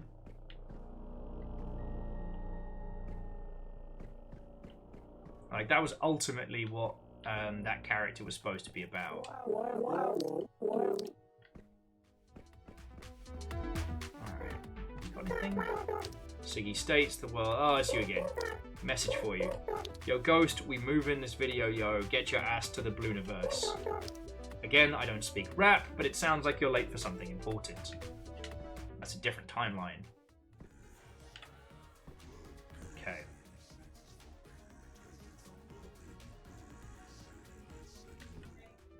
I mean, Fred, so moderated play by forum stuff I do think is interesting, but I don't think you can do that on a commercial level because it's very hard. Those kind of like old RP forums were good. I'm not dissing on them at all, but there was essentially kind of like an agreement. If everybody's a fan and everybody's playing, then everybody's on the same footing. Oh, River. You can't have my burger bones.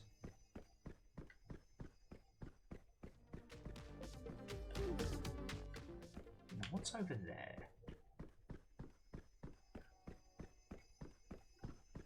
You know, and predominantly a lot of those play-by-forum RP setups were usually based around an existing IP, so you already have to be a fan of, I don't know, whatever it is. I hate it here, but I hate it more lesser if you give me a push. Alright, there you go, little.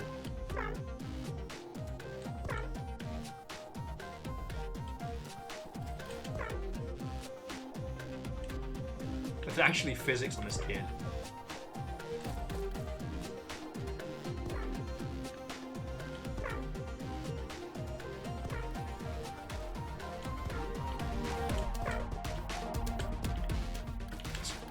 Push the little shit off the side. Sorry.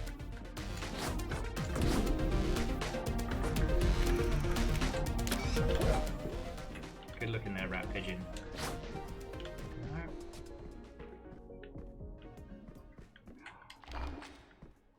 The eyeballs keep pointing me that way, but I can't find the thing. I feel I'm being mocked a little bit, you know. Sorry, Matt. I mean, we're out popcorn. The forbidden snack! I have none of that will to live, and the low quantities of forbidden snack are more than a supply chain thing. Aww. Now, yeah, so more than... That's why I thought that one would work, because ultimately... I've seen this movie 23 times now, but the movie is just the first screen looping for 650 times. Sorry, I'm being technical. I've actually seen this 14,950 times. Oh, he just shushed us. Sorry, I'm interrupting the one looping GIF.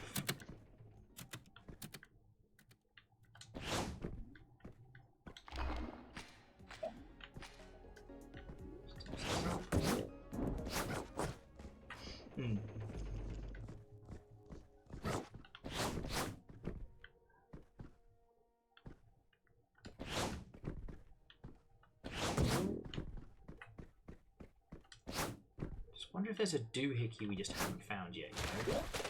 Because we got the glider super early on. We know the jet cars have been grounded. So we're not allowed to fly them. And air traffic control is still shut down.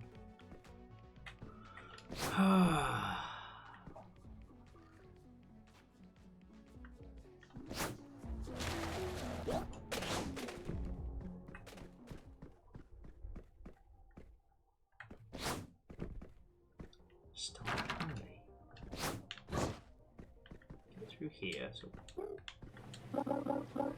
the new guy's inside the washing machine again. Really? Do you see a dedication? Do you really see a dedication to the art of laundry? I guess he knows what he's about. Hard not to respect that.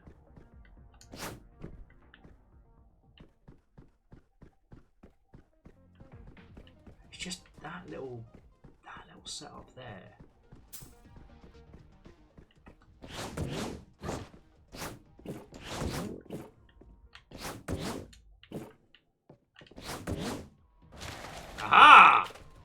parkour master! Broke into your house! Smoking is a poor man's astral projection. It's fucking meta. Here we go, what's this? Installing... Buddy.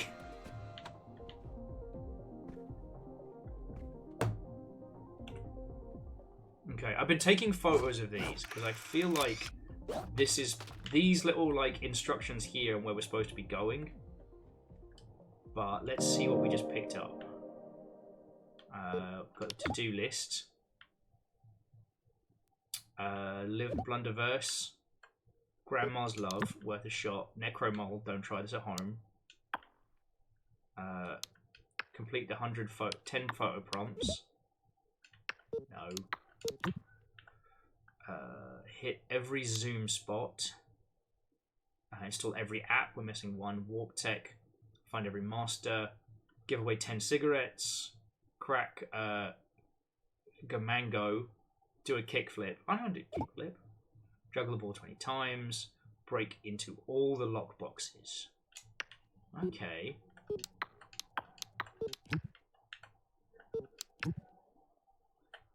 So we're trying to find Gatmango. And how are we doing for Newspeak Eye? Found the wild octopus. Didn't find the beach pigeon.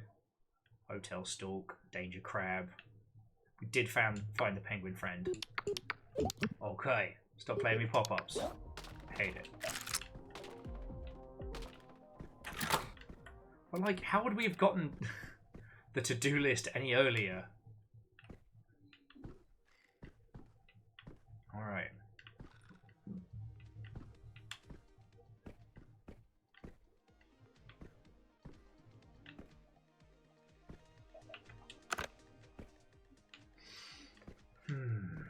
So the necromold, we either need a bomb or something else to deal with it. I wonder if it's like time to just look up the guide clock. Okay, sorry, so jumping back. How we can implement tabletop style storytelling to video games is a big challenge. It's not impossible, but it's definitely not a problem that has been solved. Now,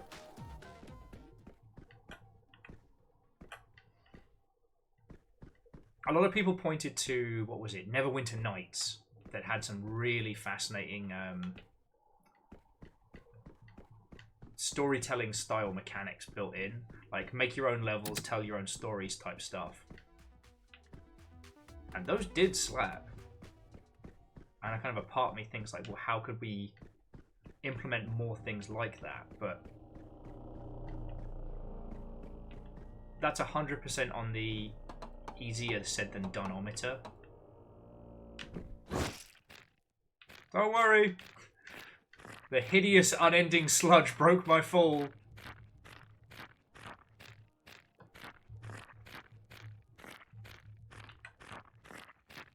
I mean, a part of me wonders if putting different kinds of players together in the same world, where they're essentially funneled into their natural play style. Sorry, what Immortal End was saying about like, encouraging players to be trickster gods. Like, I mean, ultimately, the way to just win, right? Like, the way to just solve this, make bank, live easy, is to create something akin to, you know, a MUD, or like, you know, Fred mentioned, like roleplay forums and things like that, where, for all intents and purposes, it's not the company RPing. It is roleplay and story happening amongst the players. So the idea being is that if you can get... I hate that noise. If you can get everybody RPing at each other, if that can be the mode that drives the story forward, then you win, right? And I'm not talking even about, like, you know, NPCs and the ilk, but creating a world where... Oh, man, you just straight into there. creating a multiplayer world wherein that interaction and that gameplay is coming from the users, not from the company. You know? And again, I'm saying lots of shit that's really easy to say out loud and really fucking hard to implement. I understand this. Rumbled.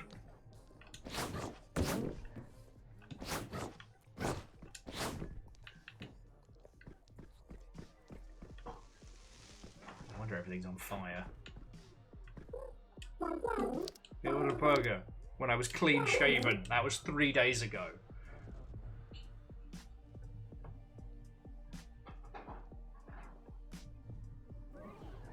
Yes. Sorry, Fred was saying, it's not difficult conceptually to have lots of players interacting with each other in real time. The real challenge is having a straightforward way to do it that requires more devs as GMs. Yes. And the problem with that is, you know, if you work a 9 to 5, or if your goal is to work a 9 to 5 video gamery wise, that's entirely fine, but that's not user behavior. By which I mean that, like, if you wanted to run something like that, you would need to accept that, you know,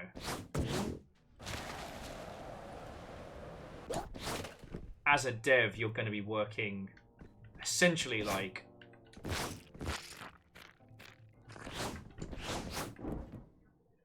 Wednesday to Sunday with like Monday and Tuesday off.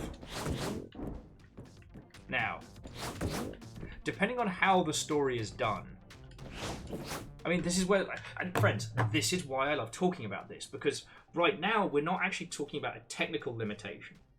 As an industry, we know how to get 50 people in a server. We know how to have them interact and either talk to each other or whack each other with sticks. We have the full capability for whackers bonkers online. But how do we deal agency? And one thing that I was thinking about, annoyingly, this came to me from the opening to Sword Art Online, which is not a good story.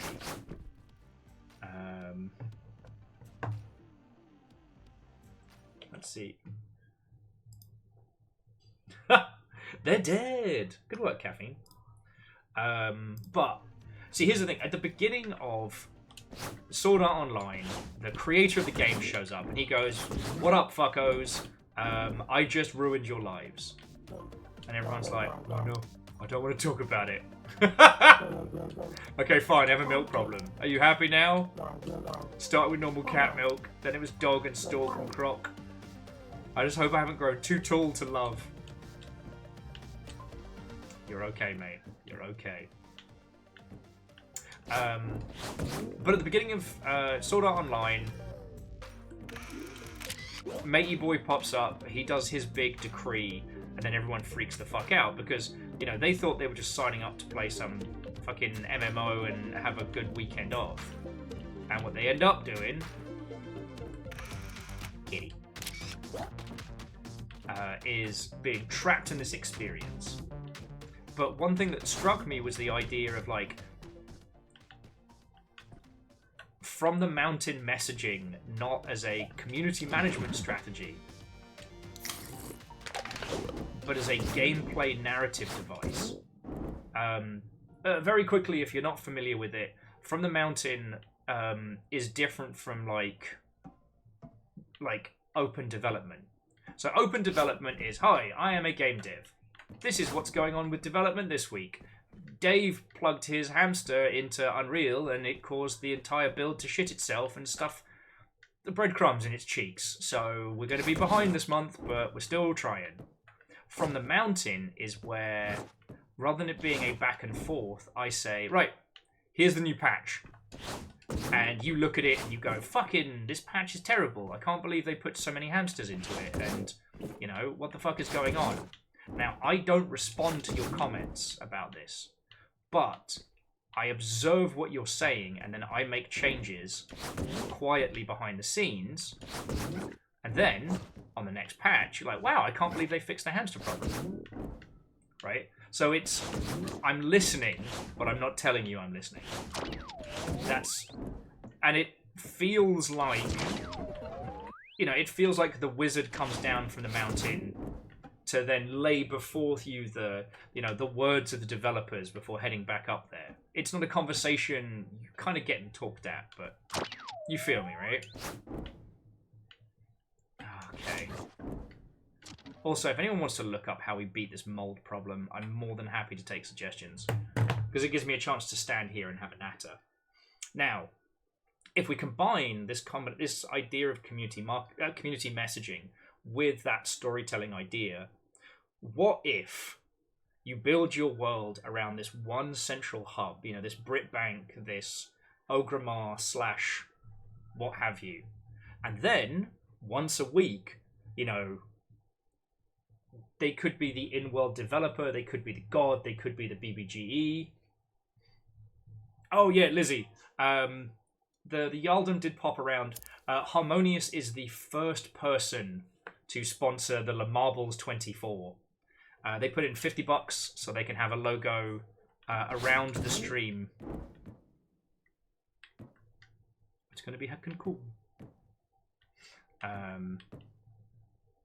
Where was I? Oh yes.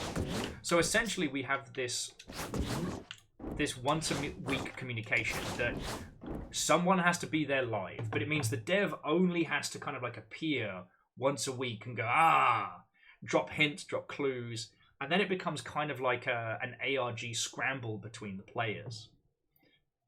Do you know what I mean?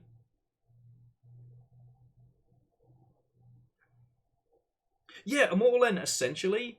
And I do think that old Dot Hack's got some really good concepts that we could pull from. Because, here's the thing, if you make an online world, letting folks choose how much or how little they're involved, I think is very, very important. I've been thinking a lot about Sea of Thieves and how it's done its storytelling recently, how it's been 50% about,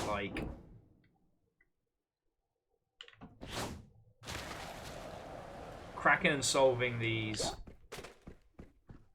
playing through these stories monthly when it was going. Oh.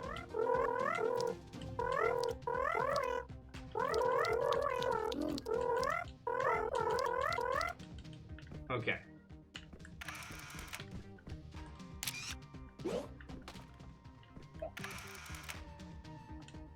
They're just good dogs.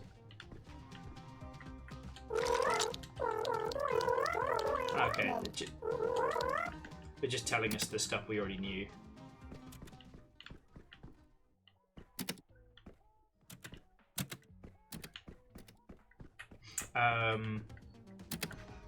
So for episode, one of the real challenges with any kind of responsive narrative is the temptation for devs to not have the players' choices matter that much, but make them look like they do. I mean, Fred, this is your kind of sphere. You did this with Legend of the Five Rings, so you know better than I. What I can say is, if we want to look at a modern example of that, Helldivers 2 is very, very good because users felt like they had agency. Whether or not they still do is really up for discussion.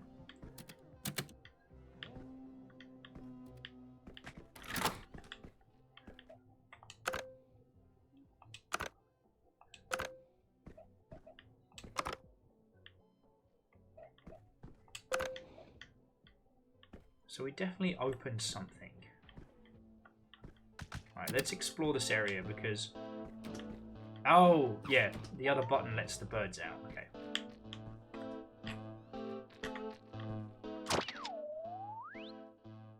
But Wolf says, I've looked up the game guide just in case. Hey, if you want to give me some pointers, I'd really appreciate it.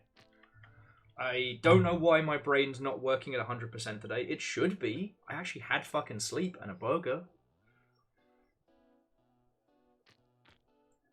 So, Wolf, if you want to give us some pointers towards the curing the necro mold, I'm down for it. But jumping back. Helldivers 2 gives the impression that users are making a change, that users have an active choice in what happens. Ultimately, they don't. In a lot of video games, player choice is always a Fugazi. You know this, I knew this. And that's not a bad thing, again. You know, a good game makes you feel like you could do anything. Oh, so Wolf, the two, that, and when you get a chance, friend, if you could tell me where Gato Mago is.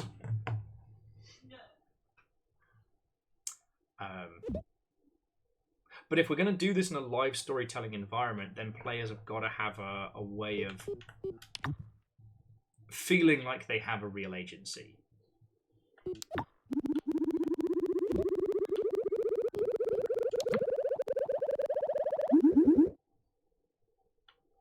Oh man, our tag, there's only 7 tags left. We've nearly mastered like the graffiti rep. We're kicking ass here.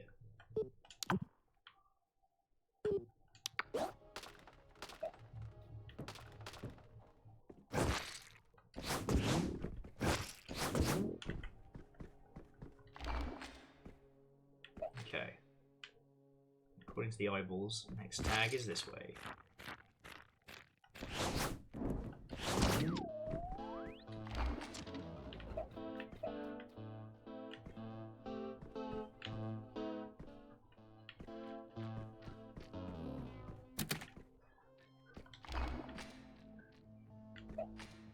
All right. Interestingly.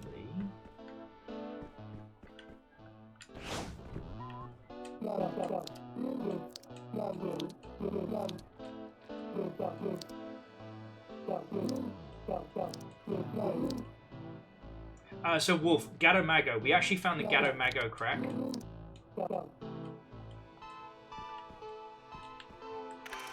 sir, are horrifying.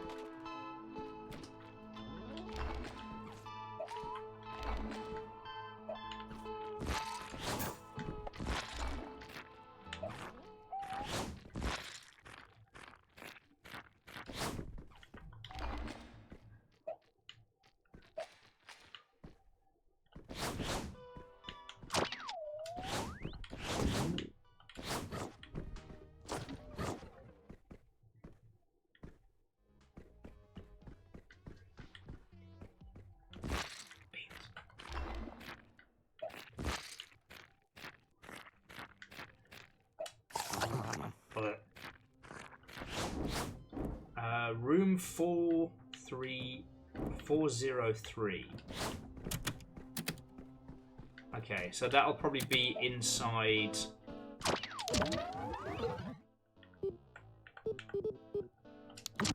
That'll probably be over here. 403. So let's get up to 4. Okay. Thank you, Wolf. Okay. Here's 4. 401. Oh, I guess I didn't go through this area. Hello, Poppy. Please don't dip. Please don't give your dog cigarettes. Where my dog's screen time is out of control. Don't even get me started on the smoking thing. You're a bad dad. Oh, okay, so we need to break into the back of 403. Oh, you're having a bad time. Okay. Yeah, only wine and weed for your doggos. No! It's a pigeon murder.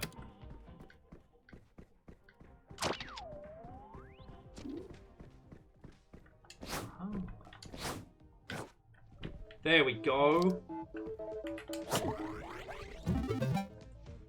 So now, if we run Gator Mago, new game, easy.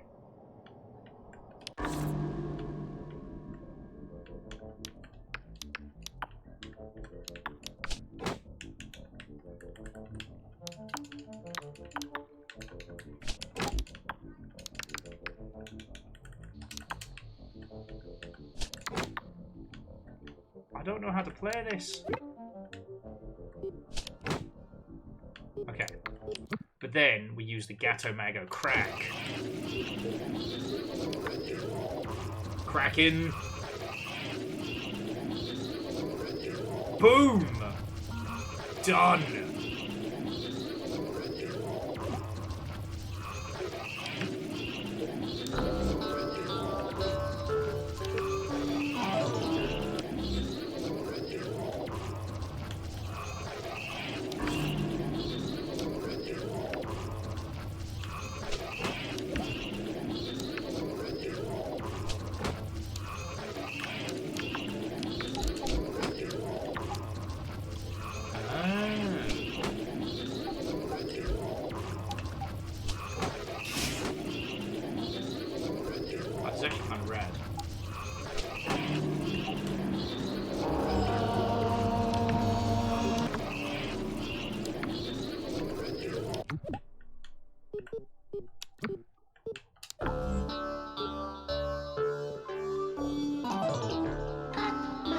Wolf, I do have the Bob O.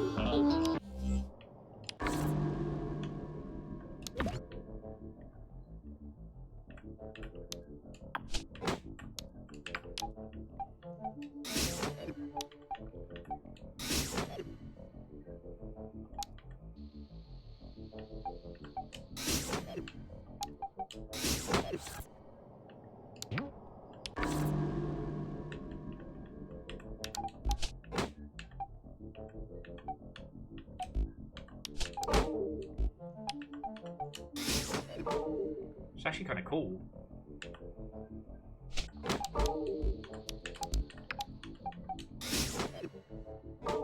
Okay, note to self, do not get absorbed by the game.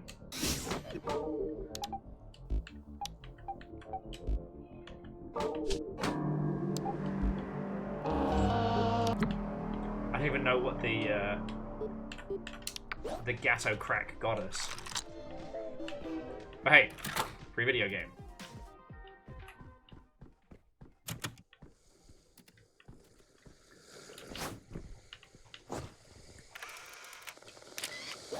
You do you, homie. Oh, we already did this one. That was where we dropped in from above. Okay, then you need to use it to pick up the Necro Shroom. Okay. Now, is the Necro Shroom in the ceiling area above, or is it somewhere else?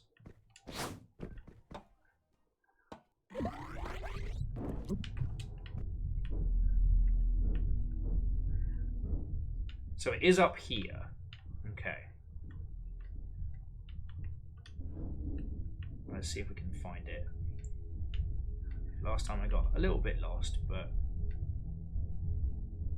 I definitely did not. Oh, okay. So this guy's new. We haven't spoken to him. Sure, we're so I can squeeze into that opening there. Necromold readings come off the chart. Okay, this is good. It means there's areas here we haven't explored yet. Here we go. Okay, the Necromold, deadly hallucinogen. Okay. Thank you, Wolf.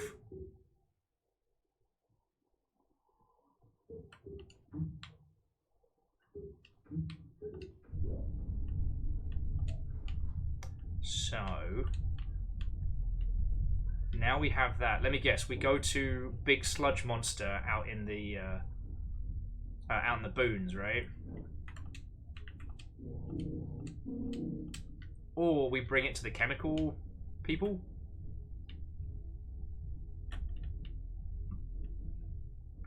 Go see Big Sludge. We can go see Big Sludge.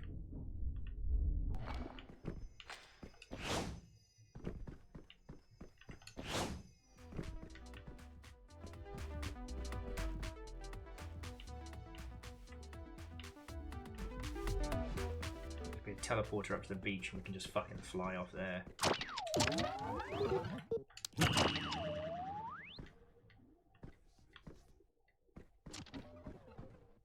Bring it to the base of followers on the outskirts of the map. Okay, yeah. I know where that is. At least I think I do. Necro Shroom is the one Plants vs. Zombie Mushrooms that even Crazy Dave doesn't talk about. Yeah.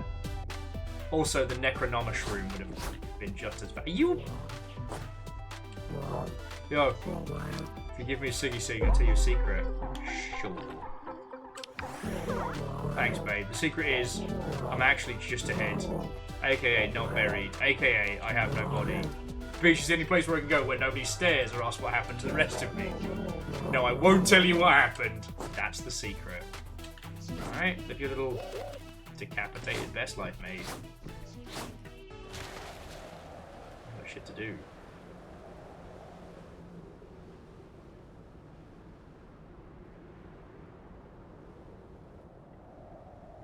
Here we go.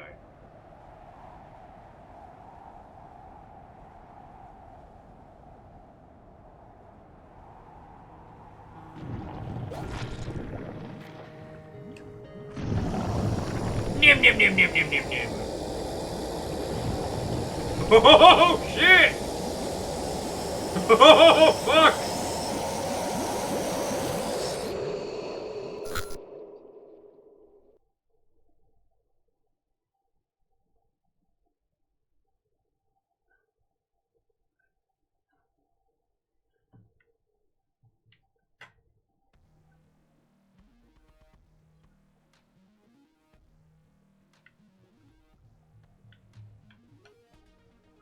We can control this guy!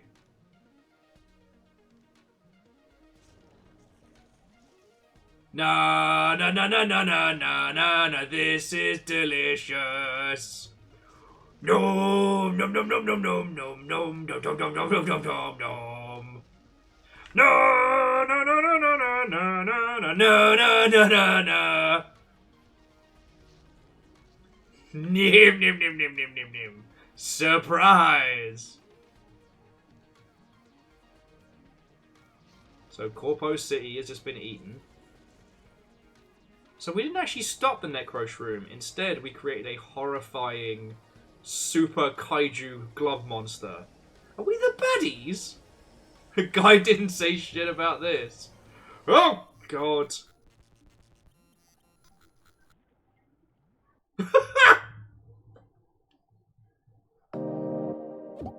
Yay! That's 2 endings.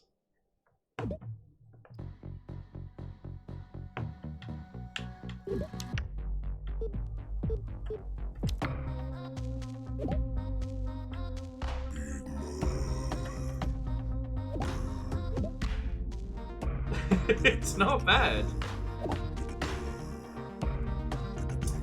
Wolf says there's Grandma's Love ending by hitting all the tag locations and running into room 604.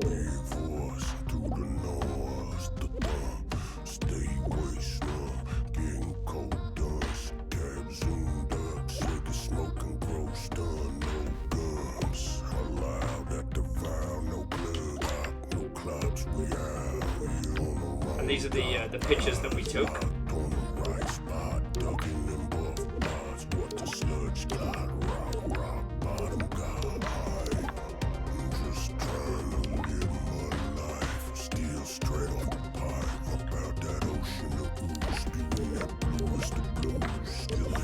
Was 1.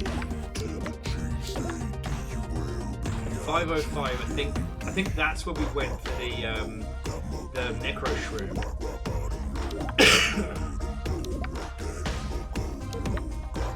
So Wolf, like, what else have we got? Because we've done the Save Big Mud.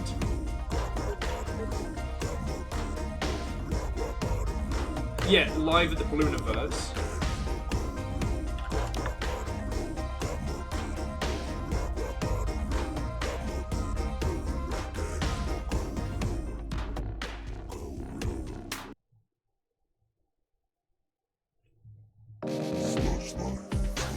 Point, friends, like, let's see how far, like, what have we got left? Let's see how far we can take this. Now, I'm not going to go for, like, the full photography ending or anything like that, because that's a lot of work. And the tags, there's, like, 6 I need to get, which is definitely on the easier said than done.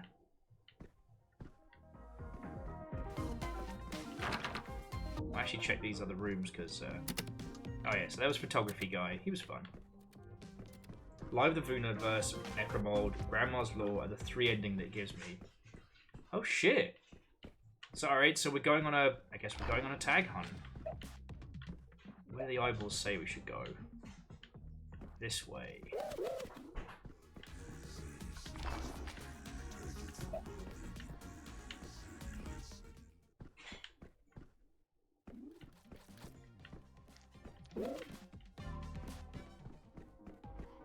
Is the poop shop still closed? Okay.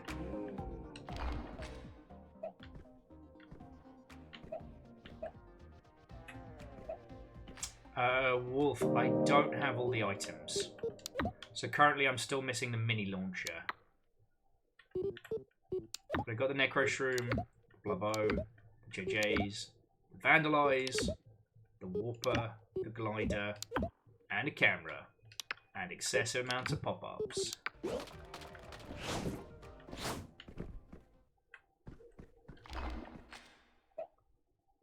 So according to this, like, next tag spot is like straight the fuck down. I didn't check to see if there are any tag spots around the Blooniverse. The upgrade is hidden away in Chemcode. You should gain access to the whiteboard with a code on it once you have completed all the tag locations. Okay.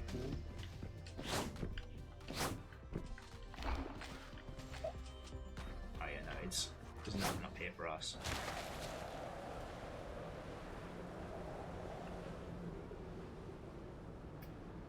Oh, right, yeah, there's... balls. Okay, fuck that up. But if we teleport to the beach and then head on down, we can hit that one.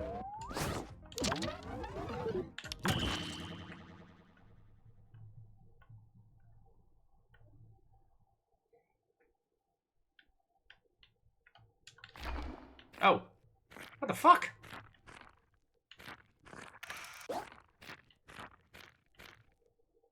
Okay, so apparently I have offended the system. That's right, there's a teleporter over here.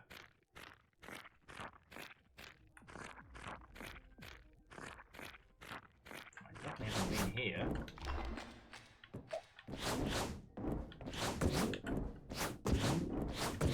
Getting all the tags might be more than we can bust out. You know what I mean?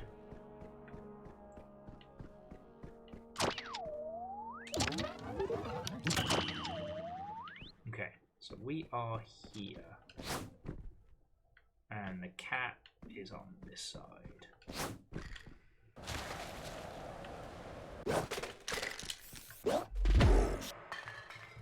If we look on the tags. Yeah, 6 more tags in the world.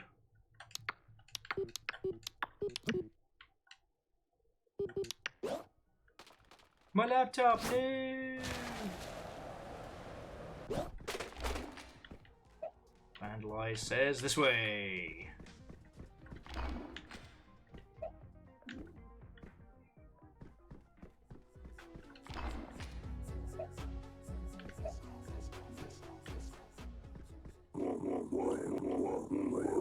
Thanks, kid. Those JJs are not safe for fucking around at work.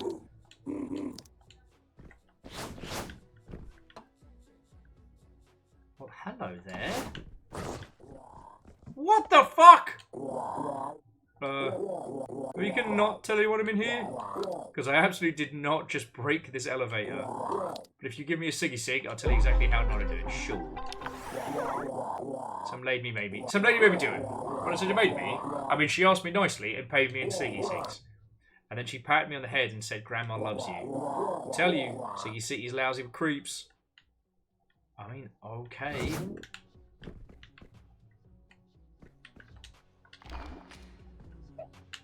Straight up. Alright, mate. Okay. There's also the safes, app installs, and master tapes achievement. I think I'm more... Ah, beans! Oh, my knees! I was going to say, I think I'm more aiming for endings than anything else, but...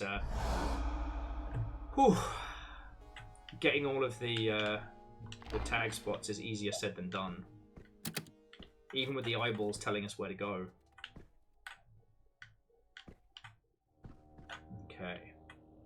Okay, so jumping back. Just before we kind of... I think the live storytelling conversation is one we're going to come back to. I can't overstate how valuable it is as a conversation, because this is not something that somebody has solved. This is not something that we have already confirmed, locked in. Okay. Well, this is not something that we as an industry know exactly how to do in the right way.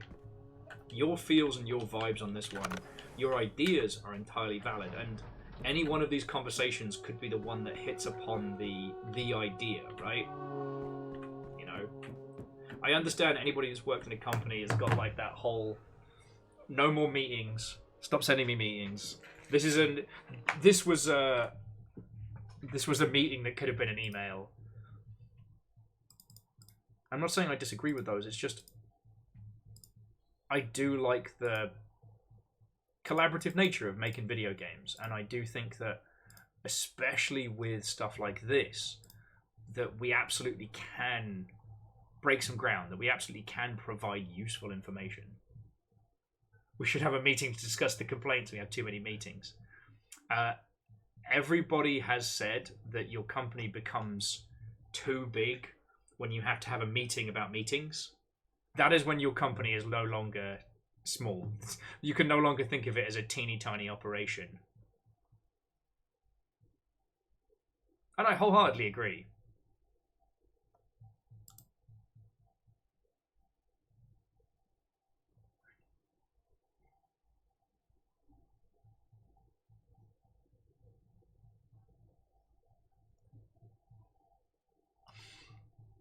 Okay. Sorry, I was just checking a couple of stuff. Yeah, I definitely think trying to... Yeah, I guess we're going up into the round.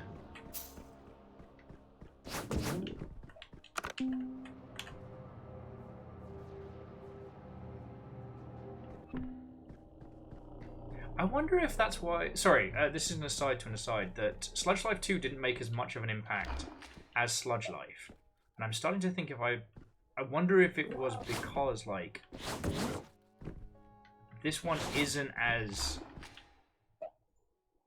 Okay, so you're heading straight up that way.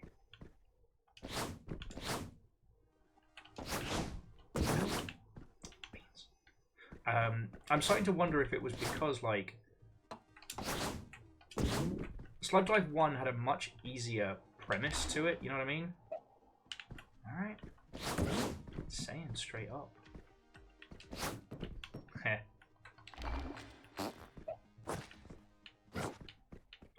Perhaps easier is the wrong term, but it was much easier to understand. Like, you know, your mate wants to be a famous rapper. You want to be the graffiti artist of graffiti artists.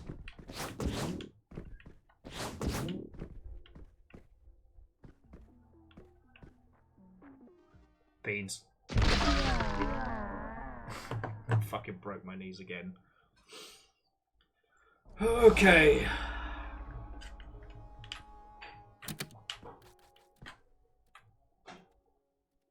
You know what, friendos? You have all been incredibly patient with me today. Well, I apparently have just been like a brain-dead vegetable.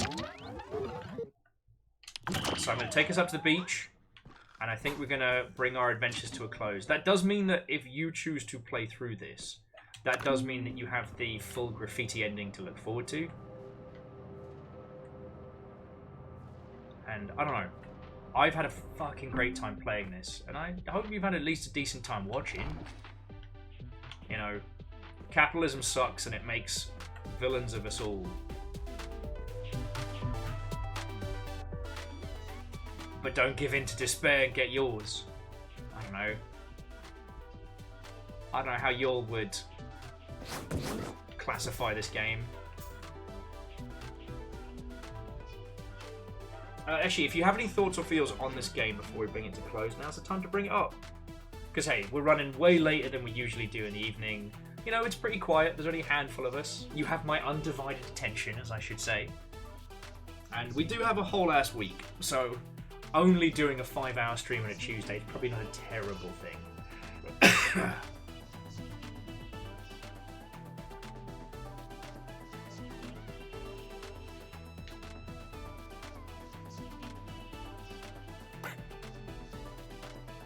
Evil Geek says, there's a little hallway above where the elevator guy is stuck. You did. There was a guy who'd carved like a little mud hole out the side of an elevator.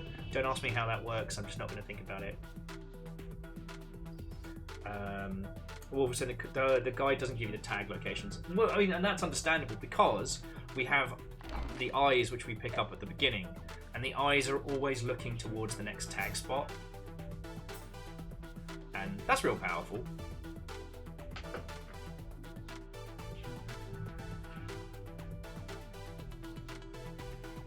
I don't know, it's weird, sorry. Just my thoughts and feels on this is that if you talk about this game intellectually, it feels like a real nihilistic look at capitalism, like, fuck it, we're all done. There's no victory, there's no win. And yet somehow, maybe it's the whimsy, maybe it's the art style and the stupid, but like, it doesn't feel hopeless. Does that make sense? I don't know. I feel like we had the same experience last time we played Sludge Life 1. And that was definitely something interesting.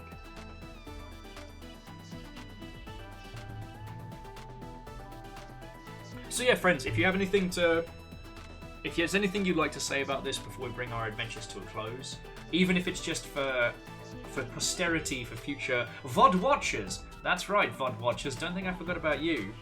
Yeah. Fucking yeah. I know I haven't mentioned you all as much today, but... Sorry, I basically have this game of, like... I wouldn't say telephone. The VOD watchers leave little comments, messages in the comments, like messages from the past or the future. And it's been real fun. So yeah, to those of you in the future, I hope you're doing splendid. I can't ask you to leave a random fact, but what is, okay, to future VOD watchers, what is one thing that you made that you're still proud of to this day? Because like my short answer is obviously the super fancy Gundam for the Mech Gala, but I don't know. Aside from that,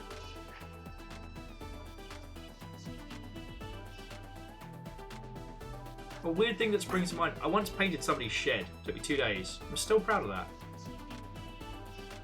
that. Len says, "Oh, hey, future peeps. By the way, whatever you do, don't push the red button." Wolf says, press the red button.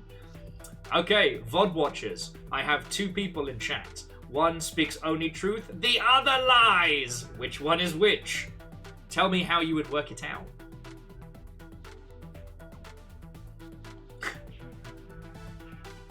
Okay, so if nobody has any thoughts or feels, just quickly. So tomorrow is Elden Ring. We are playing Scramble Day. So Quasi gets to pick our first build, which we're going to play for at least an hour. And then if somebody wants to chuck in some cash to scramble it again, they are more than welcome.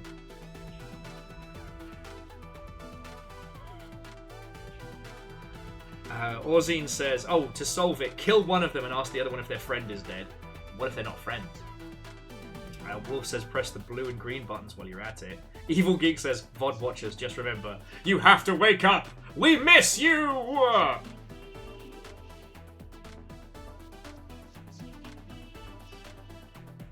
Austin says, weird thing that popped into my mind for that. Melting metal in an apartment kitchen to build a device that permanently levitates a magnet in a cage. Ah, that's real cool. Like one of those like little like hovering D20 type setups. That's cool as shit.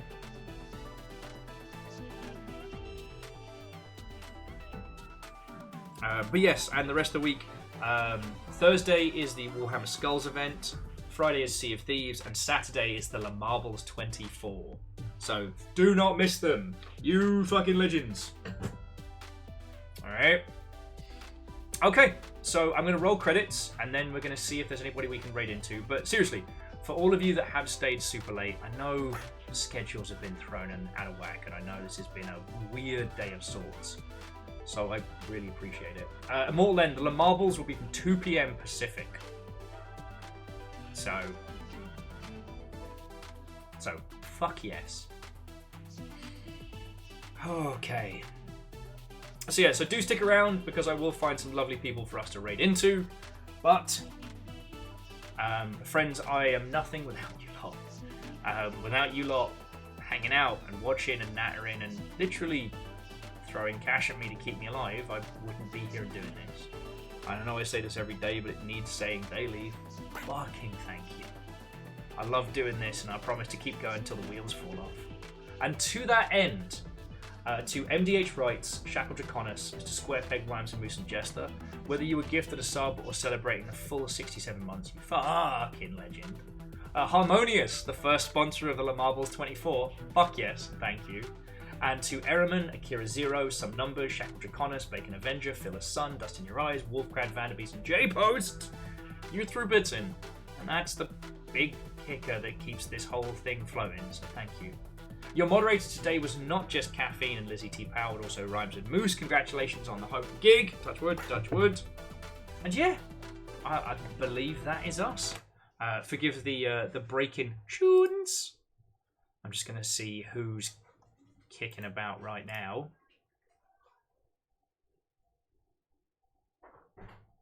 Oh my fucking life. Ugh. Alright, never mind, friends. I gotta fix some shit. Grumble, grumble, grumble, grumble.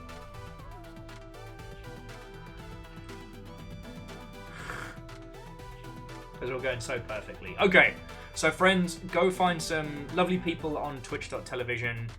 Have yourself a lovely rest of your evening. Spend some time. I won't be in Discord later, so if you see me in there, assume things have gone horribly wrong. Assume things have been horribly wrong and be very kind to me. But from all of us here at HQ, from the dogs, the guineas, from me, have a cracking rest of your night, friend. Alright? Peace out. VOD watchers, see you in the future.